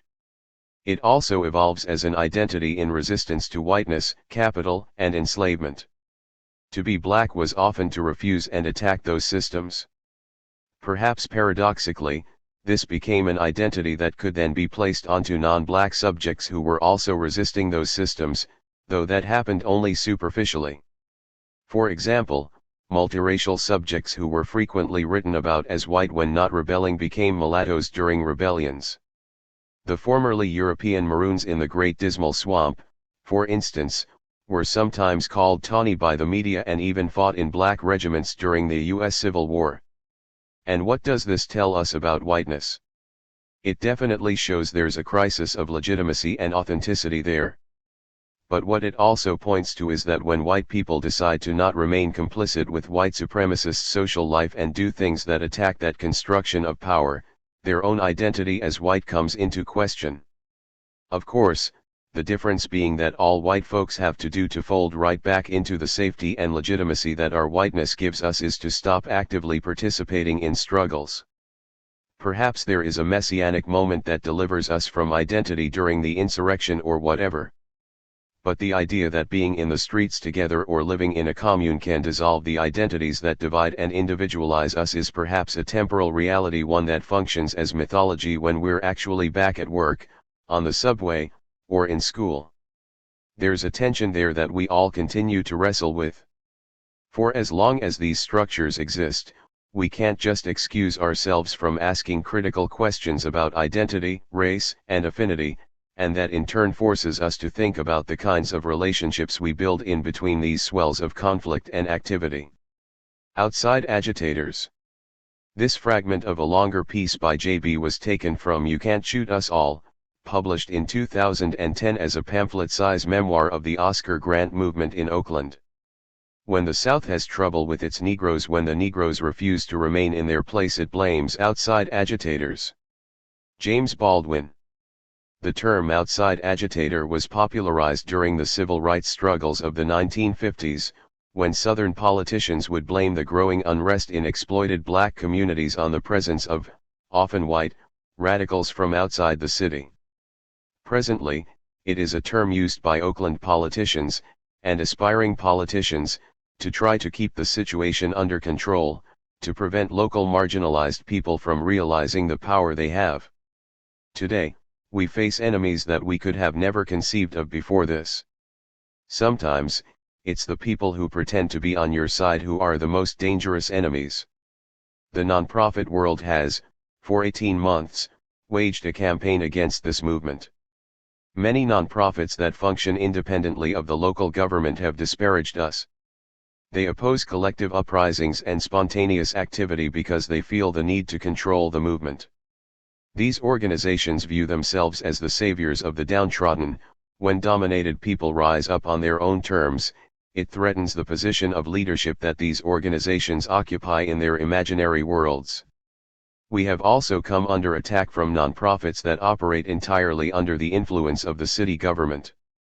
One of these city-funded nonprofits has taken up a full-fledged assault against us, using some of the $2 million in city money it has received to wage a propaganda campaign against the unity that we have found with each other through this struggle. This nonprofit has even used city money to pay young people to come to its indoctrination workshops, where the organization speaks of the evils of people coming together and standing up to their enemies. It has also helped to spread the absurd logic of the mayor's office that only people born and raised in Oakland have the right to take to the streets. This micronationalism is an attempt to foster collaboration between disenfranchised people and their exploiters in a united front against the enigmatic outsiders. It is incorrect to assert that nonprofits of this type have motivations of their own. They are simply the hip mouthpieces of the city government that funds them. Their agenda is the agenda of the mayor's office and police department. They use the language of peace to try to preserve the institutions that created them. We have never been concerned with their peace. The peace of the powerful is the silent war waged against the dispossessed. In the past, our enemies have attempted to divide movements by distinguishing the good element from the destructive element. This time, it seems that the primary division they created was not between the peaceful and violent but instead a racial division wedged between groups in the uncontrollable element in an attempt to neutralize our collective strength. Identifying with a man whose photograph was not unlike my own reflection, wondered if people who did not see themselves in Oscar Grant at least saw in his image their friend, their neighbor, their classmate, someone whose life was worth fighting over. I hoped that there were white people who, after watching a video of a black man being murdered by the police, would be angry enough to break windows. In time, I met these people, because they fought alongside us, throwing bottles and chunks of concrete, cursing the police and writing the names of the dead on the walls of the city. We are all Oscar Grant, attacking white supremacy in the rebellions and beyond. This essay by Finn Feinberg is from the revised edition in 2012 of the zine-style compilation titled Unfinished Acts, January Rebellions, Oakland, California, 2009. The project of sustained insurrectionary activity must constantly chip away at the foundations of white supremacy. Although anarchist practice is assumed to be inherently anti-racist, evidence of this is often hard to find. This should be obvious, but it is worth repeating: to loathe the United States of America and capitalism, to want them destroyed, means the task set in front of us is to attack and abolish the racial order that has enabled these beasts. The Oscar Grant rebellions give us a little glimpse of people in the Bay Area doing just that. In the riots, we saw the collective power of black and brown young people battling, with little fear, against the established white supremacist order. Surprisingly, there also was a small showing of white people in the rebellion as well. This brief show of solidarity from white folks, both those who do have experiences of being criminalized, poor young people, and those who do not, reveals that white folks can have agency to violently oppose a clearly white supremacist institution side by side with non-whites without pretending to share identity or experience where it is not the case.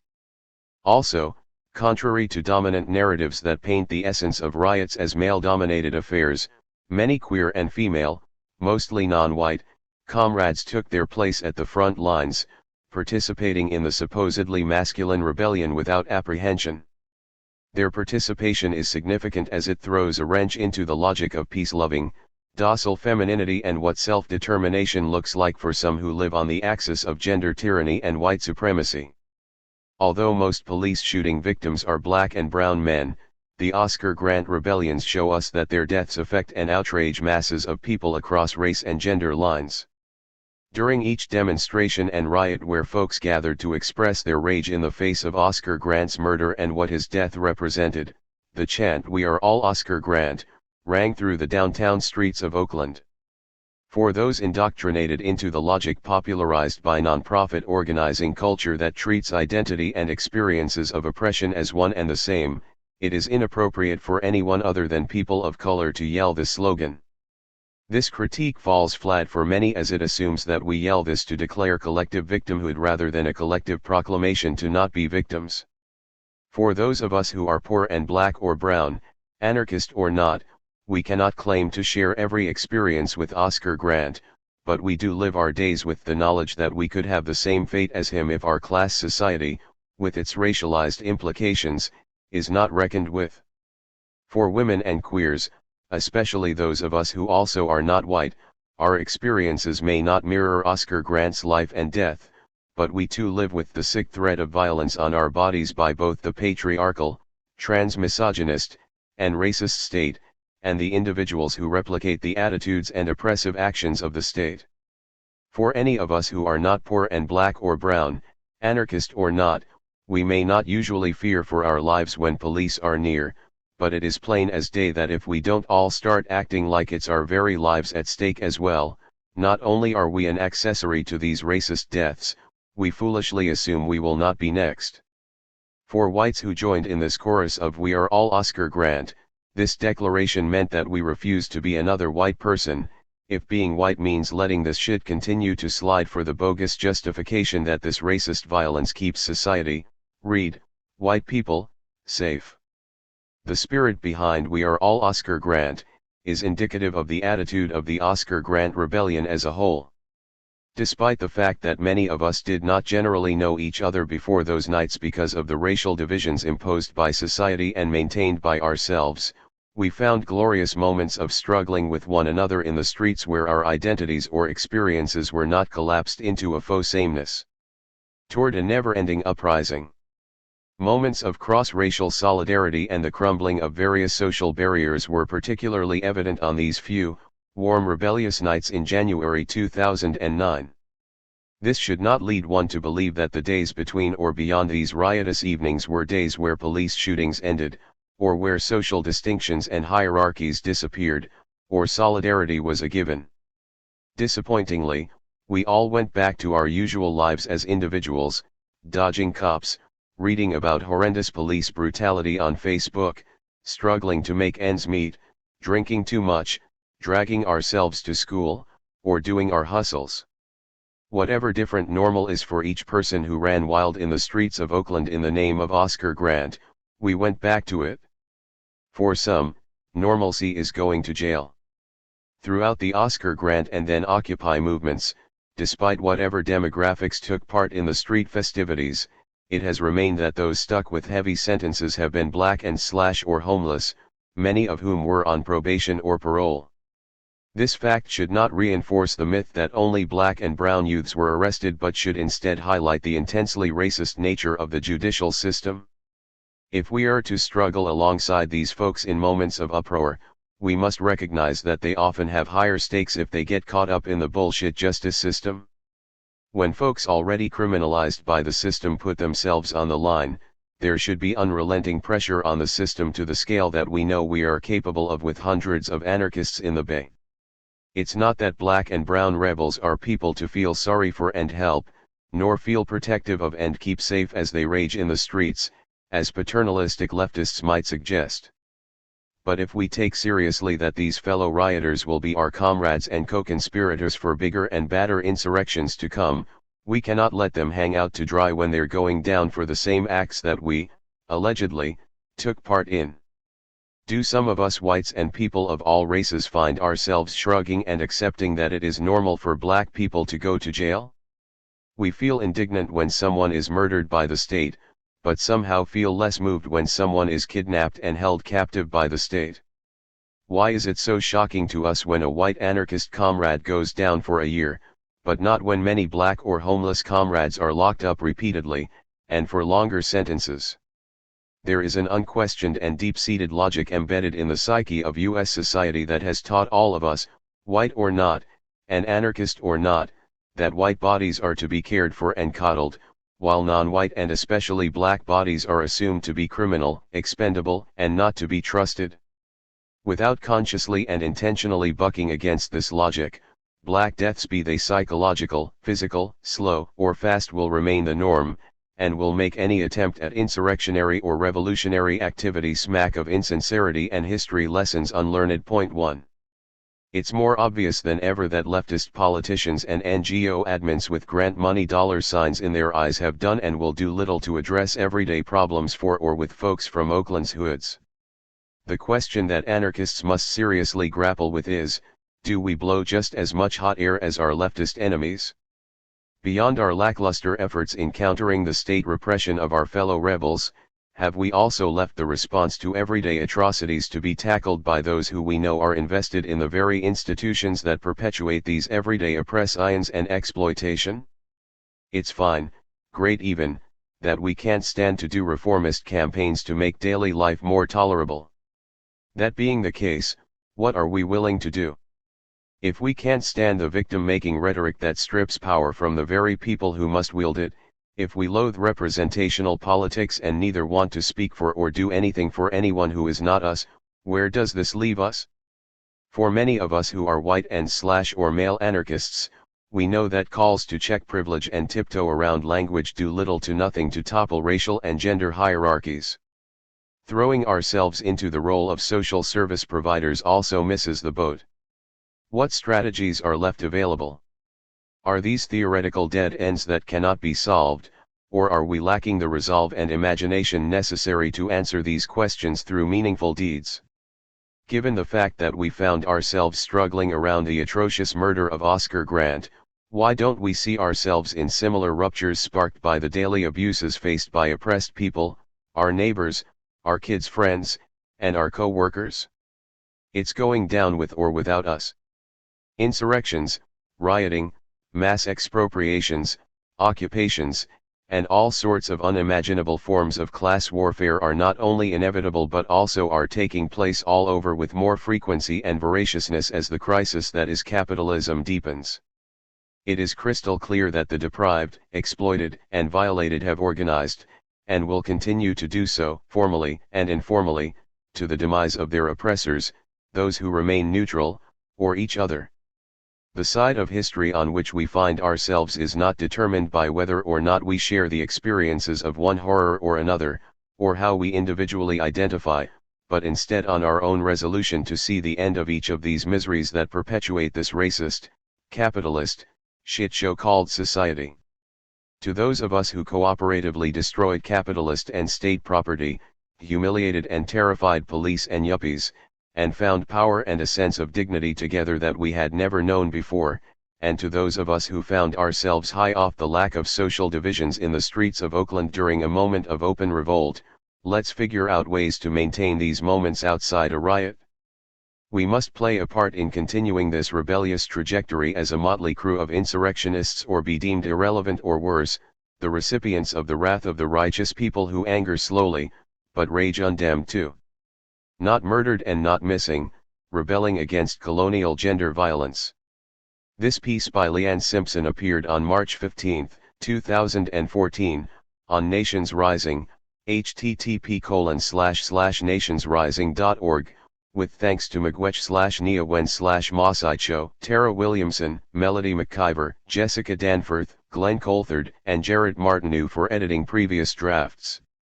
I've learned a tremendous amount over the past months from Loretta Saunders, Bella LaBoucan McLean, and all the other Indigenous people who we've had violently ripped away from us in this last little while. Part of me feels shaky to admit this, because intellectually, and even personally, I know or am supposed to know a lot about gender violence.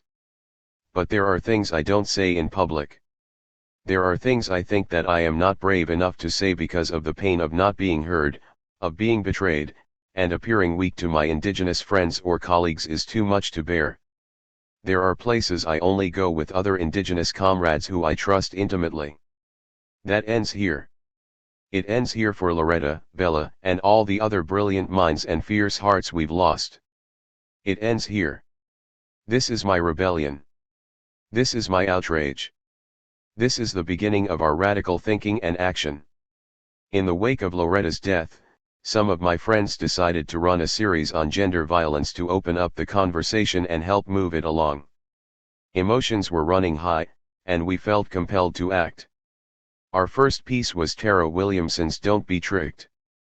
It was a brave piece of writing. It was raw, because we were raw. It was angry, because a lot of us were angry. I could personally identify with every word of Tara's piece, particularly the line "The system and most Canadians don't give a shit about you, how strong and talented you are, how hard you've worked, or where you live. If you are an Indigenous woman, you are a prime target for colonial violence." This is something I've felt my whole life and never articulated. I've never articulated it because I don't want young Indigenous women and queer youths to know that. I want them to feel hopeful and empowered. I've never articulated this because I don't want white Canadians to automatically blame Indigenous men for gender violence. I know they will because they've invested a lot of energy into the stereotype of Indian men as unfeeling, uncaring, violent savages. They've invested even more energy into pretending that they themselves don't benefit from colonial gender violence perpetuated by the state. In fact, they've invested a lot of energy into pretending that colonial gender violence perpetuated by the state isn't even a thing. I also don't want Indigenous men to tell me I'm wrong or that this issue doesn't matter, because as much as this is a political issue, this is an intensely painful and personal issue for anyone who has survived gender violence, which, if we are honest, is most of us, including Indigenous men. I don't want to have to seek out allies in white feminists, who don't really get it. I want Indigenous men to have my back, even when they feel uncomfortable about what I am saying. And you know what? A few of them did, and that was one of the most amazing feelings I have ever had. They emailed support. They checked in. They listened and encouraged. They retweeted, posted, wrote, and expressed their outrage. This is co-resistance. This is community.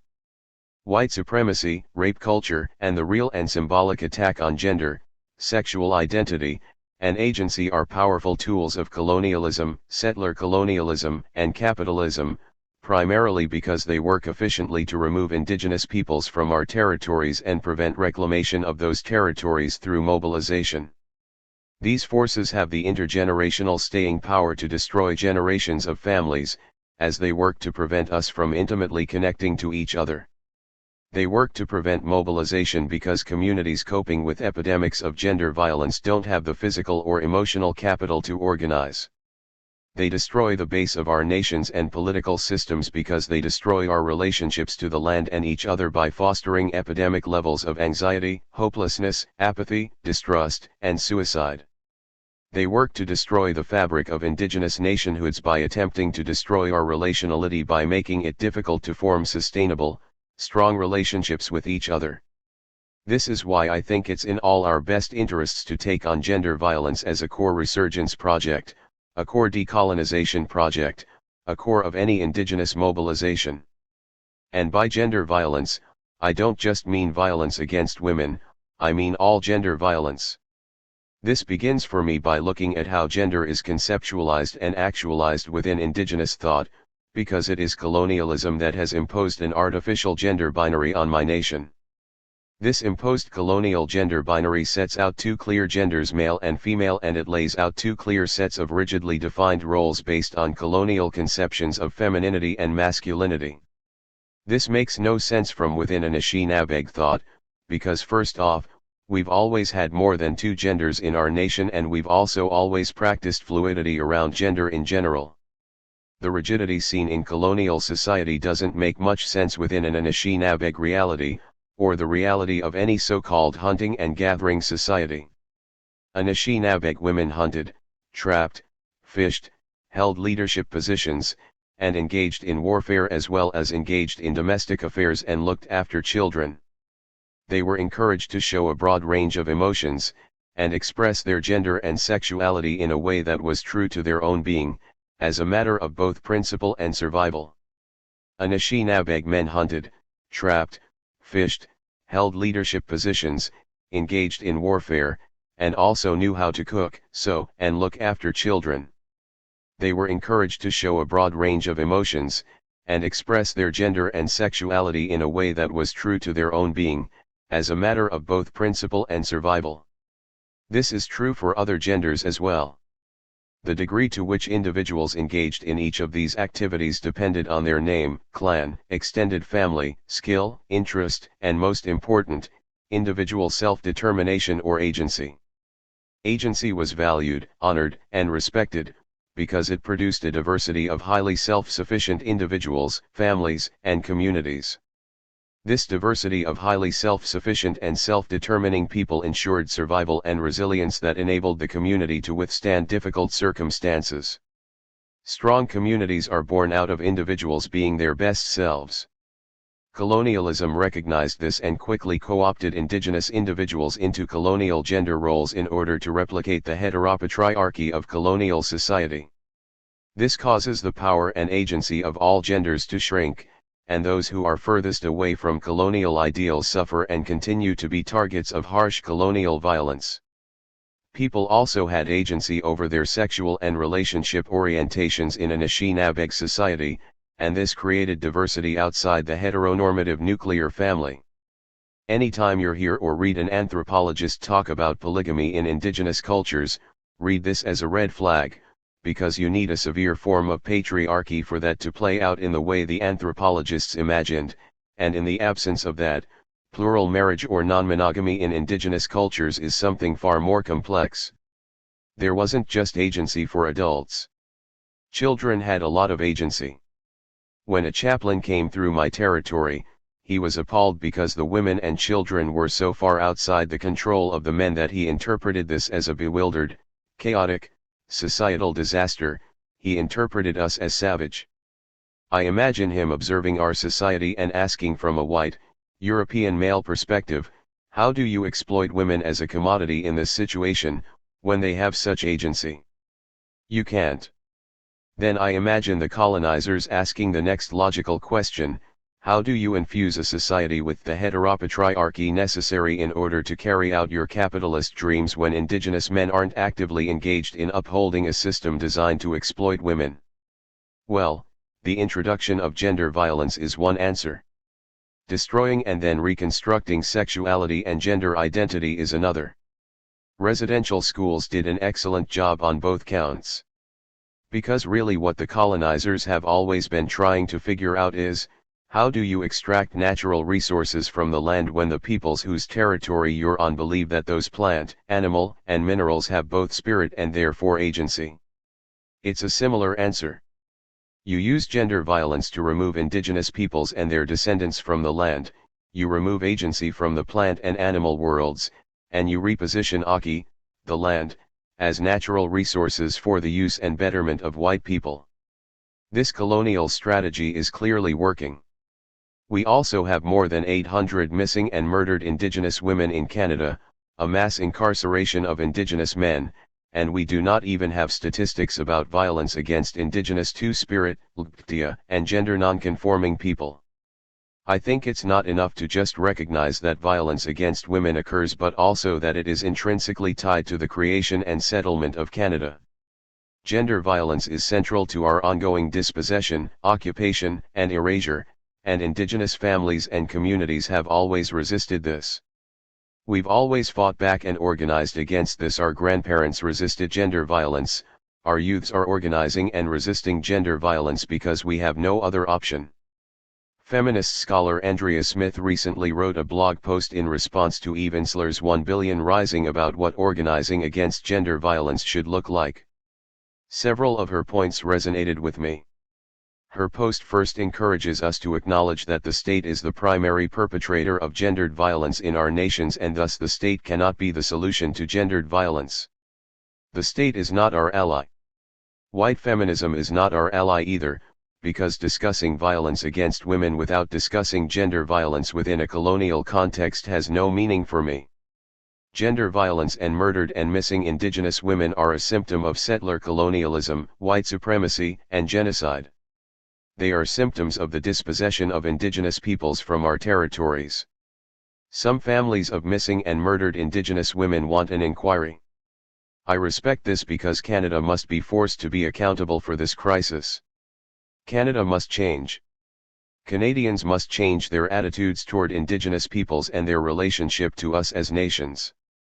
I also have little faith that the federal government has the capacity to undertake an inquiry that will bring about the kind of action and change Indigenous peoples are demanding, and address the root causes of gender violence. The process in British Columbia has been a disaster, and we simply cannot allow an inquiry to be used by the state to neutralize Indigenous dissent, mobilization, and protest. The perpetrators of colonial gender violence cannot be in charge of coming up with a strategy to end it because they are the beneficiaries of it. We therefore need a multi-pronged approach to our organizing. If there is an inquiry, we have to organize and mobilize through it. And while it is important for us to come together to honor and remember our missing sisters and their families, I also feel angry about this situation and how violence, both symbolic and real, has impacted my own life. Rather than seeking recognition from Canada for this pain and suffering, I feel compelled to use this anger to build nations and communities where violence within our interpersonal relationships is unimaginable. Communities where we see environmental destruction and contamination as a form of sexualized violence, because toxic chemicals and environmental destruction compromise the integrity of our territories and bodies. Communities where we see dismantling settler colonialism as central to ending gender violence, because let's remember that gender violence is still a primary strategy used against us in our mobilizations, and you can find examples at Oka, at El Sapagtag, and in the Idle No More movement. We cannot create movements, like Idle No More, where women are in leadership positions and where we also have no plan in place to deal with gender violence in an effective manner. Particularly when we know, from 4 centuries of experience, that gender violence will absolutely be part of the colonial response, and that this violence will not necessarily be perpetrated against women in leadership roles but rather against the most vulnerable women, those who are dealing with multiple sites of oppression. This realization came crashing down on me during Idle No More when I got a phone call from another woman in the movement asking for help because an Anishinaabe had been abducted and sexually assaulted in Thunder Bay. The attack was racially motivated, and this woman was targeted in direct relationship to the activism around Idle No More. It became really clear to me really quickly that not only do I personally lack the skills to deal with gender violence, but that our community lacks these skills as well.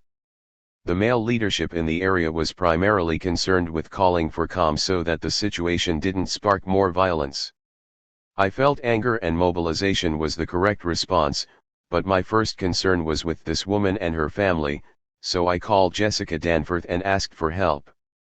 The Native Youth Sexual Health Network came through in practical, powerful, and beautiful ways, centering on support for the survivor and action on the part of the wider community. This story is in part included in The Winter We Danced, Voices from the Past, the Present, and the Idle No More movement, along with all the resources that Native Youth Sexual Health Network provided us, and we're also donating the royalties from that book to this organization. This is why youths are so critical to Resurgence, because they are teachers and leaders in their own right, and because if we are carrying out Resurgence properly, each generation should be getting stronger, more grounded, and less influenced by colonialism, and this means people like me can learn from them. This is why Resurgence is about bodies and land. We must build criticality around gender violence in the architecture of our movements. We need to build communities that are committed to ending gender violence, and we need real-world skills, strategies, and plans in place, right now, to deal with the inevitable increase in gender violence that is going to be the colonial response to direct action and ongoing activism. We need trained people on the ground at our protests and the land reclamation camps. We need our own alternative systems in place to deal with sexual assault at the community level, systems that are based on our traditions, and do not involve state police and the state legal system. Loretta Saunders wanted an end to gender violence and missing and murdered Indigenous women. I am not murdered. I am not missing. And so I am going to honor her by continuing her work, and fighting for Indigenous nations and a relationship with Canada that is no longer based on violence, heteropatriarchy, and silence.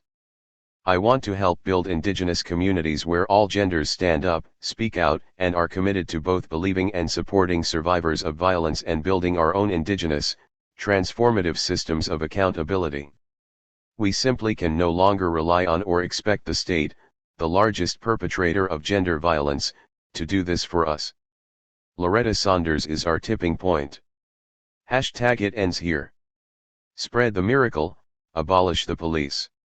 Anarchist Jews wrote this piece for a Hanukkah ritual/action in solidarity with Ferguson and against police brutality, organized by Jewish Voice for Peace and others in Seattle on December 16, 2014, the first night of this 8-day festival of lights.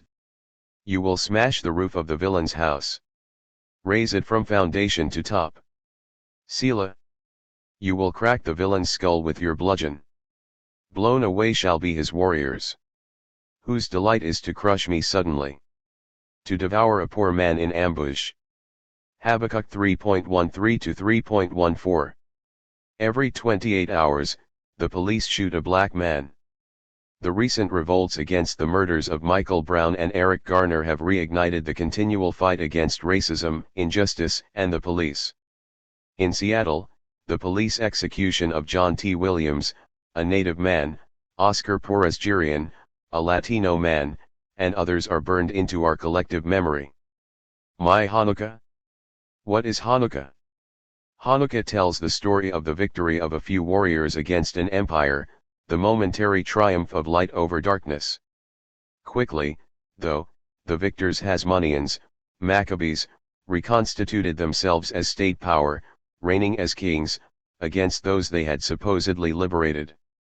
Hanukkah is the possibility of a miracle, the triumph over enemies no matter how great. It is also a warning of what happens when a struggle does not recognize that all those who take power are its enemy, or in today's terms, that this is a struggle against the police, prisons, borders, and all those institutions that keep us in chains. So, my Hanukkah? It is the possibility of the impossible, 8 days of light when there could only be one, the possibility of true freedom in the face of the all-powerful state. The Jewish history of expulsion, genocide, and ghettoization bears witness to the fleeting nature of rights and privileges. On this continent, the persecution of colonized peoples, native people, black people, and all others who do not fit into legality and rights as determined by the state will not be resolved through an appeal to the state for rights and privileges, because those in power can take and give as they see fit. The mere history of the police as slave patrols for black people shows the complicit nature of the system in white supremacy. For non-POC Jews who would welcome an identification with whiteness, has the lifting of quotas, end of ghettoization, and removal of structural anti-Judaism at the end of the 1960s in the United States really erased a history a couple thousand years in the making? There is a difference between acknowledging white privilege and identifying with the oppressive apparatus that is white supremacy. The importance of this privileged moment is not just to question our role but also to be openly opposed to whiteness by aligning with insurgent aspects against white supremacy comrades of color, anti-fascist Jews, and rebellious white people. Etzheim High, Lemichizikim B.A.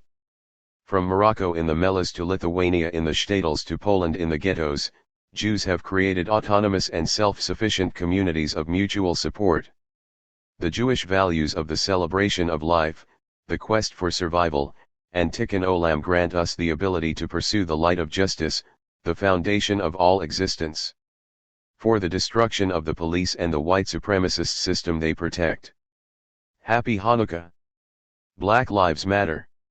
Rest in power, Mike Brown, Eric Garner, Oscar Perez-Girian, Oscar Grant, John T. Williams, Tamir Rice, Ayanna Jones, and all victims of the police, borders, and states. In support of Baltimore, or, smashing police cars is logical political strategy. This piece by Benji Hart was posted on April 26, 2015, on the Radical Faggot blog, radfag.wordpress.com, and after going viral and drawing lots of commentary, was followed by a related post, included below, on May 4, 2015. As a nation, we fail to comprehend black political strategy in much the same way we fail to recognize the value of black life. We see ghettos and crime and absent parents where we should see communities actively struggling against mental health crises and premeditated economic exploitation. And when we see police cars being smashed and corporate property being destroyed, we should see reasonable responses to generations of extreme state violence and logical decisions about what kind of actions yield the desired political results. I'm overwhelmed by the pervasive slandering of protesters in Baltimore this weekend for not remaining peaceful. The bad apple rhetoric would have us believe that most Baltimore protesters are demonstrating the right way as is their constitutional right and only a few are disrupting the peace, giving the movement a bad name. This spin should be disregarded. First, because of the virtual media blackout of any of the action happening on the ground, particularly over the weekend. Equally, it makes no sense to cite the Constitution. That document was not written about us, remember, in any demonstration for black civil rights, but certainly not one organized specifically to call attention to the fact that the state breaks its own laws with regard to the oppressed on a nearly constant basis. But there is an even bigger problem. Referring to Black Lives Matter protests as well as organic responses to police and state violence as nonviolent or peaceful erases the actual climate in which these movements are acting, militant strategies that have rendered them effective, and long history of riots and direct action on which they are built. I do not advocate nonviolence, particularly in a moment like the one we currently face. In the spirit and words of militant black and brown feminist movements from around the globe, I believe it is crucial that we see nonviolence as a tactic, not a philosophy. Nonviolence is a type of political performance designed to raise awareness and win over the sympathy of those with privilege. When those on the outside of struggle, the white, the wealthy, the straight, the able-bodied, the masculine, have demonstrated repeatedly that they do not care, are not invested, are not going to step in the line of fire to defend the oppressed, this is a futile political strategy. It not only fails to meet the needs of the community but also actually puts oppressed people in further danger of violence. Militancy is about direct action that defends our communities from violence.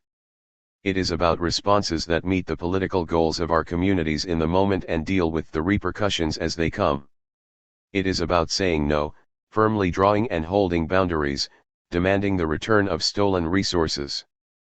And from queer liberation and black power to centuries-old movements for native sovereignty and anti-colonialism, it is how virtually all our oppressed movements were sparked and has arguably gained us the only real political victories we've had under the rule of empire.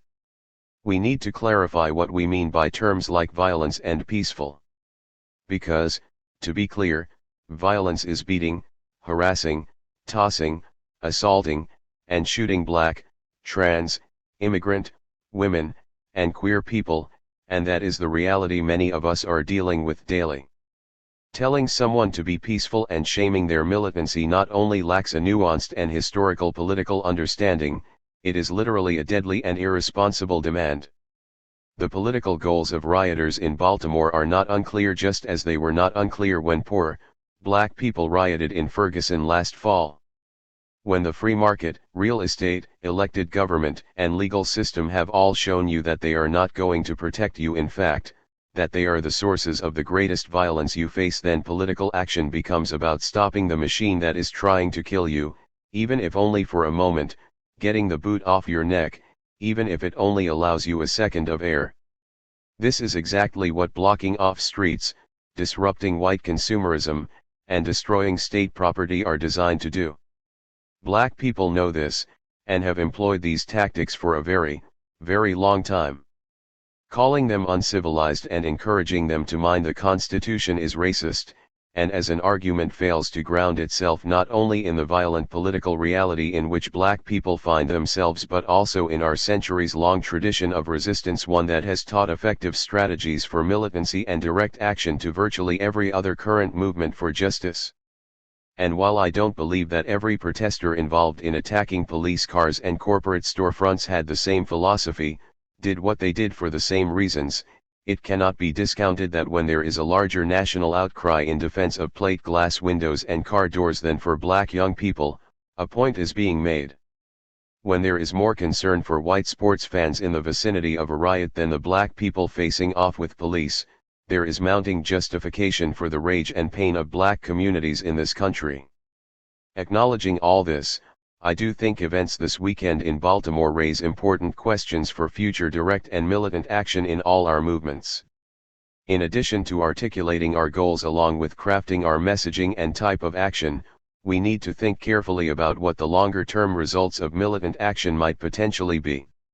Strategies I might suggest, and important questions I think we should try to answer as we plan or find ourselves involved in political actions, are these. Are we harming state and private property, or are we harming people, communities, and natural resources? Is the result of our action disrupting state and corporate violence, or creating collateral damage that more oppressed people will have to deal with, that is, black families and business owners, cleaning staff, and so on? Are we mimicking state violence by harming people and the environment, or are we harming state property in ways that can stop or slow violence? Are we demonizing systems or people? Who is in the vicinity? Are we doing harm to people around us as we act? Is there a possibility of violence for those who are not the intended targets of our action? Are we forcing people to be involved in an action who may not want to be or are not ready? Who is involved in the action? Are people involved in our action consensually or simply because they are in the vicinity? Have we created ways for people of all abilities who may not want to be present to leave? Are we being strategic about the location and placement of bodies? If there are violent repercussions for our actions, who will be facing them? We should attempt to answer as many of these questions as possible before action occurs, in the planning stages if possible. We also need backup plans and options for changing our actions in the moment if any of the agreed-on conditions are not the same when it comes time to act. I rolled my eyes when inquiries in Ferguson shockingly revealed racist emails sent throughout local government, including higher UPS in the police department. I think many of us knew the inquiry of virtually any police department would yield almost identical findings. The riots in Baltimore have many drawing parallels between policy and conduct in both cities now. What kind of action brought to light for the less affected what black people have always known? What kinds of actions will it take to make it widely understood that all policing is racist terror, and that justice can only come with its permanent abolition. Black power, queer power, power to Baltimore, and to all oppressed people who know what time it is. What the movement still teaches, what the movement still needs. Last week, my piece in support of Baltimore, addressing militancy and the uprisings in Baltimore, was shared more times in 24 hours than most things on my blog have been shared in years. It struck a chord I had not predicted and challenged the poisonous narratives that were dominating the airwaves last weekend. Afterward, I got death threats. I got called a nigger, and a few conservative sites found my Facebook profile and reposted pictures of my image. Fox News called for an interview, as did the Huffington Post and several radio shows. I declined most of these offers, not only because I didn't trust the goals of the outlets, but also because centering my voice was not the point. A riot is the language of the unheard. Many were surprised to learn Martin Luther King Jr. said famously about black riots in 1968, after being encouraged by media to calm protesters. Perhaps even more poignantly, James Baldwin stated in an interview with Esquire that same year, "If the American Negro is going to become a free person in this country, the people of this country have to give up something. If they don't give it up, it will be taken from them." Some objectors to my argument made cliché appeals: both sides need to be held accountable or violence only begets more violence. Many revealed they had not actually read the piece, or at least not carefully. Virulent responses to using the word racist to describe those criticizing the riots made it once again evident that racist is still seen as the worst insult one can call another in this country, when it shouldn't be. We are all products of a racist society, all say and do racist things regularly.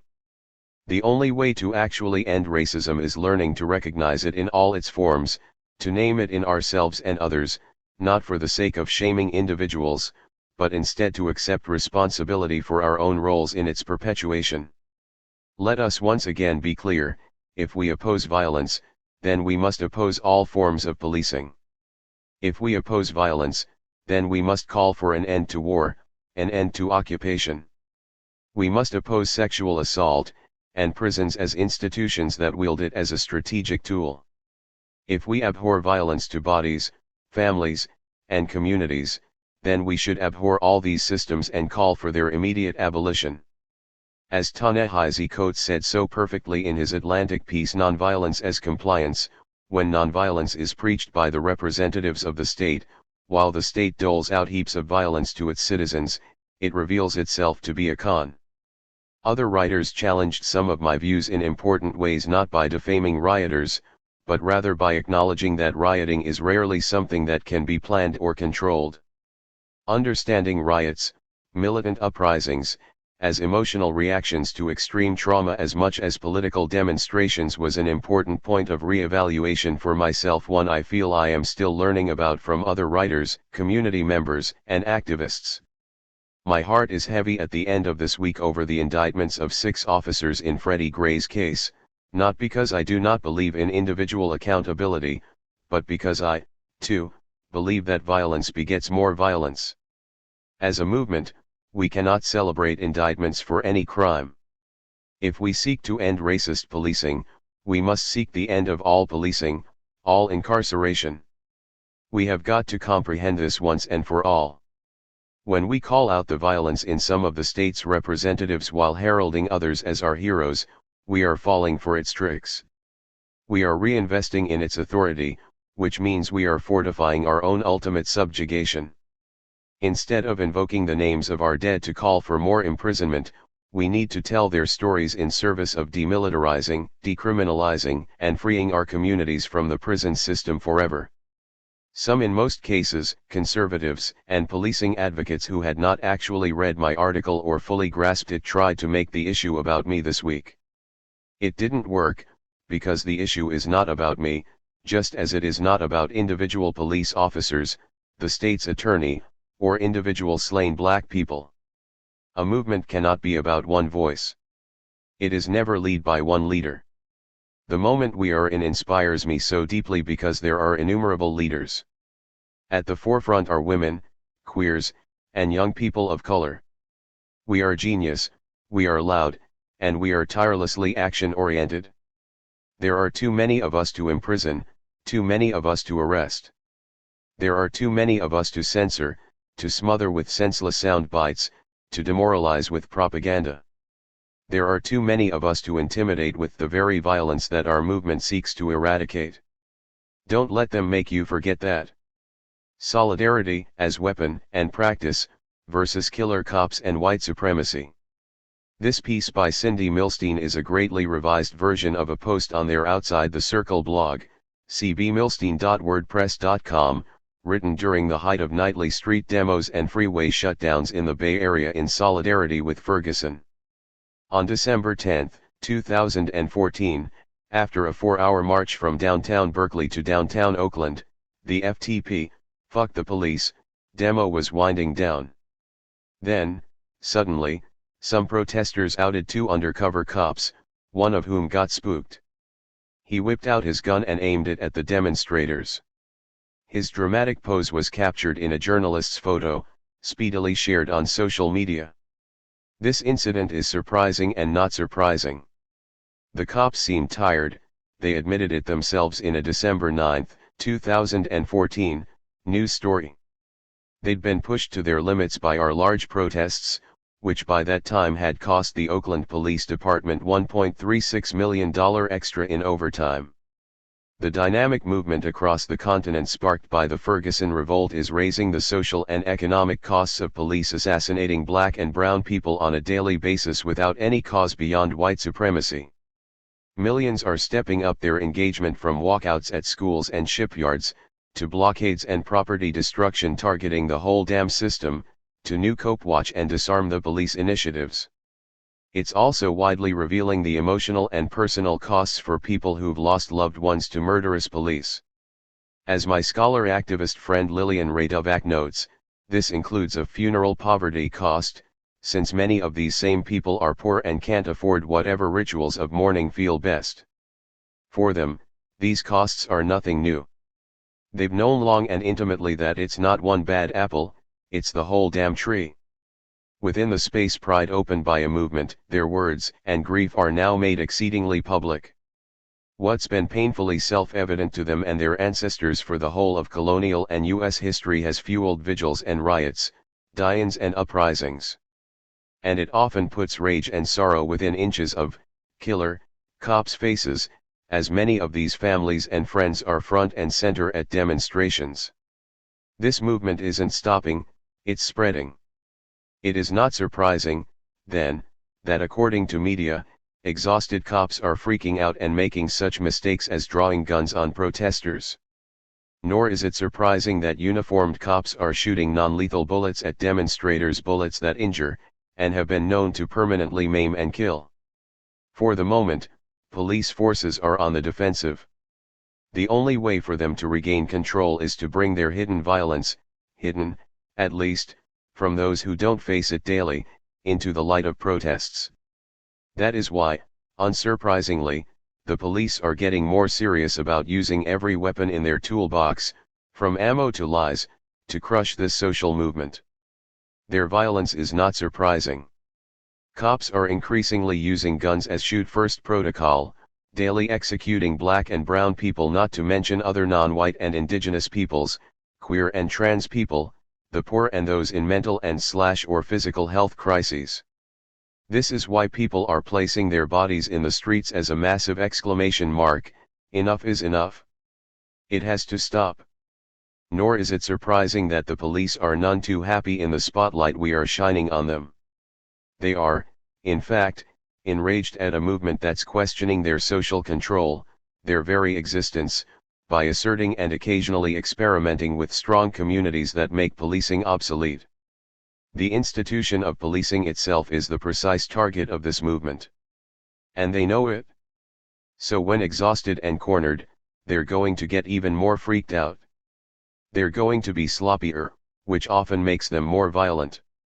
And they won't care, based on their correct belief backed by courts, states, the nonprofit industrial complex, and other top-down power brokers, that they are immune to criticism, much less responsibility, much less suffering consequences when they kill people. The thing that was surprising that night when people faced down a cop brandishing his gun was the response of some of the protesters themselves.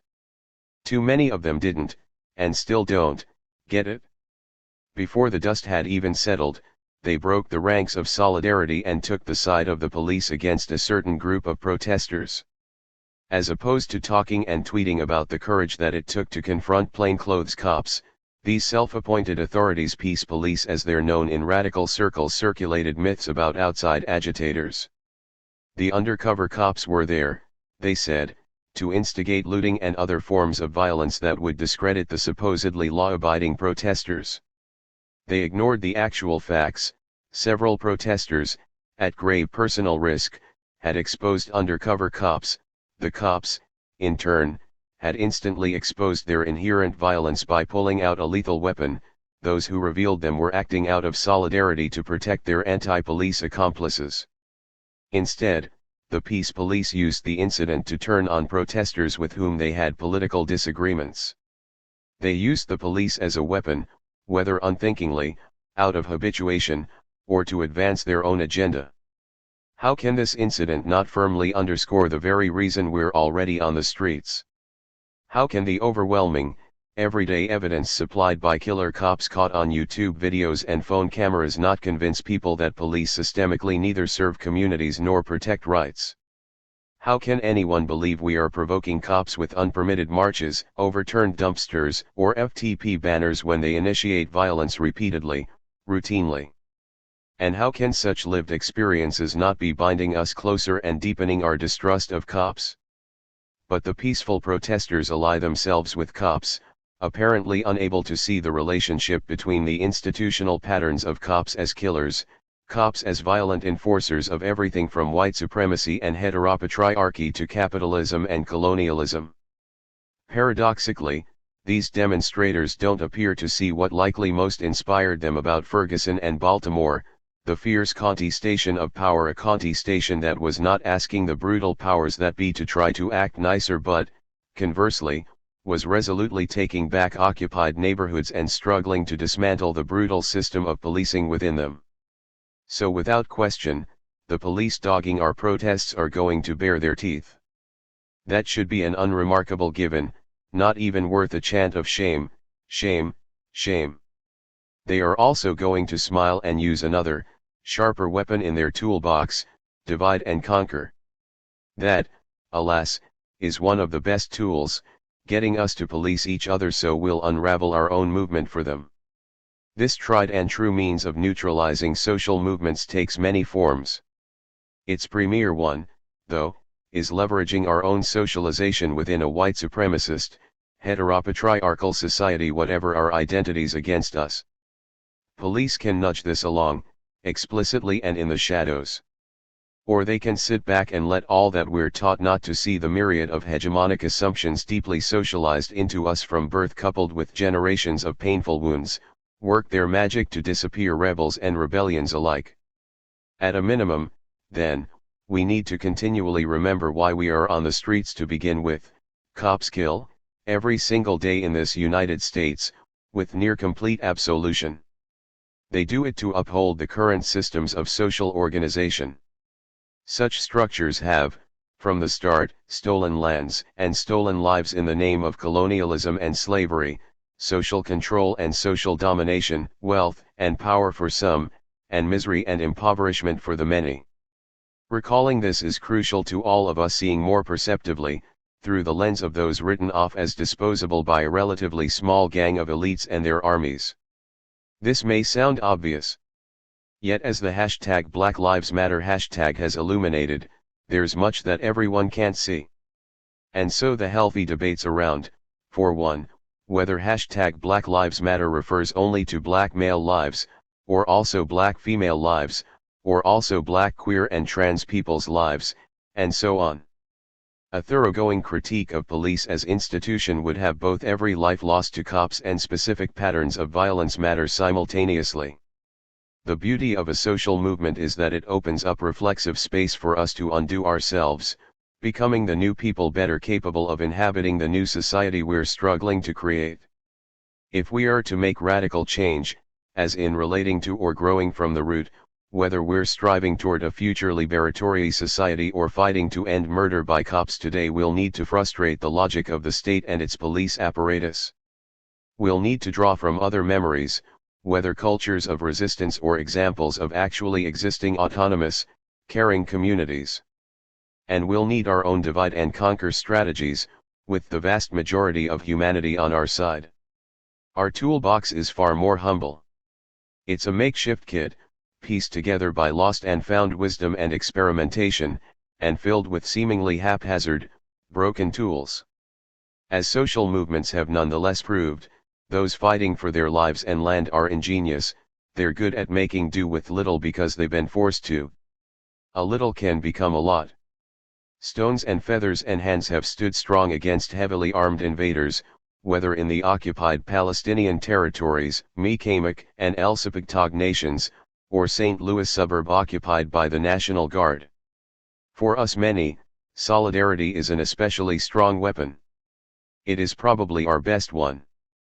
Even if the state doesn't have a full monopoly on violence, as anarchists of old contended, it has a vast arsenal of violence, ranging from chemical weapons and tanks to torture and drones, from endless numbers of guns to endless numbers of prison cells and psychological warfare techniques. Such stones, feathers, and hands are impactful because they are backed by relational solidarities, where trust has been built over time. By wielding this weapon of ours not merely in name, but unfailingly and substantively in egalitarian practice, we increase our odds of survival pending revolution, as the Black Panthers called their social programs. Solidarity is what initiated Ferguson protests across this continent and beyond. It's what is keeping our fires of resistance burning, fueling our dreams of a new world. Solidarity has built a movement against killer cops and white supremacy, and that's no small feat given the legacy of genocidal racism in the formation and maintenance of the United States. If we can craft smarter, stronger, more empathetic barricades of solidarity to sustain us, we might just succeed in walling out the world of hierarchical social forces intent on breaking us down and ripping us apart. So how can our varied organizing efforts, strategies and tactics arising from manifold political perspectives and aspirations better encompass a generous attitude toward each other? How can a full sense of solidarity, or a unity in our diversity, be practiced in the form of organizing itself, the process of getting from here to there? How can our organizing avoid blurring into a liberal universalism, remain focused on whose bodies are most affected systemically, and yet not reinscribe the very hierarchies we oppose through various identity politics, allyship and patronage models, or ideological and organizational insularity? In short, how do we practice a solidarity that's compassionate and revolutionary, walking side by side and tangibly undermining white supremacy with each step? During the distant era of the global anti-capitalist movement in the 1990s to early 2000s, people tried to bring Zapatismo into their understandings of how to work together, how to walk, while asking in what became known as horizontalism. Folks around the world, in directly democratic and confederated assemblies, eagerly hashed out the People's Global Action hallmarks, looking to allow for heterogeneous social movements and lifeways against the homogenization that globalization signaled. Various continental, regional, and city-based consultas, spokes councils, and convergences picked up these hallmarks, which offered a humanistic frame without ignoring the disproportionate weight of social suffering. One formation from that period, Montreal's Anti-Capitalist Convergence, CLAC, still actively exists today, despite political highs and lows, in part because it took seriously the connective solidarity of such hallmarks.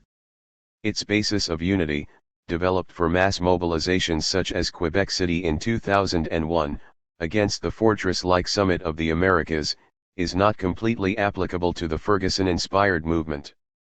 The anti-capitalist organizers CLAC and its Quebec-based accomplice, the Welcoming Committee, had plenty of advance notice. Still, they choose to spend months before what they publicly called a carnival against capitalism, helping to ensure that people with different organizing styles and tactical approaches could work together, and with grassroots neighborhood associations and Quebec City residents, toward a common goal, shutting down or disrupting the summit. The solidarity afforded by the basis of unity, hammered out and agreed to collectively in assemblies, is far more expansive than the present-day protocols written and released by small, self-appointed leadership groups of white allies and non-profit industrial complex non-white organizers. It holds out open arms of trust and promise, in contrast to the judgmental do's and don'ts of ally protocols. It is not self-congratulatory. It welcomes all, and encourages bold imagination and varied participation versus prescribing, for instance, what slogans or types of people are permitted at a direct action. And perhaps key, it makes transparent a radical social critique and social vision that serves as both organizing umbrella and leap of faith.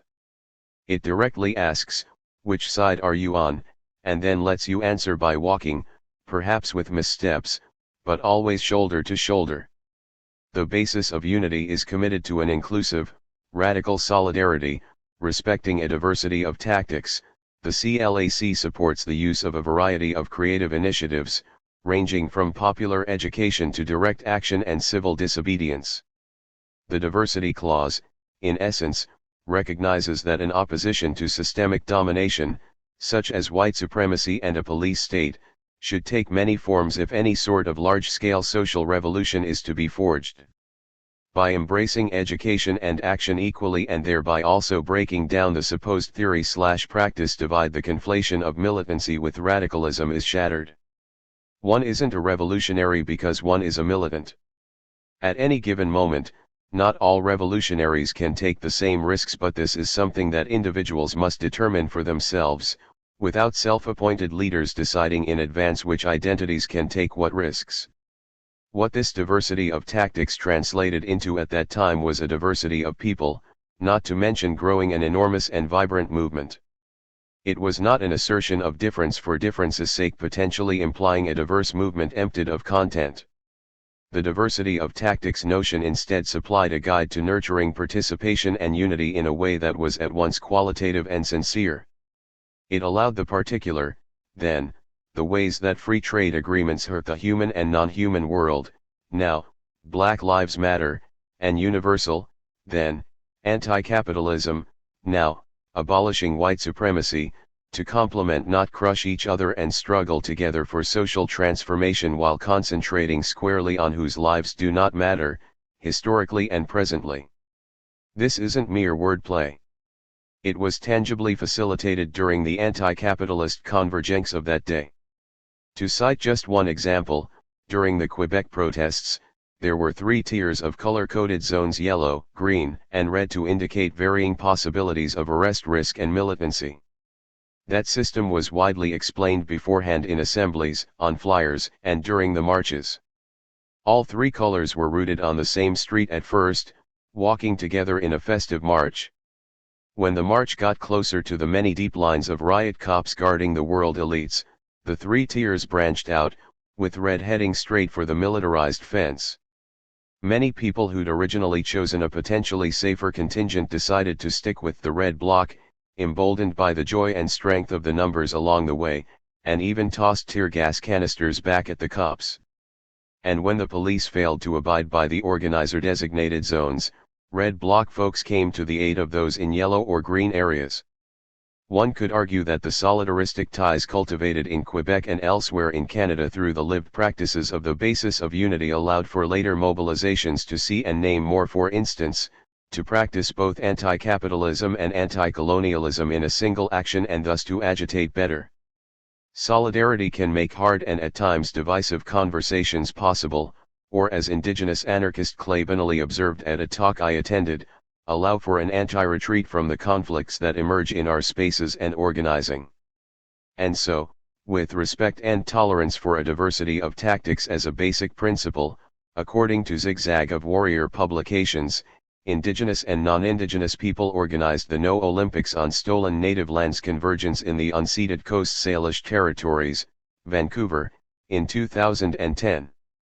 The Stolen staked out an antagonism to capitalist and colonialist theft. The convergence featured themed days with varying levels of potential risk, during which quite literally, indigenous and non-indigenous folks stood by each other in numerous planned and, movingly, spontaneous ways against the huge police presence. It made for the most qualitatively diverse week of actions in recent memory, such as the Take Back Our City march that saw an indigenous bloc flanked by both a black bloc and No One Is Illegal bloc. Similar promises of solidarity have carried through to many other convergences around the world. It is worth quoting the Pittsburgh Principles, drafted for the G20 protests in 2009, in full for the breadth of its revolutionary solidarity and as a reminder of what's been lost today. Our solidarity will be based on respect for a political diversity within the struggle for social justice. As individuals and groups, we may choose to engage in a diversity of tactics and plans of action, but are committed to treating each other with respect. We realize that debates and honest criticisms are necessary for political clarification and growth in our movements. But we also realize that our detractors will work to divide by inflaming and magnifying our tactical, strategic, personal, and political disagreements. For the purposes of political clarity and mutual respect, we will speak to our own political motivations and tactical choices, and allow other groups and individuals to speak on their own behalf. We reject all forms of red baiting, violence baiting, and fear-mongering, and efforts to foster unnecessary divisions among our movements. As we plan our actions and tactics, we will take care to maintain appropriate separations of time and space between divergent tactics. We will commit to respecting each other's organizing space, and the tone and tactics they wish to utilize in that space. We oppose any state repression of dissent, including surveillance, infiltration, disruption, and violence. We agree not to assist law enforcement actions against activists and others. We oppose proposals designed to cage protests into highly restricted free speech zones. We will work to promote a sense of respect for our shared community, our neighbors, and particularly poor and working class people in our community and their personal property. This is not to claim that Pittsburgh and many other spaces of resistance have been able to fully follow through on their lofty principles.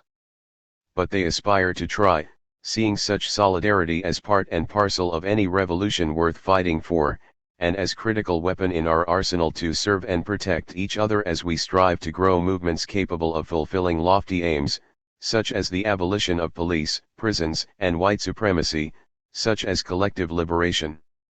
Compare the Pittsburgh Principles from 2009 to how a well-known Bay Area activist chastised a 2014 FTP Speak Out and March against CHP in Oakland. CHP stands for California Highway Patrol, which as it was soon discovered, was who the undercover cops outed on December 10 were. This FTP event was scheduled on December 13, the same day as the already planned Millions March. The shared date made logical sense, given that it was a Saturday and thus more doable for many, and more important, given that both events agreed, Oakland is Ferguson. Ferguson is Oakland, as the Millions March Oakland promo put it. The FTP Speak Out was respectfully scheduled to start about an hour or so after the stated end time of the Millions March. The Speak Out portion was meant as a way to leisurely gather folks before the second march so as to give people a break to eat or rest if needed. It also allowed time for those who didn't want to be in the vicinity of what might be a rowdier demo to steer clear, even though the Millions March was planned to end many blocks away. Both kicked off from Oscar Grant Plaza, renamed in his honor during Occupy Oakland, and now the go-to spot for most Oakland protests. In spite of the sensitivity that went into this FTP action quickly organized, it should be added, due to the rapid-fire developments, the seasoned activist told me that it was a clear case of not having respect for a diversity of spaces. He added that the Millions March was going to be peaceful and the FTP one was going to be smashy. The Millions March turned out to be one of the more lackluster demos, even by nonviolent protest standards, and the FTP, thanks to a mobile sound system, became a huge and much-needed Reclaim the Streets celebration of our new movement's strength.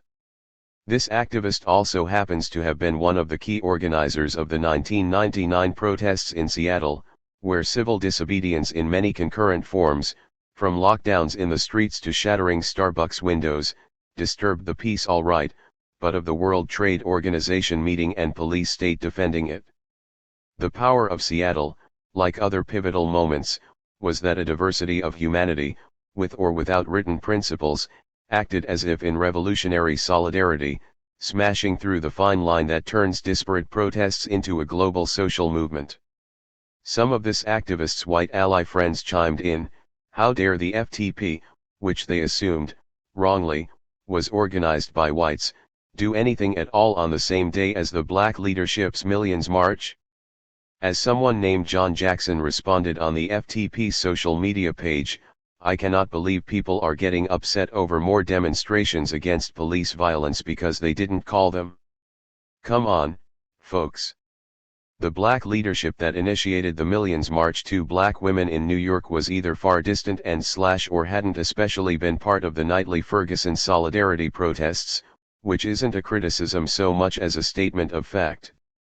Those nightly, illegal marches of thousands which went for many hours and miles were responsible for catalyzing the movement here and hence creating space for a diversity of events.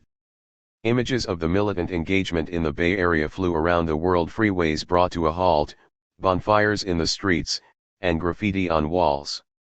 Black Oakland youths were a big part of the evening demos, and likely found it odd that the Millions March promised a safe space for the black community, almost as if it hadn't been listening.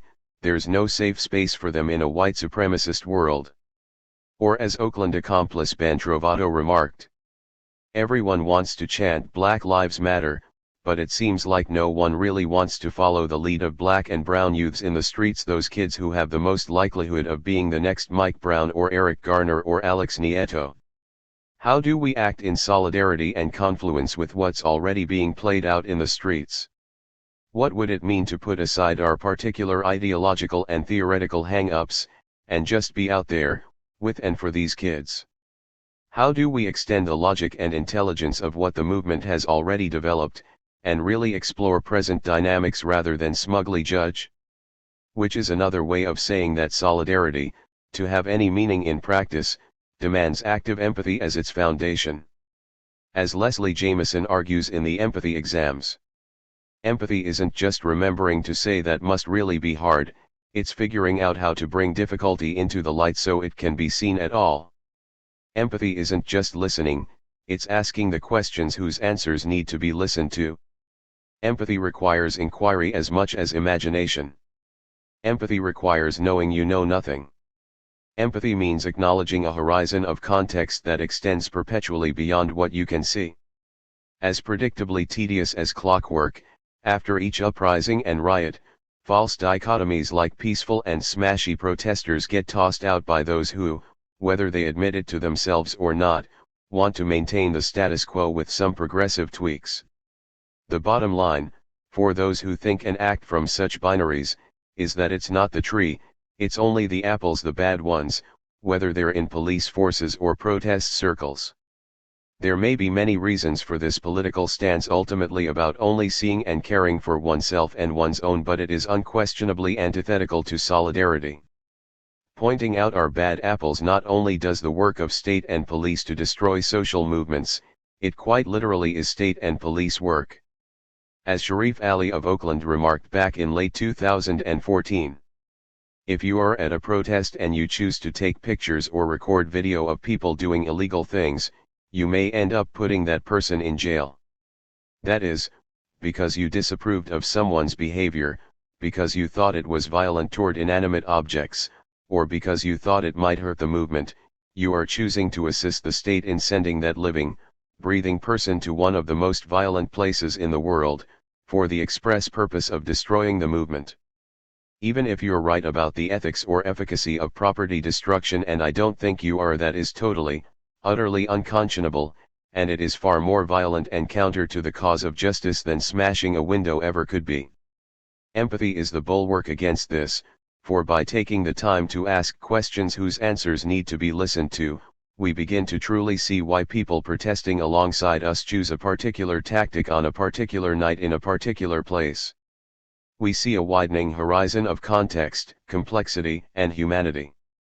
Empathy is a choice we make, to pay attention, to extend ourselves, says Jameson.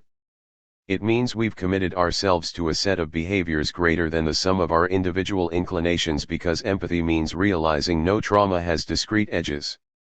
Trauma bleeds out of wounds and across boundaries. Empathy demands another kind of porousness in response. Solidarity. A 22-year-old black man, who'd grown up in what he calls the hard part of Oakland and had never left, decided to travel to Ferguson when the uprising started. On return, he marveled, "We got it good here. They've got almost nothing." Despite that, he explained, they look out for each other. To paraphrase one of his many stories, looting happened, sure. People feel abandoned. They were angry about Mike Brown's murder and lots more. But folks know which businesses are with the people and which aren't, even if outsiders don't get it. So they looted the businesses that exploit and overcharge them for things like food, because the owners know there's almost nowhere else to go and no way to get out of Ferguson. No public transit or anything. Here's the thing, whole families looted together. All ages. People helped each other. They'd throw a blanket over a broken window to make sure people didn't cut themselves going in and out.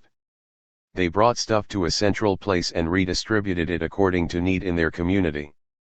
One evening, at the peak of the Ferguson Solidarity demos in the Bay Area, thousands marched to the Berkeley Police Department, chanting Kayla Moore, Michael Brown, shut it down, shut it down. Kayla, a black, transgender woman with a history of mental illness, was likely murdered in Berkeley police custody, so this stop at BPD was in remembrance and honor of her. There were many cops in riot gear blocking us from the building. It was one of those standoffs mainly about the catharsis of publicly expressing anger, which is after all part of the range of human emotions arising from loss and grief. A young black man tossed a relatively harmless object at the police station and turned to run. A young white female stretched her arm above the crowd, pointing, and screamed loudly, "There he is. Get him. He threw something." Peaceful protest. Hundreds of people and the cops started looking around for the guy to grab him. But two people put their bodies in front of the woman, blocking her view. "We're protesting against these police likely killing someone after an arrest, and you're turning a young black man over to them," they asked her calmly. She stopped in her tracks. "I'm sorry. I wasn't thinking. I won't do that again." The young man got away. At another night demo, a large army of militarized cops tried kettling some thousand marchers. The police had blocked off all four sides of a street, save for a small gap created by about a dozen anarchists, who had quickly placed themselves between the cops and protesters. As two demonstrators were scurrying out, one complained about how the anarchists were provoking the police and endangering the crowd. "No," her friend corrected, "they're making sure that no one gets arrested and also showing that people can stand up to police without fear." Yet another evening, cold and miserably damp, a particularly small number of folks showed up for an anti-police bike ride through Oakland. The organizer circled everyone up first, asking if all had bike lights, because cops were ticketing as harassment, and if not, handing out loaners. Throughout the ride, he made sure we weren't getting separated and thus made vulnerable on our own. The bike demo went on for what seemed hours, constantly followed by far more riot police than cyclists. A helicopter, as always, followed overhead. Everyone felt dispirited. What the hell was the point? Just then the organizer circled us up again and enthusiastically noted, "We may not be shutting down the police station, freeways, or BART stations. We may not be many. But every night that we keep most of Oakland police out of neighborhoods where they assault and kill is a victory. It's what we should be doing all the time." Solidarity, as our best weapon, is also a provocation that we can indeed begin to make police and white supremacy obsolete by experimenting in self-organization, whether in the many micro-moments we're handed by history, too frequently by police, to those grander approximations, such as when gangs called a truce in Baltimore against killer cops and for their neighbors. But it takes, To again cite Jameson, exertion, labor, waking up in the middle of the night and packing our bags and leaving our worst selves for our better ones. Solidarity, as weapon, is a verb. It is also a form of love.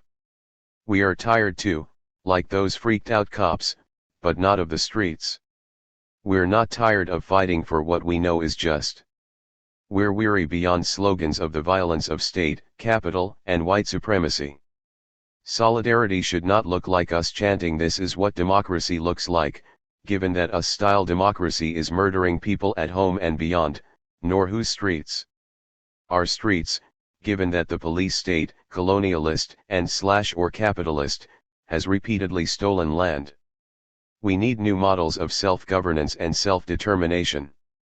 I want to walk in the streets nightly, exhausted and exhilarated, forging trust, becoming new people in a new culture that we're already prefiguring and holding strong against those forces that would destroy all that is life-affirming.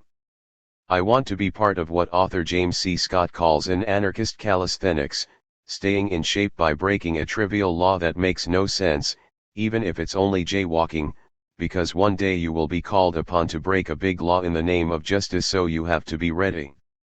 When we walk miles together in unpermitted marches with no police of our own, with no states or prisons in our head, we practice what it means to feel increasingly comfortable in breaking laws that aren't just, in defying a structural logic that is unjust by definition. In that way, we build up rebel muscles for the harder and harder fight ahead, the fight for freedom. I want to love and rage, mourn and struggle, with millions of others, against this killing machine, until we shut it down for good, replacing it with social goodness that we can barely yet envision, and armed with do-it-ourselves, steel-hard solidarity as shield, aid, humanity, ethic. Praise for taking sides. Taking sides is arriving right when we need it, a tool to infuse complex contemporary movement conversations with useful accounts of our movement histories and insightful analysis about how we practice solidarity. It brings deep thinking about recent flashpoints into ongoing dialogues about leadership, strategy, and infrastructure in ways that shed new light on difficult questions. Taking sides is a sharp, brilliant tool for activists on the ground. Dean Spade, author of Normal Life, Administrative Violence, Critical Trans Politics, and the Limits of Law. From the arresting title through 13 brilliant essays, this reader is a gem. Alliances and the Problem with Ally Politics, Decolonization Demands, A Defense of Riots, Exposing Gender Violence, Fighting Back Against Police Violence, and Contesting White Supremacy are among the timely issues presented in militant terms. The diversity of the authors gives depth to First Nations, African American, and immigrant views of the North American reality. This promises to be a handbook for every social justice activist. Roxanne Dunbar Ortiz, author of An Indigenous People's History of the United States. Taking sides hits a key nerve. It's essential for all who are serious about building movements, and fighting for collective liberation and a just world. The day we connect our grievances and put ourselves on the line for each other as accomplices is when the system of domination will start to crumble. This book contributes to bringing that day closer. Darius M., of rebellious hip-hop duo Test Their Logic. These essays not only are timely, arresting, and full of heart, they encompass the voices of the millions who have struggled within the corrupt history of the United States. Taking Sides shows us the choir of angels singing the song of solidarity and justice. I can think of no better time for our collective voice to be heard. This book symbolizes the first perfect notes. R.A. Washington, director of Cleveland's Guide to Cool Her. Taking Sides is more than a book, it's a politic aimed at the heart of every radical struggling against a racist state. Its goal is simple, to challenge prevalent ally politics, and replace them with an accomplice model that seeks abolition, decolonization, and strong solidarity based on equal footing. Collectively, the writings serve as essential tools for those seeking to build a new world in the shell of the old. Luis A. Fernandez, author of Policing Dissent and Shutting Down the Streets. Over the past 15 years, radicals of many colors and political stripes have resurrected the unfinished business of confronting white supremacy within and outside social movements. Their contributions have been many, and their hard work beyond question.